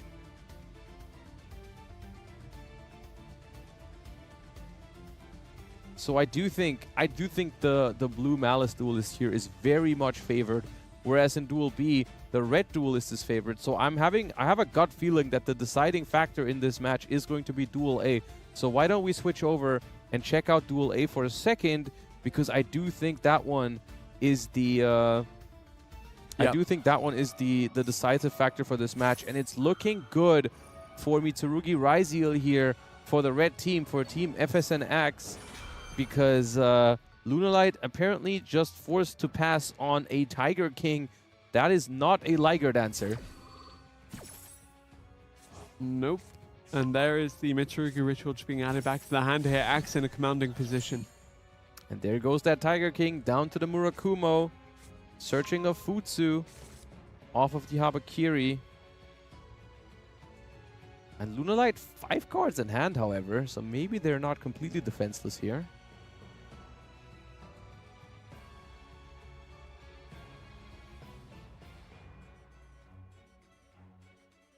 What is their next move? Can they get to 8,000 damage here, or are they going to give Lunalight another turn? We've managed to out whatever the Koikimaru Draga was doing in Duel B at least. I think they tribute summoned over it. Of their own will. I guess it does. I think they're trying stops to the light monsters from the Blue Eyes deck too. Exactly. Yeah, it's a Blue Eyes deck with some Bystials, as we saw earlier, and I think, or maybe it's not even a Blue Eyes deck. We just saw Bystials and Koikimaru. Maybe it's another dragon deck. Well, it will push FSNX to the game match point here. They will have 4 stars next to their name, and they will be able to really look to progress to the grand final here. Axe in a great position to take them there. And we see an Ash Blossom onto the Mitsurugi Ritual's second half to special summon from the deck, which, in case you ever wondered, you can only Ash one half of Mitsurugi Ritual. It has one effect to Ritual Summon from deck by attributing from hand or field, and one for Ritual Summoning from hand by attributing from the deck. But attributing from the deck is not sending, so you can't Ash that one. But the one from Summoning from deck, obviously, you can Ash. Prayers is going to search us another Murakumo, and then Futsu is going to search Mirror? Yes. Yep, looks to be the case. Congratulations, you're a Mitsurugi duelist. I've played a game or two of Mitsurugi. There is the mirror being activated. Do we have any disruption from the Luna Light? So if we summon that second Murakumo from the hand, that is over 8,000 damage on the board. Speaking of big damage, there is Access Code Talker coming out in Duel C. It's going to close that one out in favor of Team KOH, you have to imagine. Most likely, yeah. Especially if we can banish a Malice for it, that's still going to summon back. There's a GWC being activated, but I don't think that's going to be enough to stop that access code. We're attributing to summon that Murakumo, and that is indeed... Oh no, we're summoning Habakiri. That is, quick math. That is 56 That's plus 78. 22. So, 78. yeah. 78 is not 8,000, Ibris. It's not. This Fire Formation Tenki costs like 300 life. No, it doesn't cost any life. Nothing in Lunalight costs life points, I believe. So Oh no, it increases by like a couple it gives you 100 attack on Beast Fortress, yeah. Attack, yeah. But it's like, for Lunalight, you might as well... I feel like there's no difference between being on 1 life point or 8,000, as long as you can make a Liger that the opponent cannot out. We're on 200. We are on 200, yeah, but that doesn't necessarily mean much. And I think I do think we are under max C here, which is why we're playing this so cautiously. But I wonder why we didn't like just make a detonator, because that would have been more damage than the 2 level 4s. That would have been 8,000 if that was a detonator. Did we drop the maths, or do we have another option here? Is there some kind of additional damage dealt by a rank 4? Agaga Cowboy in main phase 2. No, we give them the draw for the detonator, but in main phase 2, Effect Veiler. Okay, just preventing a material on detonator. I mean, to be fair, you might as well, because if they pass turn, then you might not get another turn with which to use Veiler. Yeah. I think it's all going to come down to the next turn on whether Lunalight is able to establish a Liger Dancer through this board. But honestly, this board isn't that much. We're going to discard a Fuwa that we don't need, so the Murakumo doesn't stop the Veiler. Detonator, just going to be 2 materials, not more. Maxi is still active. And honestly, 5 cards and a Tiger already in the scale against a Detonator with 2 material? That seems possible to me, unless that hand is very, very suboptimal or like below average. A normal hand of 5 cards should be okay against a Detonator with... After, I assume we pop this Tiger, then it's only going to be 1 material Detonator. Alright, I assume draw. We summon the Collider Trick successfully. Yep, Collider Check now here, ready to access more of the Lunalight monsters from the extra deck once we're able to get to that point. The goal is summon 1 Liger Dancer. Yep. At any cost. And at that point, I don't even know if it matters that we're on 200 life points, because if there's a Liger Dancer, the game might be over. I mean, this is the deciding game between these two teams. All right, this Collider Trick will decide who makes it to the grand final. Yellow Martin is going to attempt to bounce probably the Tiger back to the hand to summon itself. Will we allow that one? No, now we're popping the Tiger. Yep. This feels like we could have done this one step earlier, and then there wouldn't be a level 4 on the board. But alas, Tiger goes to the extra deck. Martin is not going to summon back. Tiger is destroyed, and you still get a Lunalight from the graveyard, I guess. So, yeah. Still 1 more destruction on that Ryziel Detonator. One more is not going to cut it here, I'm afraid. Yep. We haven't even committed a card from hand yet. All of this is off of the Tiger skill. We haven't normal summoned. We haven't used the single resource from the hand. Now here's some more off of the single Tiger scale. Yeah, it's not even done yet, yeah. They might get to a Liger Dancer without using a card from hand. Another interesting thing to consider, I suppose, is how many tankies do people play in the format right now? Because technically Tanky is a 1-card starter for the deck. At the same time, you would rather not open with it. You would rather open with other starters, because then your combo line gets a little bit smoother, because Tanky is once per turn, and normally you would like to get it with the Tiger King for free later on. Also, it's by far the weakest starter into Droll and Lockbird, because you're searching the Gold Leo, which is trying to search again. So if you get drolled on Tanky, it's pretty tough. Yep. So some people only play 1 or 2. Still thinking about how to best execute this Luna-like combo. You have 5 cards in hand. Surely one of them is the next step in this puzzle that will eventually lead to Liger Dancer. Could be Overlay first. There's plenty of options. It depends a little bit on what their extra deck is too, because I believe they went through Tiger King already. So that's not an option anymore. What do you overlay into? Dugaris? Dugaris is always an option if you want to get more cards.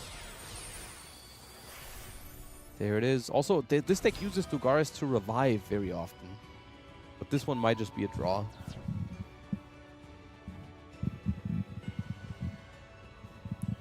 One card in hand, still 4 Axe. Best case scenario, that's a Nibiru, I would say. If they have that, that would be great here, because Nibiru is especially powerful in Mitsurugi, because it'll also tribute your rituals, so you can bring them back, which is amazing, because you will create more cards in hand, and you basically get to keep your board. Except for that 1 material Detonator. That would be gone. So ideal sequencing, if you had a Nibiru here, was get use out of your destruction first, and then when they keep pushing, then you Nibiru.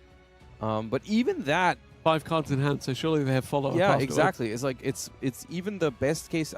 I guess the best case scenario was a max C, and that didn't happen. So, yeah. In the meantime, while we are having this series in the top 4, the other side of the bracket has progressed already. PG, Matrix, Anestis, and Nightfall have made it to the finals and will be met by one of these teams, KOH, FSNX. Their opponent is decided in the finals, but which of them will rise to that challenge? There's one game between either of them being eliminated or getting to that grand final against PG. Yeah, like we predicted earlier, this is the last game of the series. 4-4. The other games went 1 each way.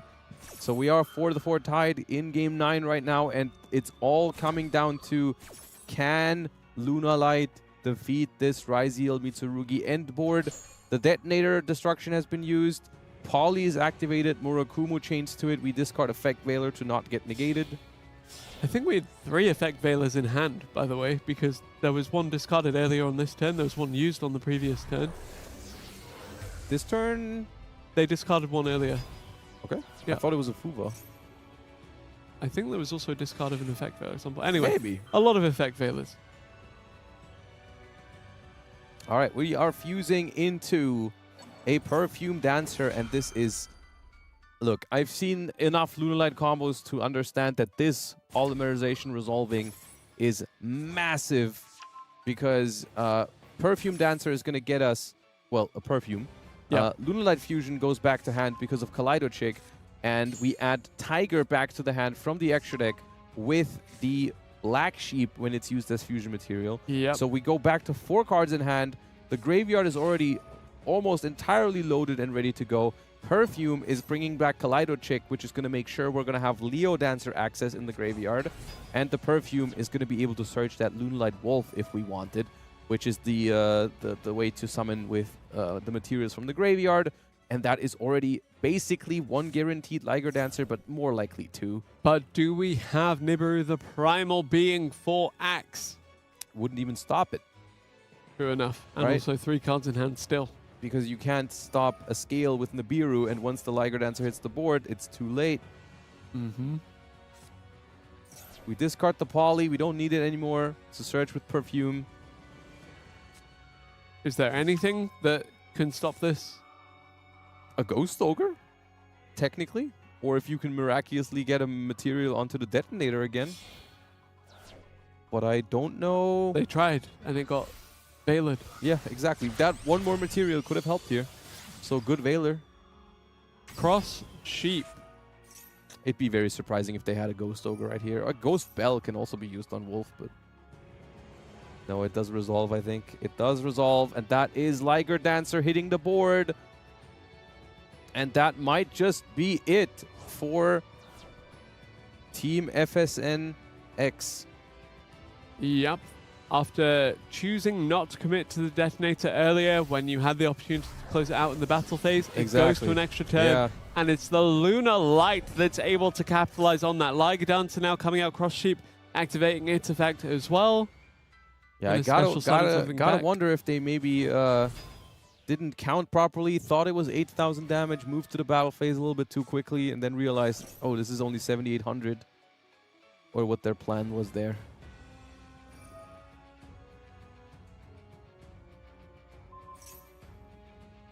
Continuing to do the Lunalight combo.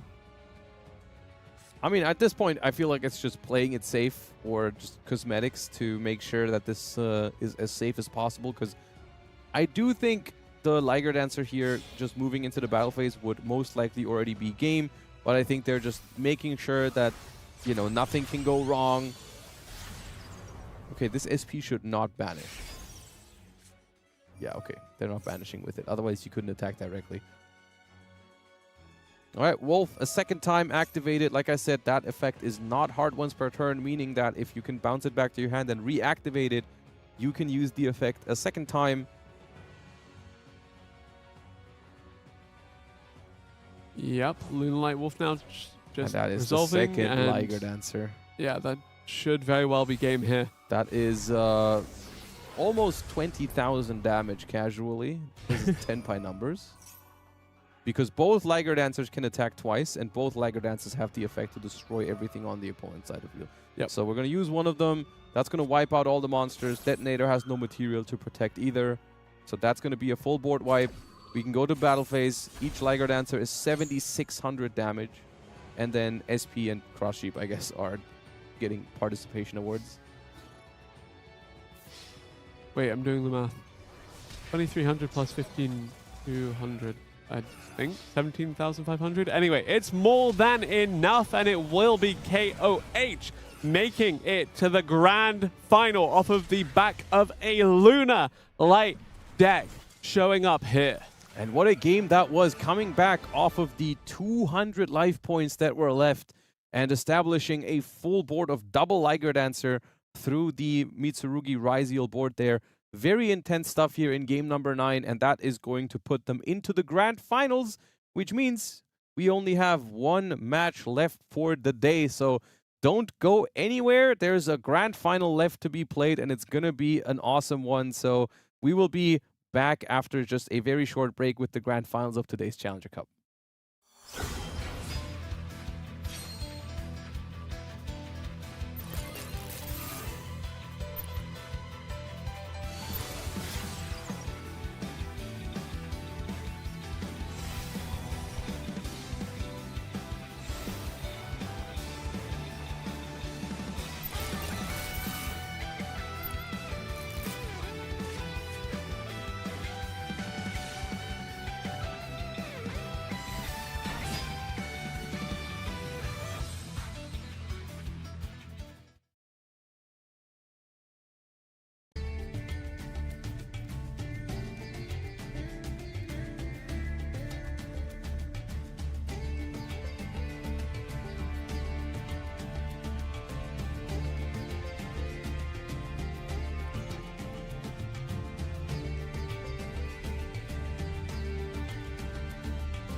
And welcome back, duelists. One last time for the day. I hope you had a wonderful time watching so far, and I'm excited to be here, joined by Barcode.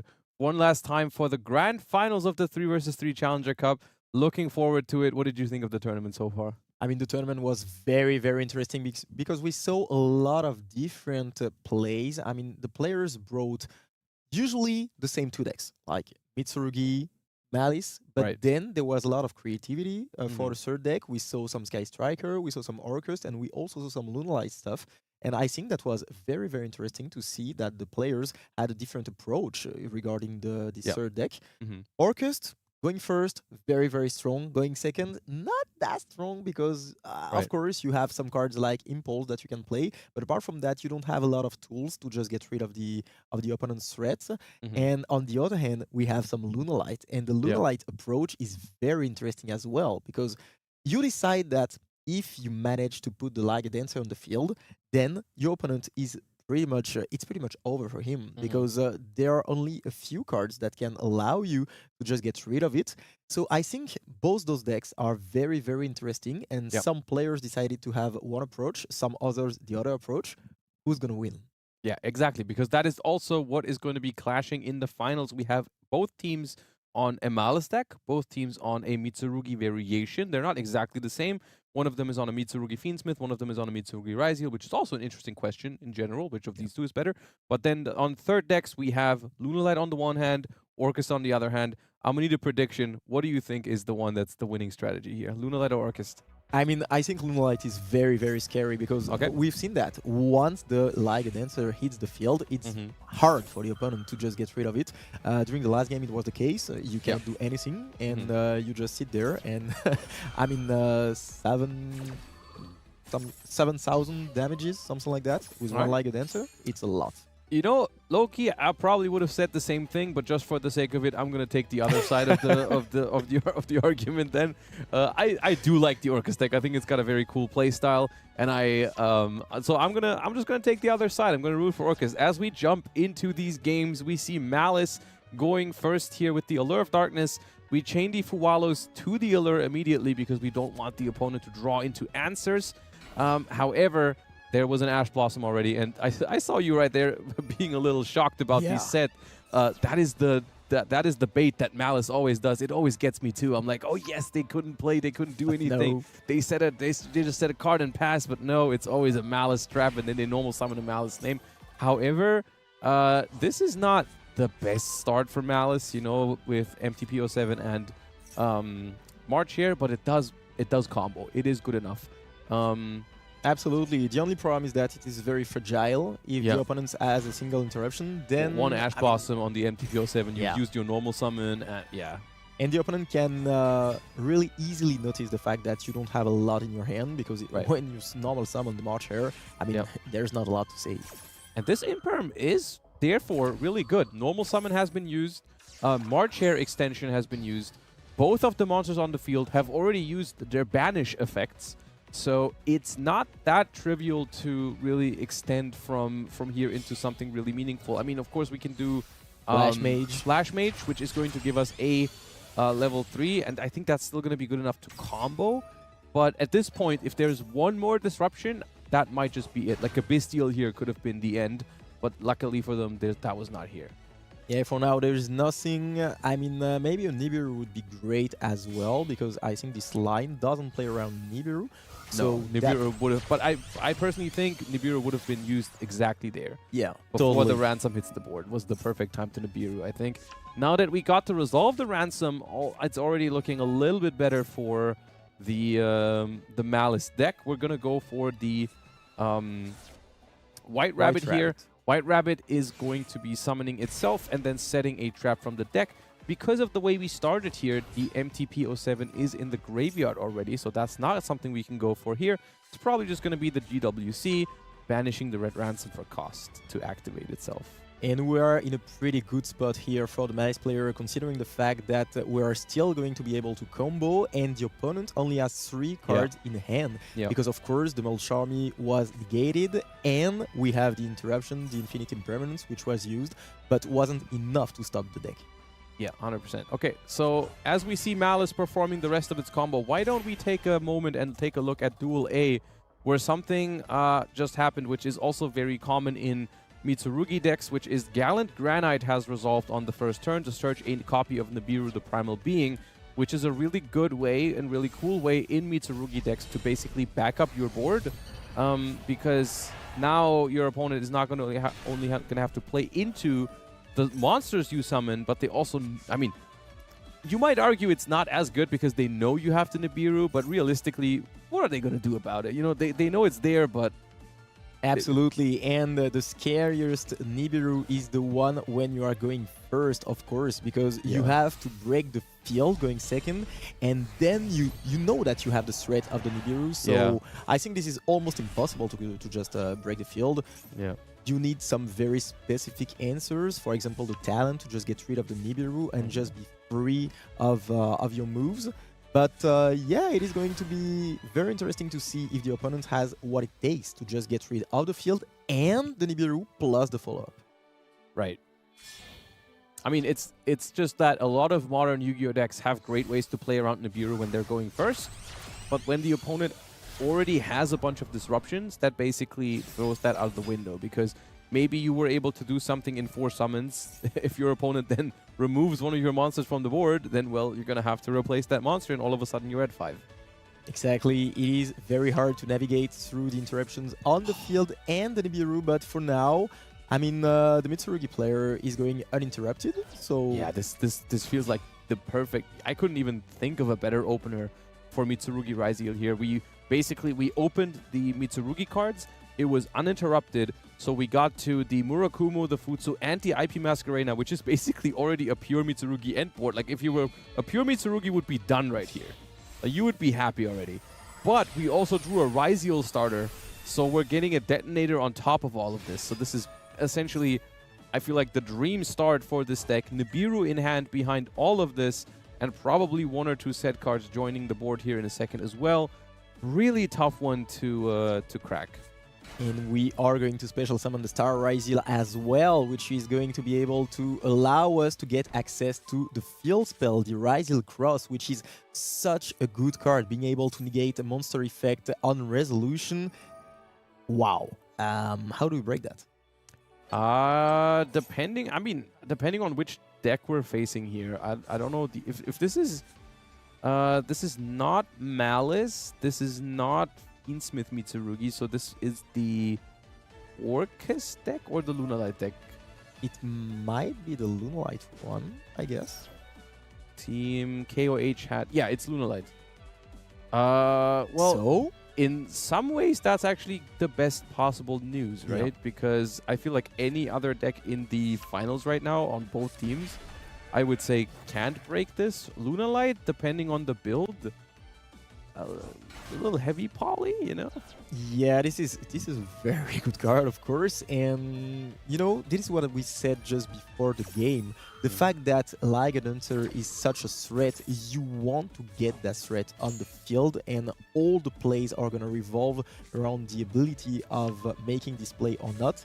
Yep. And yeah, I mean, as you just said, I think this is probably the best news for the opponent's player, because the other decks, Orcus going in second, would not be able to beat that. Malice, it would be very, very, very difficult. Not with the Nibiru behind it. Yeah, this is way too much. But Lunalight? Even for I think even this is very hard. We are praising Lunalight right now. It is still difficult if this is Lunalight. But Lunalight, out of all the decks, I think has the... Especially if they play heavy poly, which not every Lunalight... We haven't seen... I don't think I've seen a heavy polymerization today. Not today. But maybe it's in there and they just haven't drawn it yet. Oh, and the Dugerus to back it up. Yeah, we don't have enough cards in hand yet. Look at that. 8 cards in hand. And we are going to set a couple of cards, I guess. One here, maybe another. No. Yeah, going to be really showcasing the power of this hybrid version between Mitsurugi and Raziel. Can't really ask for a stronger board. So let's see if Lunalight has the slightest chance here. Yeah, we are going to see that, and On the Duel C, we can see that the Malice went pretty much almost uninterrupted because there is the full field, Yeah. literally, And a Droll and a Draw bird Yep, to back it up. that's rough. Oh! Okay. You talked about it, the heavy polymerization, which is such a great card going second and is going to get activated. We are trying to negate it with the great purification. Of course, you don't want it to resolve because it allows you to make so much plus. Interesting that we're leading the heavy poly when we know they have the trap card face down. Maybe we want to force it. Oh, we have two. It's not once per turn, actually, interestingly enough. All right, so just for context, Heavy Polymerization is a card that you have to summon a monster that requires 3 or more materials. And if your opponent has monsters on the board, you can use material from your extra deck, but you take damage equal to the attack of the material you use. In Lunalight, this is particularly interesting because, of course, summoning a Liger Dancer by just using some material from the extra deck is really, really powerful because you instantly have the boss monster on the board that can destroy the opponent's field and potentially just win the game on the spot. You take a lot of damage in the process, but at the same time, yeah, I don't know. I feel like if I had a heavy poly in hand as Lunalight going second and I knew my opponent had the Mitsurugi trap, I would try my best to force it out and then resolve the heavy poly, but maybe they just don't have the tools for that. Absolutely, yeah, because we saw that there was not a second one getting activated. We see the Call by the Grave, though. So the one of doing some work here. Called by on the Murakumo.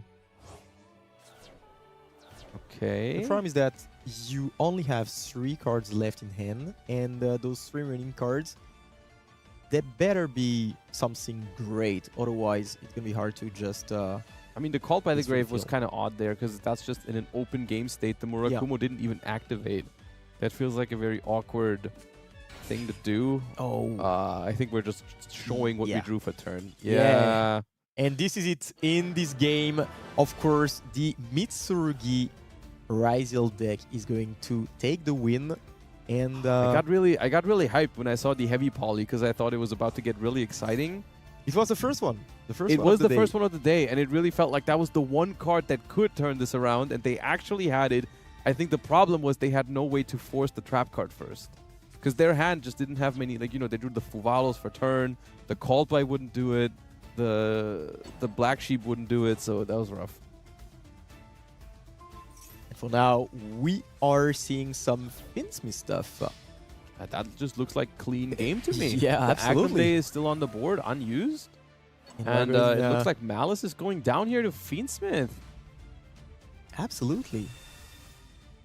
And we are going to be able to special summon the Braver and attack for game.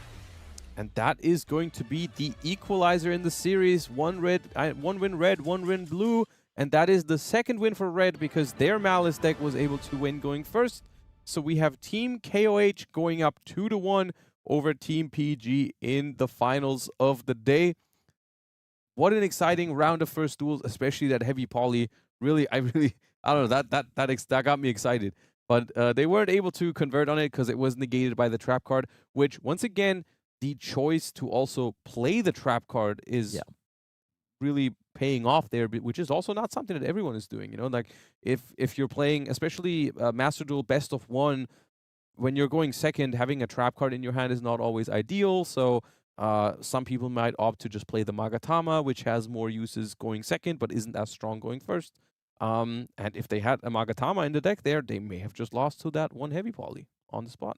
Yeah, absolutely. You want to remove as much cards that are not useful going second as possible for some players, and I can totally understand that because we can see in this format that the going first decks are very, very strong. Yep. So if you want to beat them going second, you'd better have a almost perfect hand. Otherwise, it is going to be impossible. So yeah, some players decided to cut the trap card and to replace it with some Mulch Armies, for example, or with some Magatama, which can be useful going first and going second. But going first, when you have the trap card, I mean, the field feels almost unbeatable because you are able to negate some cards like the heavy polymerization. If it had resolved, the game wouldn't have been the same at all. So Yep. here we can see that the choice of playing it was literally the good choice in this game. Yeah, it was. I think the difference between winning and losing in this game, and which is also the difference between the team being ahead 2-1 or down 1-2.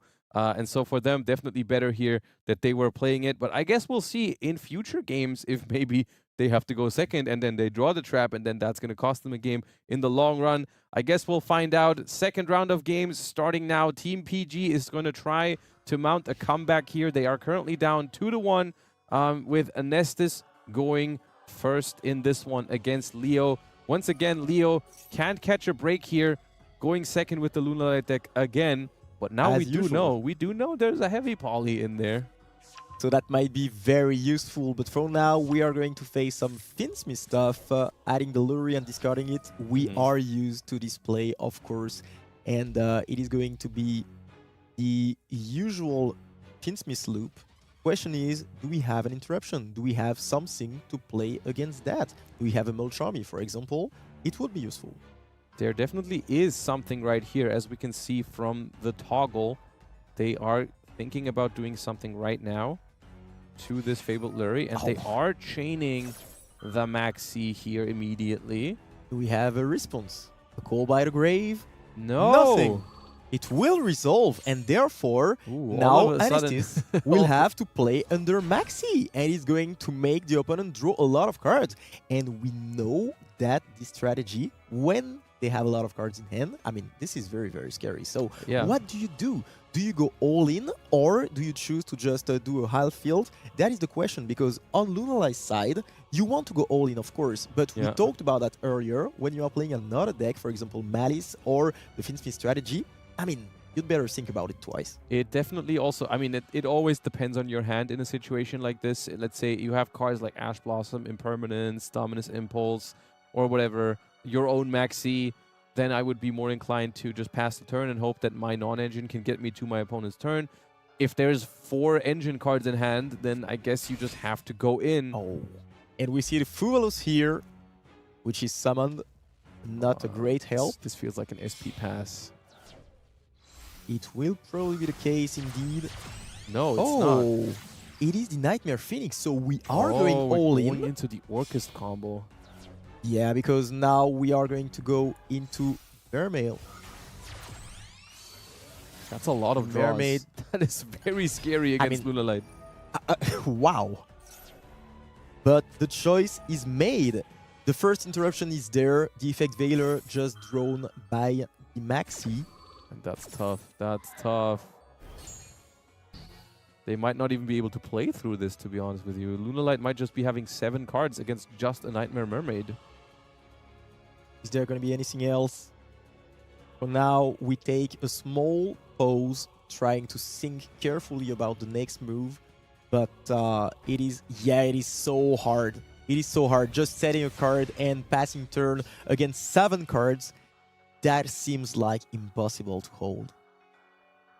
And 7 cards Lunalight against essentially, I mean, I guess really only 2 cards from Anestis. I don't even think the 0 attack Mermaid counts as a card here. So 7 against 2 already, which is pretty tough. And there's a Gold Leo. Do we have something? Do we have an interruption? Yeah, of course. We are going to... is very good on Gold Leo because Gold Leo has actually 2 very relevant effects. You know, the one to search and discard, and then also the one to add something back from the graveyard. So that is good. But are we really banking on 0 extenders in a 6-card hand? Yeah. That was never going to really work out. That was never realistic. But maybe we have our own Maxi is the big hope here. Maybe we have it. Or not. No, doesn't look like it. Yeah, and, that's rough. That was a rough one. Sometimes Maxi just catches you off guard, and there's not much you can do about it in this case. But that's very, very hard. That must be heartbreaking for the Orcus player not being able to do anything. But for now, we have a Malice combo once again to try to just get a point back. All right, so what's the situation right now is 3-1 for Team KOH already because PG lost that one pretty quickly. So they are already on the verge here. If they lose the other 2 games, we might not even get to a 3rd round of games in this finals because they could all already be a 5-1. And honestly, with Malice going first here. This one is also looking, I mean, it's not over yet. I don't want to speak too soon before the turn ends even, but look, Malice going first. I'm seeing a hard scripter already on the field. I'm seeing a white binder resolving in the banished pile, summoning itself back. Malice drawing to 7 cards in hand. Cards now. The opponent apparently tried to use something and is down to 4. So I can't help but think PG really back against the wall here. Can they turn this around? It seems very, very difficult. It seems unlikely indeed, but it's not impossible. We've seen that before. The Malice field can get broken if we have the right cards and if we play them well, of course, but it's going to be very, very difficult. For now, the Malice combo still goes there and almost uninterrupted because we don't know which card was used, but I think that there is nothing left for now. Oh, and it's a tough spot to be in. As we go into the overview screen here, we see Duel B and Duel C have already ended in favor of Team KOH, which means that Team PG, in order to stay in this match, they have to beat this basically Malice full combo going second. It will be the decider, and what a game to end the tournament. Maybe if it is the case, I mean, yeah, there's not a lot to do, but I have faith, I have hope. I think that maybe Matrix can do it. Maybe he can do it. We've seen that before, and he has all his team's hope on the shoulders, and I mean, it must be a lot of pressure. It is a lot of pressure, and it also, I will say it, I do think it is very unlikely that they will make it, but also those are the wins that sometimes feel the best if you're able to pull off the impossible comebacks in these sort of situations. So a lot, like, no one is expecting Matrix to win here. If they lose here, they can just say, well, I went second against Malice, they full comboed, what do you do? And no one is gonna, you know, that is true. Nothing wrong with losing to that. But if you win, though, you do have a story to tell. Like, Absolutely. you know, the Mitsurugi Raziel player earlier. I still remember that game. That was very memorable. Exactly. Oh, and we even see the hit soul. So we are going to be able to draw another card, and this is the scariest Malice combo I've ever seen. Like the fact that you are able to draw multiple cards and the just Magnum Mood as well. The Magnum Mood is going to add another card to the hand in the end phase. So you have so many disruptions, you dig into your deck, you are able to just get so many non-engine into your hands, so that if your opponent wants to break the field, I mean, this is almost impossible because there is the field, there is the cards in hand, like for example the Nibiru when we were talking about the Mitsurugi cards. And on top of that, as we just said times and times before, I mean, the follow-up is absolutely insane. So now, how do you break that? Matrix, show us the way. It's going to be tough. I guess the only difference to the Mitsurugi combo from earlier is that in this case, the non-engine depends on the draws, so it's not 100% guaranteed. The only thing that we know is there is the Bestial, because the Heat Soul could just draw 2 Malice cards, and that wouldn't be a disruption. But they are sitting there, 7 cards in hand. Oh. Did you say 7? I mean, there's going to be a lot more in a few minutes, because if you want to play, there is the Call by the Grave, and I think but the problem is even if this resolves, it's like now you're playing with 4 instead of 5. Do you negate it? That is a question. The Called by? I don't think so. I think Malice has 6 cards in hand already. Also they can dodge it with Firewall. Yeah. Oh, yeah. that is absolutely true. Yeah, that is something to worry about in another turn. Again, you can, and the Druid's run back. Yeah, okay. I am really sorry, but I don't see a winning game state here for Matrix. I really hope so. This is where you hover your opponent's deck and see how many cards are in there, because that is probably more realistic than actually winning via damage here. I mean, 4,400. Okay, counter argument. 4,400 is not that much. Maybe you can somehow cheese it. Maybe you can against 8 cards in hand and 2 of them Bestials. 2 of them are Bestials. Yeah. I mean, or maybe you can't. You can try. I mean, you will try. You might as well. Just surrendering won't get you anything. It would be the last game of the series if they lose it, so you might as well commit into the maxi. Okay. They are playing Malice themselves, which that is not a good news. It's not good news because this deck is known to be good at going first, but not the best at playing into boards sometimes. So, okay, maxi on their own. That's not bad, potentially. That Is draws there a going to be an Ash couple of Blossom? cards. I mean, they have 8 cards in hand. It's not that unlikely. They negate that with the allied code. Okay. Well, that's an Maybe. important choke point out of the way, I suppose. A little bit. I mean, you want to let them on 2 cards in hand, I guess. Yeah. 2 cards is not many. I mean, this is almost impossible. I don't see a combo of 2 cards that would lead you to victory right there. Yeah, hard to imagine. But I guess we will find out soon.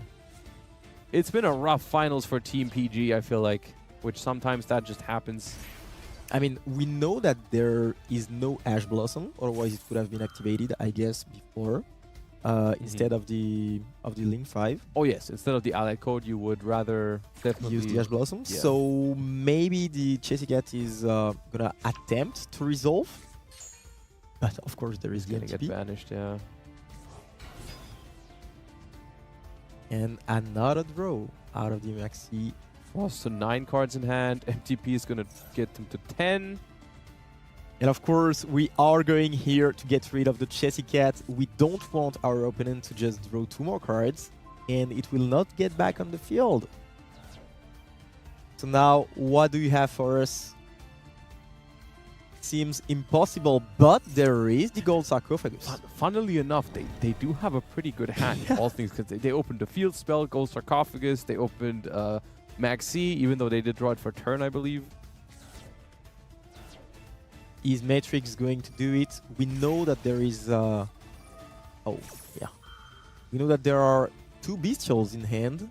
So Yeah. that will cut some Splash Mage lines, for example. No Splash Mage line.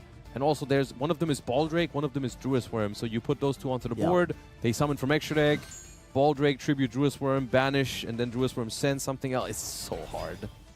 So hard. But I am a believer, and I mean... And there's the Hard Scripter. That's going to banish the Dormouse. Which last card would lead to a victory? I don't see one, to be honest. Maybe they time out. Yeah, it saved me once. Maybe it can save them. Yeah, right.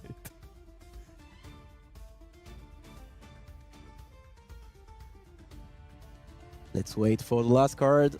This might be the last card of today's tournament for Matrix. It is Oh, Wizard and it is the Ignister. Wizard, and it is not going to be enough. The Baldrake being activated here, but it doesn't matter. The Wizard will not make them get back in the game, and it is going to be a 5-1 in favor of KOHP.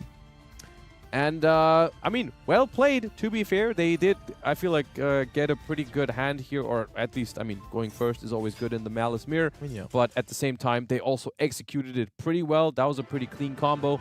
And they are the deserving winners of today's tournament. Team KOH takes it in a convincing 5-1 fashion, only dropping a single game in the entire finals here.